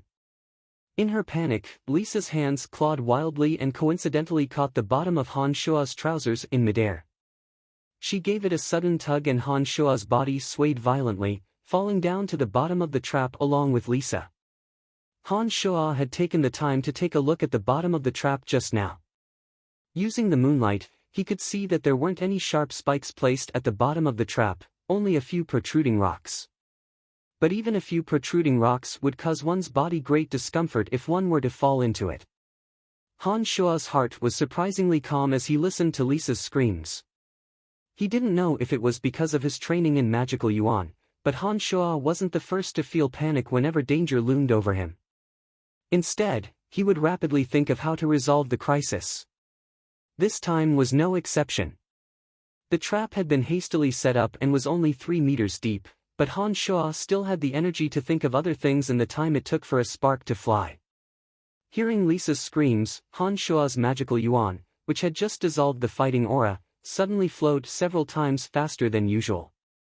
Just as the two were about to fiercely crash into the protruding rock, Han Shuo suddenly reached out and grabbed Lisa in midair, grabbing her by the waist as she screamed in panic. Immediately after, Han Shuo paid the price of sacrificing his back and buttocks to crash into the protruding rock at the bottom of the trap. Ouch! Han Shuo grimaced as he cried out in pain. The wound on his back that had been bandaged not too long ago split open again, fresh blood gushing out in an instant. His buttocks, as the main point of impact, were also in great pain. Lisa hadn't suffered too much injury as she was held in Han Shuo's arms. Hearing Han Shuo's pained moans, Lisa couldn't help but look suspiciously at Han Shuo's body after discovering that she was unharmed. She asked in surprise, "Why did you save me?" Han Shuo's pained cries were cut off by Lisa's question. Suddenly, Han Shuo's face darkened as he shook his head and sighed lowly, "Because I like you." Lisa felt as if she'd been struck by lightning when she heard these words. She immediately stared dumbly at Han Shuo and only reacted after a while. She pointed at Han Shuo and stammered, You. What did you say?" "I like you, Lisa." Han Shuo looked at Lisa with a face full of sincerity and said sincerely, "I've actually always liked you all these years, so I've been willing to let you experiment on me without complaint or regret. Even when you nearly killed me with the agony of the soul a few days ago, I've never resented you. However, I understand that I'm just an odd job servant. My status is too different from yours, so I can only bury these thoughts deep in my heart, never daring to reveal them. Then, I'll use some crazy actions to beg for more attention from you.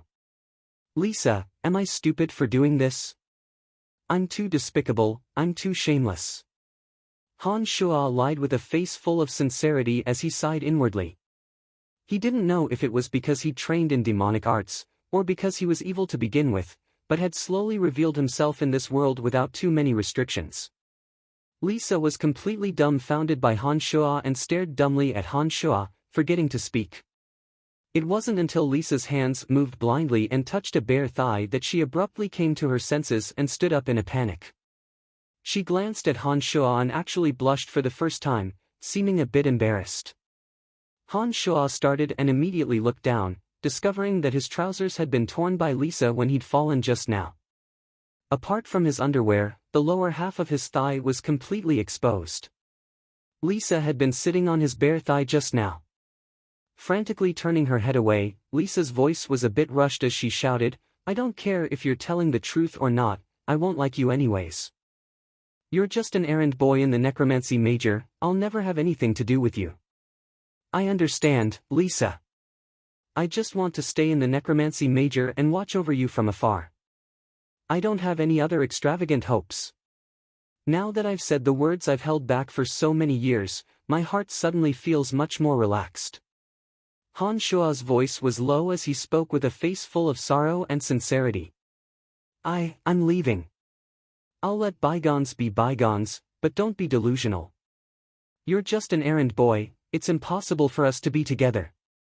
Lisa had her back to Han Shuo and hurriedly spoke these words when she heard Han Shuo's sincere confession. She immediately chanted an incantation and summoned a skeletal warrior, having the skeletal warrior throw down the rope she'd prepared to use on Han Shuo. Han Shuo understood in his heart that if a woman knew that a man was secretly in love with her, no matter how much she'd hated this person in the past, she wouldn't lay her hands on someone who was secretly in love with her. Lisa was indeed the same. Lisa wouldn't like Han Shuo because of his words, but she would forgive Han Shuo's previous actions because of Han Shuo's words. She would even help Han Shuo in future matters, because she believed that Han Shuo was silently in love with her. Even if she would never like Han Shuo, she would still be moved and affect her future actions and judgment. Seeing that Lisa was about to leave, Han Shuo revealed a devious smirk with his back to Lisa. Shortly after, he said in a low voice, "Lisa, I can do anything for you. I've tried every possible way to find out that if you want your breasts to develop fully, you must drink more papaya milk, swim more, and massage both sides of your breasts when you shower. It's said that doing this will definitely help your breasts develop well." "Damned Brian, who did you hear this from?" Lisa held the rope and still didn't turn back to look at Han Shuo. After saying this angrily, she paused and spoke again, "What's papaya milk?" Milk is fine too, 2 cups in the morning and night." Han Shuo suddenly remembered that this world didn't seem to have papaya and couldn't help but hastily explain. Abruptly turning her head, Lisa glared fiercely at Han Shuo and said angrily, "Shut up. You're not allowed to tell anyone about what happened today, and you're not allowed to tell anyone that you like me, or I'll kill you." After saying this, Lisa gave an order to the skeletal warrior above. The skeletal warrior pulled on the rope and pulled Lisa up. Soon after, a series of rustling sounds could be heard, and the surface returned to silence. Exhaling lightly, Han Shuo let out a carefree chuckle. He thought to himself that he really was getting more and more wicked. How could his lies be so smooth and untraceable? Now that Lisa had let him off so easily, it was clear that this method was surprisingly effective. Snickering, Han Shuo walked a few steps and saw that the rope that Lisa had left behind was still there. He reached out and tugged at it, discovering that the other end should be wrapped around the fake mountain. Han Shuo was overjoyed. He understood that Lisa must have lent him a hand in passing before she left. After grabbing the rope and climbing out, Han Shuo swaggered back to his warehouse. Letting the little skull rebandage his back, Han Shuo first practiced his magical yuan. He felt that not only had the magical yuan in his body grown a bit stronger, but it was also circulating a bit faster. After practicing the mystical glacial spell fire for a long time, the magical yuan could already circulate to his wrist. Han Shuo couldn't help but be overjoyed.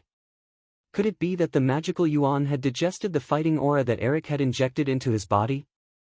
Han Shuo furrowed his brow as he thought to himself. He recalled Claude's performance after he'd been injured by Claude's fighting aura. Han Shuo slowly began to suspect that the magical yuan within his body had the ability to absorb fighting aura to strengthen himself. Why would the magical yuan that he was training have such a strange effect? Han Shuo couldn't figure it out after thinking for a while, so he didn't continue thinking about it. He then began to meditate and train his mental strength. As his mind went blank, Han Shuo suddenly felt restless as he was training his mental strength. He couldn't immediately enter a meditative state like he normally would, as if something in his surroundings was disturbing his meditation, as if it was calling him. This feeling was very strange. At first, Han Shuo didn't pay attention to it, but after being repeatedly disturbed in his meditation, he began to pay attention to this feeling. After Han Shuo calmed his mind and sensed, he immediately sensed that the thing that had disturbed his meditation seemed to be coming from under the bed, and there was only the bag that he had gotten from Dylan under the bed. With a thought, Han Shuo reached into the bag and took out the sinister dark green jade box. Feeling the cold air from within the dark green jade box, Han Shuo couldn't help but shiver. He began to carefully examine the green jade box. The thing that had interrupted Han Shuo's meditation was the dark green jade box in front of him. Han Shuo still didn't know what was inside the jade box. Han Shuo hadn't paid much attention to it last time, but now, in order to smoothly meditate, Han Shuo had no choice but to pay attention to this jade box. Picking up the green key, Han Shuo inserted the key into the groove in the jade box. After exerting force left and right, he discovered that he couldn't twist the key. He couldn't help but reveal a puzzled expression. The key couldn't open the jade box. Han Shuo was surprised and began to feel puzzled. Carefully recalling the situation from last time, a thought struck Han Shuo and he slowly focused his mental strength on the jade box. Suddenly, a cold air invaded Han Shuo's mind from within the jade box, causing Han Shuo's head to hurt. Forcefully enduring the pain, Han Shuo's mental strength was unprecedentedly focused. Even the magical yuan within his body circulated much faster than usual. Enduring the invasion of the cold air from within the jade box, Han Shuo tried to twist the key again. With a snap, the key twisted to the right and the jade box suddenly sprang open, revealing the item hidden within.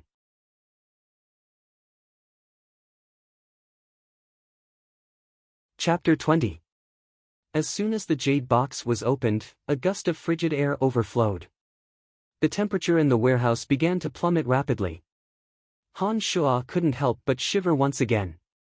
He then focused all his attention on the item within the green jade box. It was an emerald green ball. The surface of the ball was like jade, and it even sparkled with a faintly discernible green halo.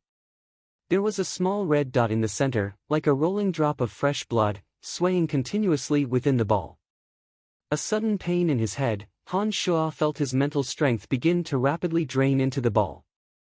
It was somewhat similar to the feeling when he used necromancy magic. The green surface of the ball became even more emerald after Han Shuo's mental strength had flowed into it. The red dot in the center, like a drop of fresh blood, suddenly lit up with a blood-red light. Piercing pain.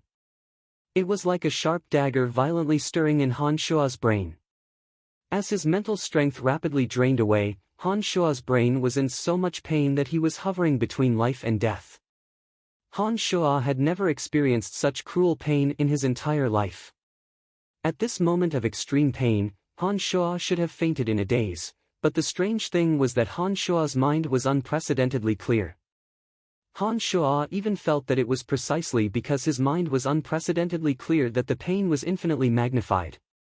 Clutching his head with both hands, Han Shuo was like a wild beast being minced into pieces, emitting low, hoarse growls that didn't sound human. Han Shuo's mental strength continued to flow slowly into the ball as the inhuman pain continued. At this moment, the veins on Han Shuo's forehead, neck, and bare arms were bulging, twisting and writhing on Han Shuo's body like earthworms. The muscles on his already somewhat robust body seemed to be brimming with explosive power.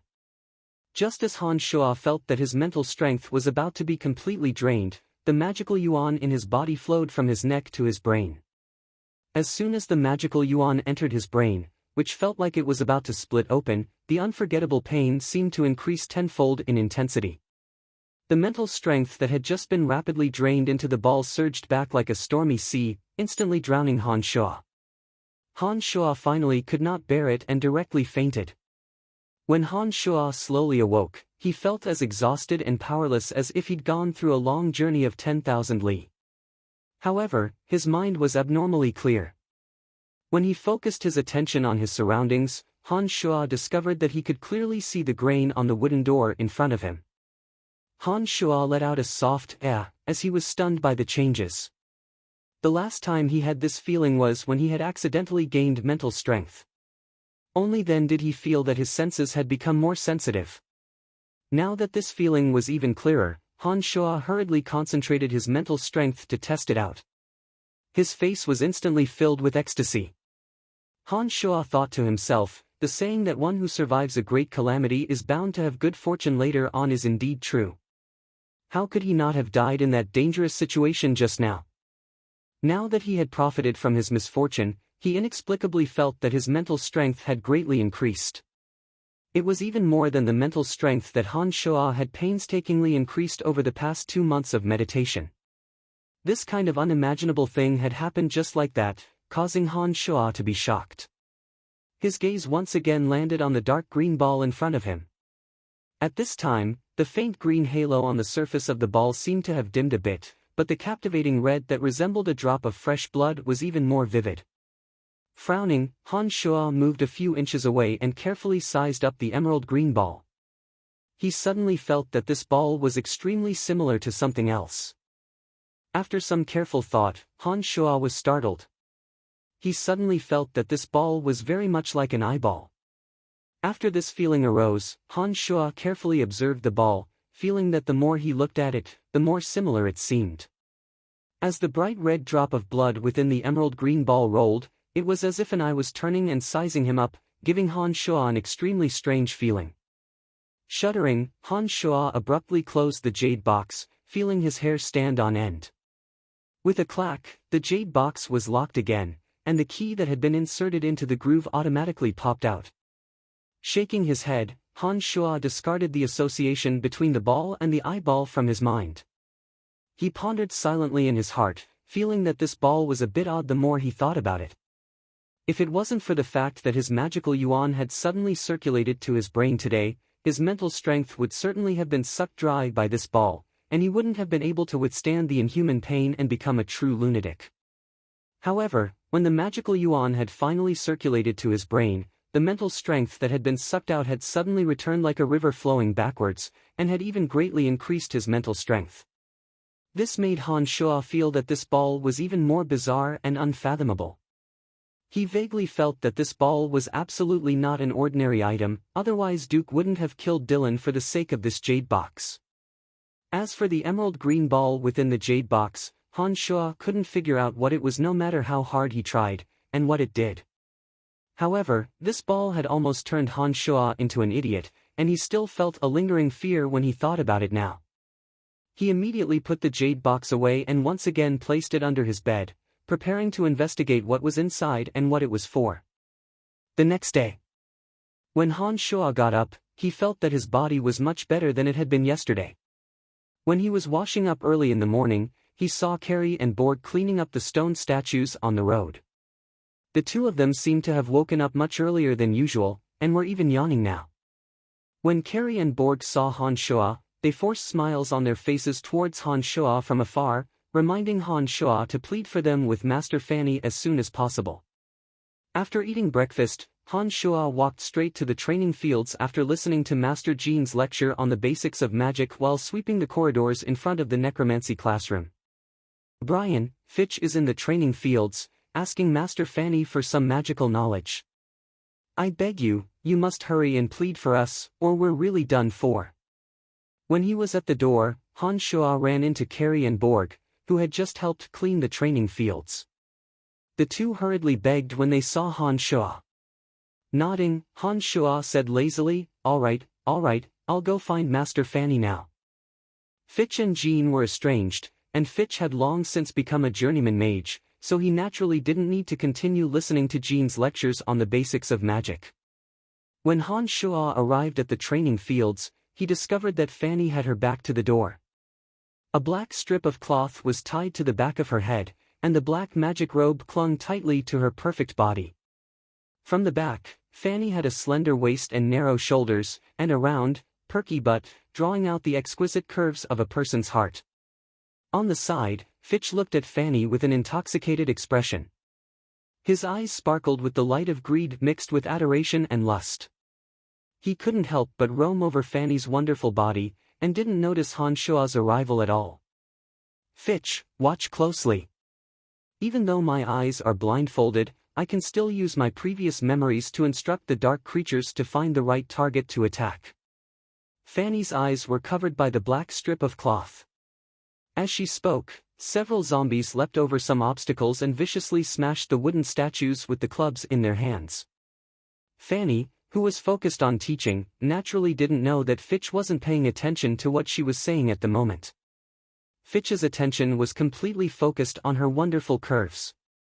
Han Shuo saw that Fitch wasn't paying attention to Fanny's explanations at all, and only kept his eyes roving over Fanny's body. No wonder this kid hadn't advanced to Adept Mage after so many attempts. It looked like Fitch must be using Fanny's magical knowledge as an excuse to spend some time alone with Fanny. Fanny was blindfolded now, and must be teaching Fitch how to use his heart to instruct the dark creatures to attack. Han Shuo saw many obstacles around him as he walked, and couldn't help but carefully avoid them as he inched closer to Fitch and Fanny. When he was about to reach Fanny and Fitch, who'd been staring at Fanny like an idiot, finally came to his senses.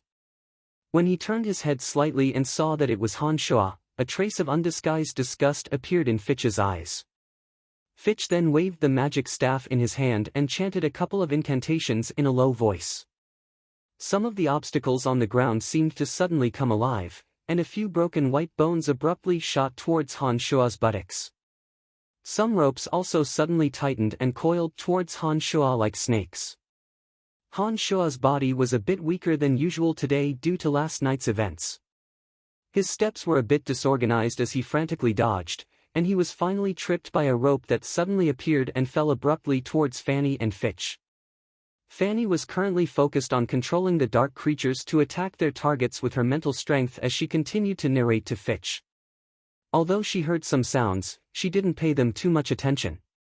Seeing that he was about to fall towards Fitch and Fanny, although Han Shuo was calm, his hands still flailed about in an attempt to grab onto something that could stabilize his body. But at this moment, a trace of a cold smile tugged at the corners of Fitch's mouth as he raised his magic staff slightly and swung it in the direction that Han Shuo was falling towards. It looked like he was obviously up to no good. His mind in a mess, Han Shuo forcefully twisted his body slightly to the left in the air, wanting to avoid Fitch's attack. When his body fell towards Fanny, the effects of Han Shuo's magical yuan cultivation were revealed. He abruptly tightened his waist and exerted force in his lower abdomen, and his body that was about to pounce towards Fanny actually magically stopped. However, Han Shuo's wildly flailing right hand didn't withdraw in time, and it actually landed on Fanny's perky buttocks. In that instant, the mellow, supple, and soft beauty of ecstasy was immediately transmitted to Han Shuo's mind through the wonderful contact between Han Shuo's right hand and Fanny's buttocks. For some strange reason, Han Shuo actually pinched it softly before he abruptly reacted and flew backwards. Han Shuo was extremely terrified when he understood his absurd actions just now. He thought to himself that Fanny would never let him go, so why had he pinched her buttocks just now? Even though it had felt wonderful. As he flew to dodge, he saw Fitch standing next to Fanny. His eyes were spitting fire, and his entire body was trembling as he looked at him, as if he'd committed the evil deed of killing his entire family. Fanny also cried out in shock and immediately tore off the black cloth covering her eyes. Fanny would never let him go this time. It's over, Han Shuo thought. Slap slap. 2 slaps. Two red handprints suddenly appeared on Fitch's face as he glared at Han Shuo furiously. Fanny's face was filled with rage as she glared at Fitch with a murderous look on her face. Her towering breasts shook repeatedly as she angrily rebuked, "Damned Fitch, how dare you take advantage of the situation to violate me?"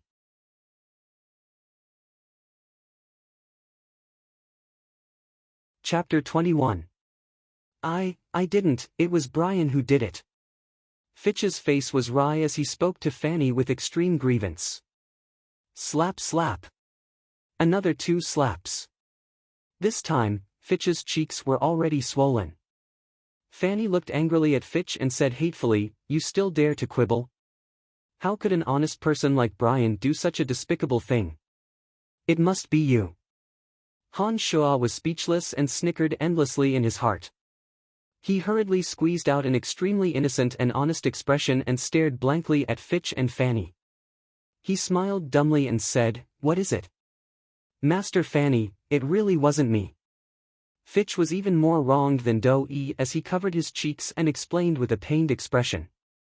"Stop quibbling and get the hell out of here, now."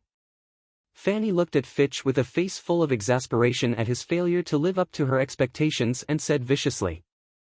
Fitch's face was swollen from the slaps and he knew that there was no point in explaining himself when he saw that Fanny was on the verge of exploding at any moment. He was deathly afraid that Fanny would act again if he pushed her too far. He couldn't help but smile wryly and nod his head, walking out of the training fields with a dejected expression. Fitch's body paused when he passed by Brian and stared hatefully at Han Shuo a few times. He then gritted his teeth and said softly, "You're ruthless." Han Shuo seemed to be completely unaware of Fitch's hatred and even flashed a friendly and silly smile at Fitch. He said dumbly, "Why have you suddenly put on weight?" Fitch was greatly enraged as he covered his face and looked hatefully at Han Shuo again. He then quickly passed through the obstacles in his path and disappeared outside the door in the blink of an eye. "Brian, what are you doing here?" Master Fanny's anger slowly subsided as she asked Han Shuo after Fitch had left. "Cleaning up." Han Shuo minded his own business and picked up a broom in a corner of the training fields, preparing to clean up the field for the necromancy major students to use. "Oh, so it's like this. By the way, how's the injury on your back? When your injuries are healed, I'll have to take a closer look at what's going on with you.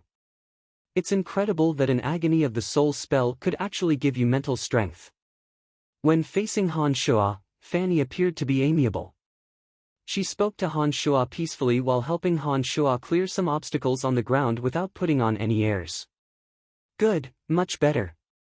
By the way, Teacher Fanny, can you not tell the school about what happened yesterday?" Han Shuo casually swept the broken bones and dust on the ground. He took the time to sniff his right hand that had just touched Fanny's buttocks.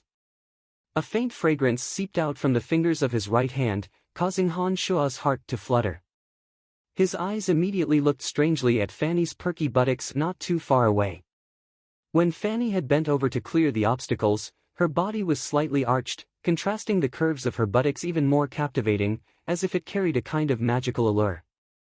Fanny was a bit surprised when she heard Han Shuo's words. She straightened her body and turned to look at Han Shuo, asking in surprise, "Why?" Brian, you're too inattentive, you've stepped on the broom." Han Shuo had a guilty conscience when he hadn't anticipated that Fanny would suddenly turn around.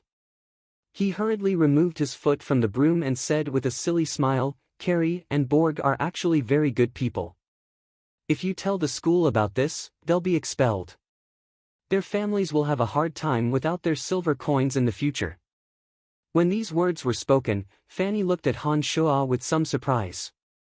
Her dark eyebrows furrowed slightly, and she smiled after a while. "Brian, you're always so kind.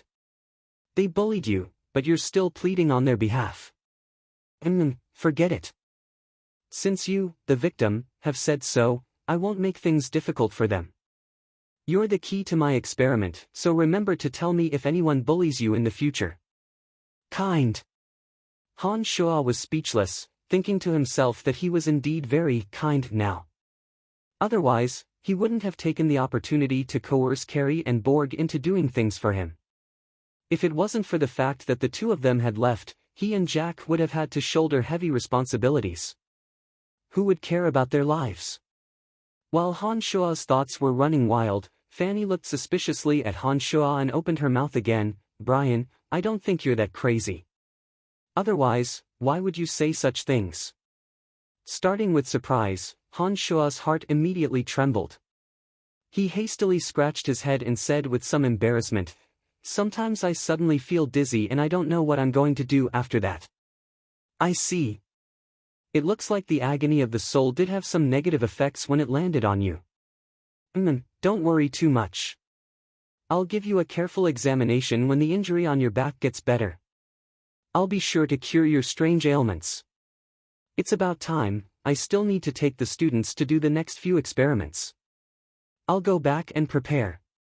You clean up this place yourself. Fanny said a few words to Han Shua and recited a necromancy incantation, sending the zombie warriors that had been summoned from the training fields back to the other dimension. She then left the training fields. Not long after Fanny left, Han Shua also left to find Carrie and Borg, ignoring the mess that was the training fields. He said arrogantly to the two, "Don't worry, I've taken care of your matters. Now, you two, go clean up the training fields." Carrie and Borg were pleasantly surprised. After thanking Han Shua, they eagerly picked up a broom and mop and happily left to help Han Shua clean up the mess. Han Shua had nothing to do after leaving the training fields. When he thought about what had happened yesterday, Han Shua was quite curious about what was inside the jade box. He very much wanted to know just what the round ball inside was. Han Shua couldn't ask anyone else about this matter, so he decided to head to the Dark Major's library after some thought and see if there were any records about the round ball. Each major had their own library within the Babylon Academy of Magic and Force. The books within each library were extremely rich, containing all sorts of detailed descriptions of all sorts of knowledge within the entire major. Normally speaking, the library wasn't open to the public, and there were strict rules and regulations for students from different majors to use the library. Using the excuse of helping Jack clean up, Han Shua swaggered into the Dark Major's library with a brush in his hand. "Brian, what are you doing here? Shouldn't you be cleaning the training fields at this time?" Little fatty Jack, who was arranging the magic books, couldn't help but exclaim softly when he saw Han Shua walk in with a brush. "Ha, Carrie and Borg, those two idiots, will be helping me clean the training field missions in the future. I've come to the library for official business this time." Han Shua smiled faintly and casually picked up a magic book to take a look. He put it back after discovering that it was a book on the foundations of Dark Major magic. "Carrie and Borg are helping you clean the training fields? How is that possible? Could it be because you scared them after beating them up in the training fields yesterday?" Little fatty Jack's face was full of surprise, and then he seemed to recall Han Shua's performance in the training fields yesterday. He looked at Han Shua with a bit of fear and continued, "Oh right, Brian, what happened to you yesterday? Why did it seem like you'd suddenly become a different person? We're so close, but even I was scared when I looked at you yesterday." Putting his hand on Jack's shoulder, Han Shua laughed lightly. "That depends on who I'm dealing with. If it's someone who's against me, I naturally won't let them have it easy. With our relationship, I obviously won't beat you up." "Oh right, Jack, where are the books that describe magical items in the Dark Major's library?" "Here, the second bookcase in the back." "Why are you asking this?" Jack pointed behind Han Shua and asked in confusion. "Nothing much, I'm just helping you clean up." Han Shua smiled and walked towards the bookcase with descriptions of magical items. "But Brian, I've already cleaned that bookcase." "Then I'll help you clean it again." Han Shua picked up a magical book from the bottom row and started flipping through it when he arrived at the bookcase that described magical items. He tossed the brush in his hand carelessly to the side. When he'd been observing the jade box last night, Han Shua's mental strength had strangely flowed towards the ball within the jade box. This had caused Han Shua to faintly feel the magical pulses within the ball. The current Han Shua was no longer a newbie who knew nothing about magical knowledge. He naturally understood that the magical pulses meant that the ball should be some kind of magical item, and so he'd come to the library to search for the origins of the ball. Unfortunately, Han Shuo flipped through the books for a long time and read through most of them, only to discover that these books only had simple descriptions of common magical staffs, robes, and accessories. They weren't what he wanted to know at all. Dejectedly and helplessly tidying up the place, Han Shuo no longer held any hope for the books here. Instead, he went to the bookcase that contained the books on necromancy. Since he'd come to the library, he couldn't possibly return empty-handed. No matter what, he should bring a book back to read. Han Shuo thought as he started flipping through the books in the bookcase. Some of the magical books on the bookcase were more advanced, and Han Shuo probably wouldn't be able to understand them even if he brought them back. Therefore, he focused his attention on the bottom row. A magical book titled Introduction to Dark Creatures attracted Han Shuo's attention. Han Shuo picked it up and flipped through a few pages.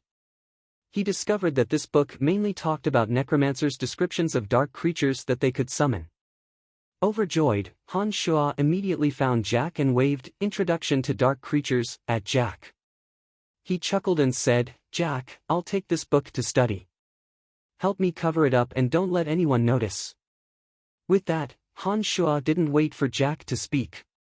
He excitedly hid the book in his clothes, grabbed the brush, and left the library.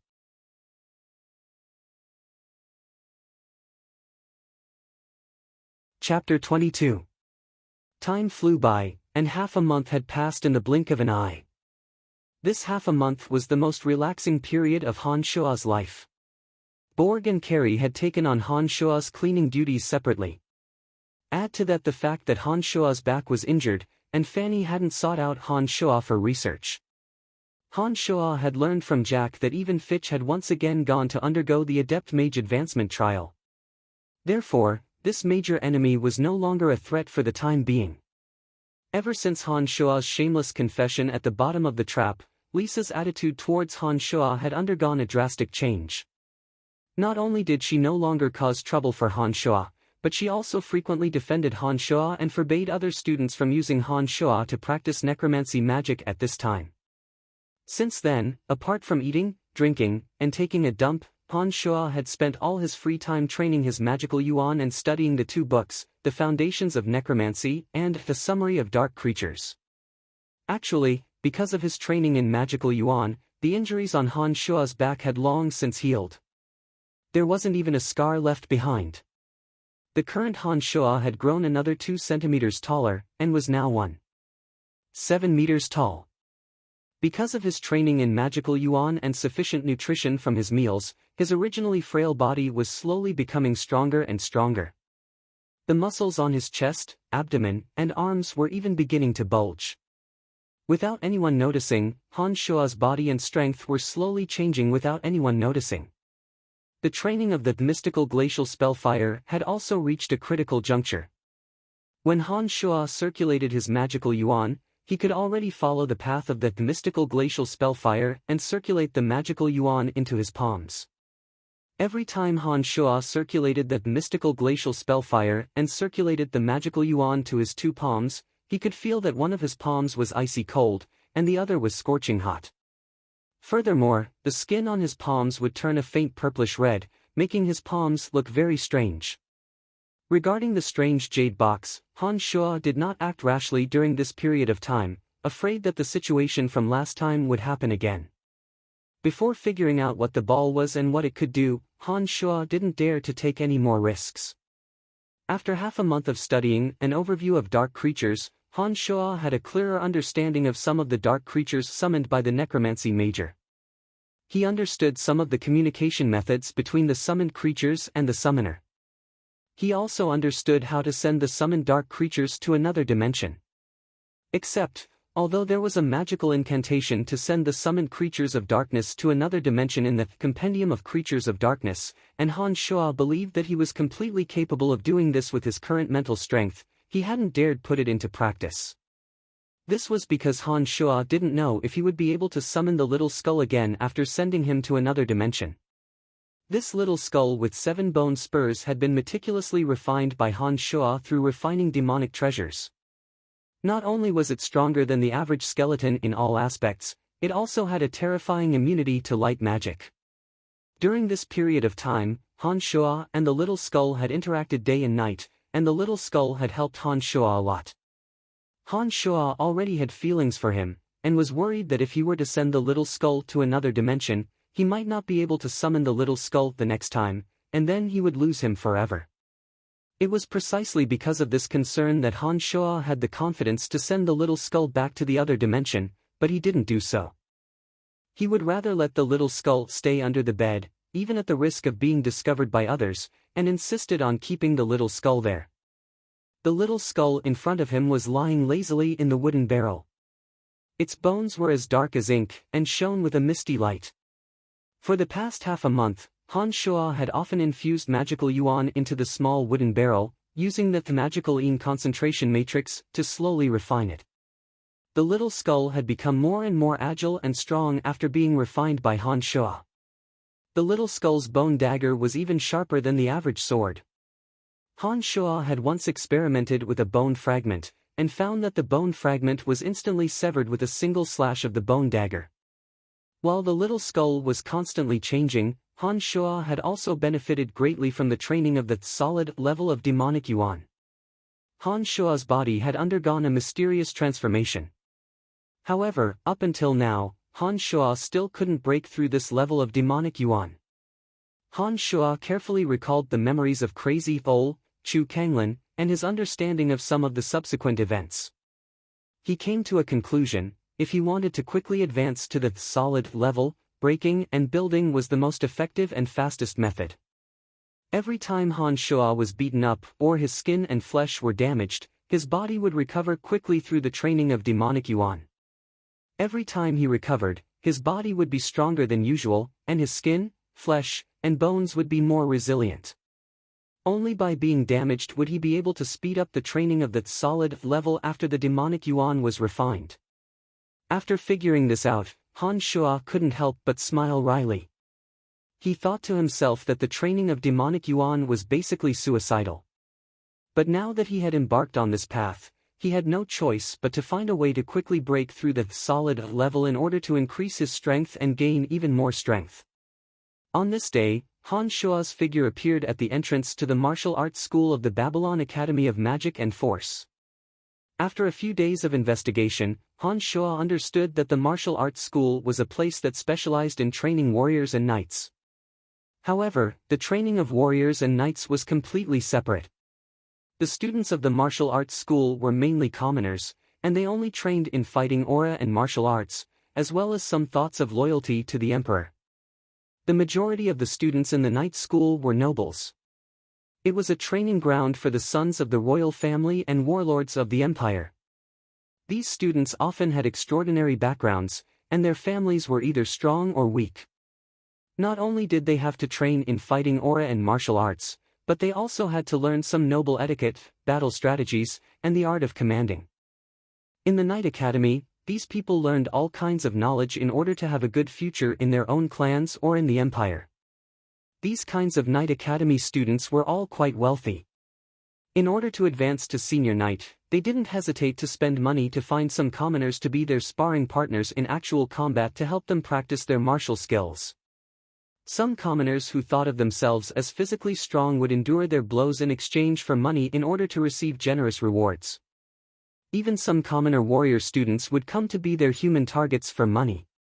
Except, it wasn't easy to earn money. Some knight students would even beat some human targets to death when they missed.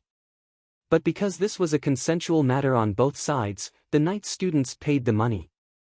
Even if the human targets were accidentally beaten to death, it was their own fault and no one would care.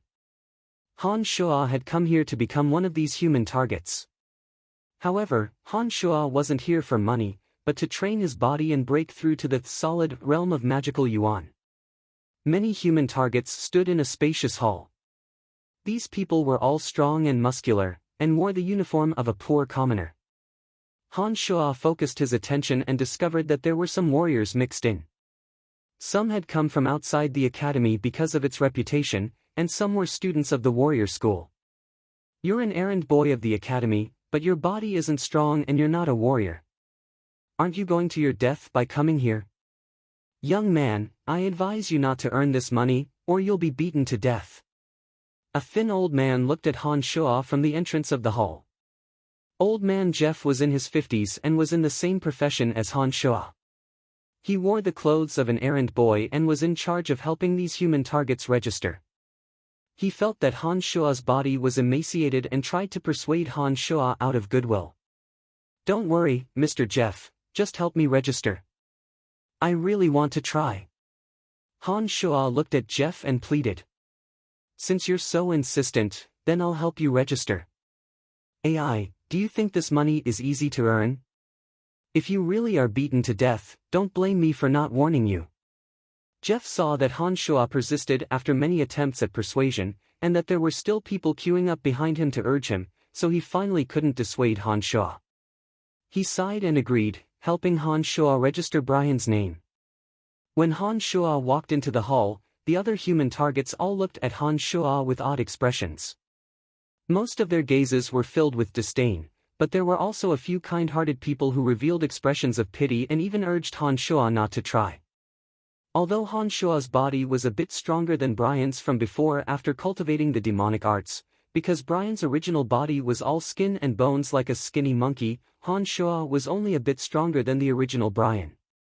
Compared to these brawny men whose arms were thicker than his thighs, there was naturally a world of difference. Listen to me, you'd better leave this place as soon as possible, or you'll certainly be beaten to death. As Han Shuo sized up his surroundings, a thin young man in his 20s came to Han Shuo's side and spoke up to persuade him. This young man was wearing the uniform of a warrior student. Although his body didn't look strong enough, because he was a warrior himself, there was no doubt that his strength was much stronger than those who only looked strong on the outside, but didn't cultivate any martial arts or fighting aura. Thank you, I'd like to try. Han Shuo revealed a friendly smile, nodded at the young man, and said faintly. My name is Jared, and I often come here to earn some extra money. Even with my strength as a journeyman swordsman, I've been seriously injured by them before. I've seen too many people accidentally beat to death in order to earn this kind of money. I hope you can listen to my advice and leave this place as soon as possible, or you'll really regret it. Jared looked sincerely at Han Shuo and tried to persuade him with a face full of sincerity. Smiling and shaking his head, Han Shuo smiled and said, My name is Brian. Jared, it's nice to meet you. I'm very grateful for your good intentions, but I must try. Seeing that Han Shuo was so insistent, Jared couldn't help but sigh.